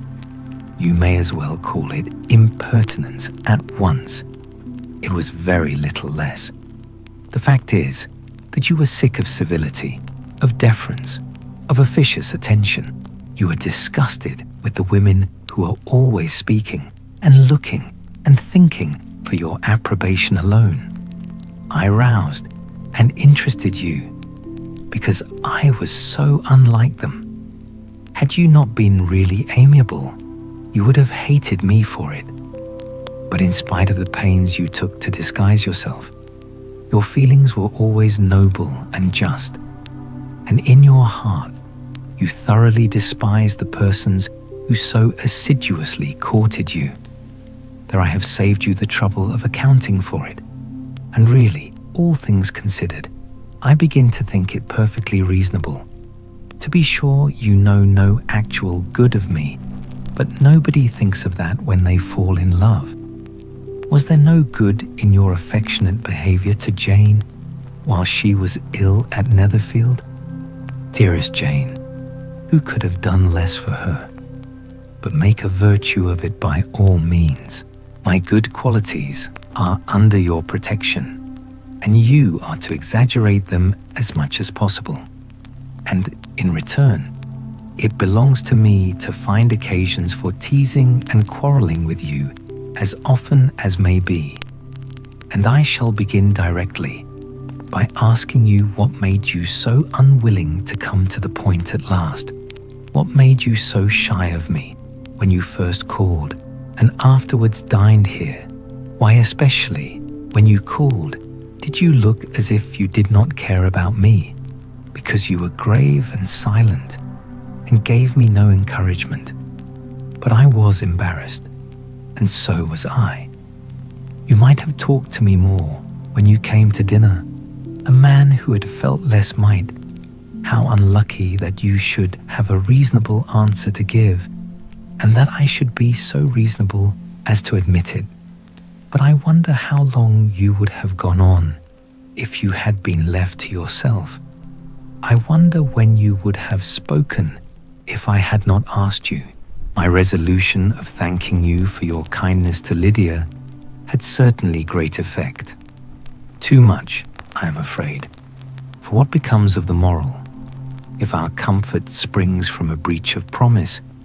For I ought not to have mentioned the subject. This will never do. You need not distress yourself. The moral will be perfectly fair. Lady Catherine's unjustifiable endeavours to separate us were the means of removing all my doubts. I am not indebted for my present happiness to your eager desire of expressing your gratitude. I was not in a humor to wait for an opening of yours. My aunt's intelligence had given me hope, and I was determined at once to know everything. Lady Catherine has been of infinite use, which ought to make her happy, for she loves to be of use. But tell me, what did you come down to Netherfield for? Was it merely to ride to Longbourn and be embarrassed? Or had you intended any more serious consequences? My real purpose was to see you and to judge, if I could, whether I might ever hope to make you love me. My avowed one, or what I avowed to myself, was to see whether your sister was still partial to Bingley, and if she were, to make the confession to him which I have since made. Shall you ever have courage to announce to Lady Catherine what is to befall her? I am more likely to want time than courage, Elizabeth, but it ought to be done. And if you will give me a sheet of paper, it shall be done directly. And if I had not a letter to write myself, I might sit by you and admire the evenness of your writing, as another young lady once did. But I have an aunt, too, who must not be longer neglected. From an unwillingness to confess how much her intimacy with Mr. Darcy had been overrated, Elizabeth had never yet answered Mrs. Gardiner's long letter. But now, having that to communicate which she knew would be most welcome, she was almost ashamed to find that her uncle and aunt had already lost 3 days of happiness, and immediately wrote as follows: I would have thanked you before, my dear aunt, as I ought to have done, for your long, kind, satisfactory detail of particulars. But to say the truth, I was too cross to write. You supposed more than really existed. But now, suppose as much as you choose. Give a loose to your fancy. Indulge your imagination in every possible flight which the subject will afford. And unless you believe me actually married, you cannot greatly err. You must write again very soon and praise him a great deal more than you did in your last. I thank you again and again for not going to the lakes. How could I be so silly as to wish it? Your idea of the ponies is delightful. We will go round the park every day. I am the happiest creature in the world. Perhaps other people have said so before, but no one with such justice. I am happier even than Jane. She only smiles. I laugh. Mr. Darcy sends you all the love in the world that can be spared from me. You are all to come to Pemberley at Christmas. Yours, etc. Mr. Darcy's letter to Lady Catherine was in a different style, and still different from either was what Mr. Bennet sent to Mr. Collins in return for his last. Dear Sir, I must trouble you once more for congratulations. Elizabeth will soon be the wife of Mr. Darcy. Console Lady Catherine as well as you can. But if I were you, I would stand by the nephew. He has more to give. Yours sincerely, etc. Miss Bingley's congratulations to her brother on his approaching marriage were all that was affectionate and insincere. She wrote even to Jane on the occasion to express her delight and repeat all her former professions of regard. Jane was not deceived, but she was affected, and though feeling no reliance on her, could not help writing her a much kinder answer than she knew was deserved. The joy which Miss Darcy expressed on receiving similar information was as sincere as her brother's in sending it. 4 sides of paper were insufficient to contain all her delight and all her earnest desire of being loved by her sister. Before any answer could arrive from Mr. Collins, or any congratulations to Elizabeth from his wife, the Longbourn family heard that the Collinses were come themselves to Lucas Lodge. The reason of this sudden removal was soon evident. Lady Catherine had been rendered so exceedingly angry by the contents of her nephew's letter that Charlotte, really rejoicing in the match, was anxious to get away till the storm was blown over.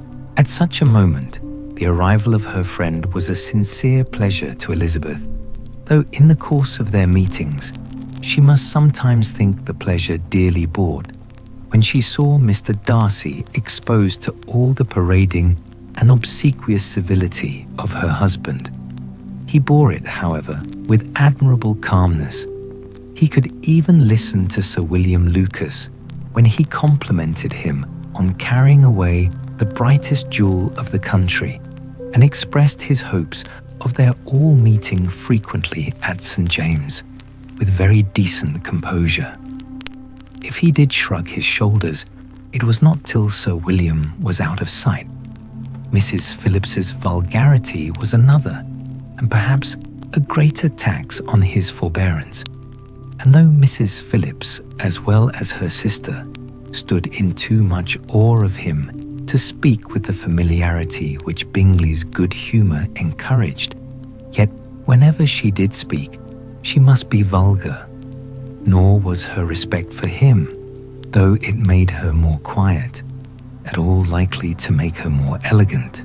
Elizabeth did all she could to shield him from the frequent notice of either, and was ever anxious to keep him to herself and to those of her family with whom he might converse without mortification. And though the uncomfortable feelings arising from all this took from the season of courtship much of its pleasure, it added to the hope of the future, and she looked forward with delight to the time when they should be removed from society, so little pleasing to either, to all the comfort and elegance of their family party at Pemberley. Chapter 61. Happy for all her maternal feelings was the day on which Mrs. Bennet got rid of her two most deserving daughters. With what delighted pride she afterwards visited Mrs. Bingley and talked of Mrs. Darcy may be guessed.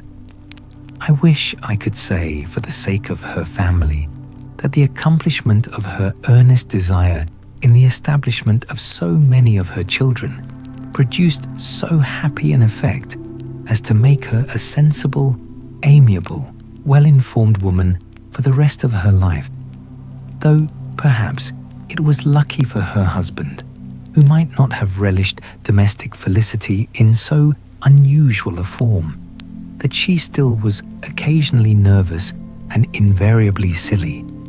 Mr. Bennet missed his second daughter exceedingly. His affection for her drew him oftener from home than anything else could do. He delighted in going to Pemberley, especially when he was least expected. Mr. Bingley and Jane remained at Netherfield only a 12-month, so near a vicinity to her mother and Meryton relations was not desirable even to his easy temper or her affectionate heart. The darling wish of his sisters was then gratified. He bought an estate in a neighbouring county to Derbyshire, and Jane and Elizabeth, in addition to every other source of happiness, were within 30 miles of each other. Kitty, to her very material advantage, spent the chief of her time with her two elder sisters. In society so superior to what she had generally known, her improvement was great. She was not of so ungovernable a temper as Lydia, and removed from the influence of Lydia's example, she became, by proper attention and management, less irritable, less ignorant, and less insipid. From the further disadvantage of Lydia's society, she was, of course, carefully kept, and though Mrs. Wickham frequently invited her to come and stay with her, with the promise of balls and young men, her father would never consent to her going. Mary was the only daughter who remained at home, and she was necessarily drawn from the pursuit of accomplishments by Mrs. Bennet, being quite unable to sit alone. Mary was obliged to mix more with the world, but she could still moralize over every morning visit. And as she was no longer mortified by comparisons between her sister's beauty and her own, it was suspected by her father that she submitted to the change without much reluctance. As for Wickham and Lydia, their characters suffered no revolution from the marriage of her sisters. He bore with philosophy the conviction that Elizabeth must now become acquainted with whatever of his ingratitude and falsehood had before been unknown to her, and, in spite of everything, was not wholly without hope that Darcy might yet be prevailed on to make his fortune. The congratulatory letter which Elizabeth received from Lydia on her marriage explained to her that by his wife at least, if not by himself, such a hope was cherished. The letter was to this effect: "My dear Lizzie, I wish you joy. If you love Mr. Darcy half so well as I do my dear Wickham, you must be very happy. It is a great comfort to have you so rich, and when you have nothing else to do, I hope you will think of us. I'm sure Wickham would like a place at court very much, and I do not think we shall have quite money enough to live upon without some help. Any place would do of about 300 or 400 a year. But, however, do not speak to Mr. Darcy about it, if you had rather not. Yours, etc." As it happened that Elizabeth had much rather not, she endeavoured in her answer to put an end to every entreaty and expectation of the kind. Such relief, however, as it was in her power to afford, by the practice of what might be called economy in her own private expenses, she frequently sent them. It had always been evident to her that such an income as theirs, under the direction of two persons so extravagant in their wants and heedless of the future, must be very insufficient to their support, and whenever they changed their quarters, either Jane or herself were sure of being applied to for some little assistance towards discharging their bills. Their manner of living, even when the restoration of peace dismissed them to a home, was unsettled in the extreme. They were always moving from place to place in quest of a cheap situation, and always spending more than they ought. His affection for her soon sunk into indifference. Hers lasted a little longer, and in spite of her youth and her manners, she retained all the claims to reputation which her marriage had given her. Though Darcy could never receive him at Pemberley, yet, for Elizabeth's sake, he assisted him further in his profession. Lydia was occasionally a visitor there, when her husband was gone to enjoy himself in London or Bath, and with the Bingleys, they both of them frequently stayed so long that even Bingley's good humour was overcome, and he proceeded so far as to talk of giving them a hint to be gone. Miss Bingley was very deeply mortified by Darcy's marriage, but as she thought it advisable to retain the right of visiting at Pemberley, she dropped all her resentment, was fonder than ever of Georgiana, almost as attentive to Darcy as heretofore, and paid off every arrear of civility to Elizabeth. Pemberley was now Georgiana's home, and the attachment of the sisters was exactly what Darcy had hoped to see. They were able to love each other, even as well as they intended. Georgiana had the highest opinion in the world of Elizabeth, though at first she often listened with an astonishment bordering on alarm at her lively, sportive manner of talking to her brother. He, who had always inspired in herself a respect which almost overcame her affection, she now saw the object of open pleasantry, her mind received knowledge which had never before fallen in her way. By Elizabeth's instructions, she began to comprehend that a woman may take liberties with her husband, which a brother will not always allow in a sister more than 10 years younger than himself. Lady Catherine was extremely indignant on the marriage of her nephew, and as she gave way to all the genuine frankness of her character, in her reply to the letter which announced its arrangement, she sent him language so very abusive, especially of Elizabeth, that for some time all intercourse was at an end, but at length, by Elizabeth's persuasion, he was prevailed on to overlook the offence and seek a reconciliation. And after a little further resistance on the part of his aunt, her resentment gave way, either to her affection for him or her curiosity to see how his wife conducted herself, and she condescended to wait on them at Pemberley, in spite of that pollution which its woods had received, not merely from the presence of such a mistress, but the visits of her uncle and aunt from the city. With the gardeners, they were always on the most intimate terms. Darcy, as well as Elizabeth, really loved them, and they were both ever sensible of the warmest gratitude towards the persons who, by bringing her into Derbyshire, had been the means of uniting them.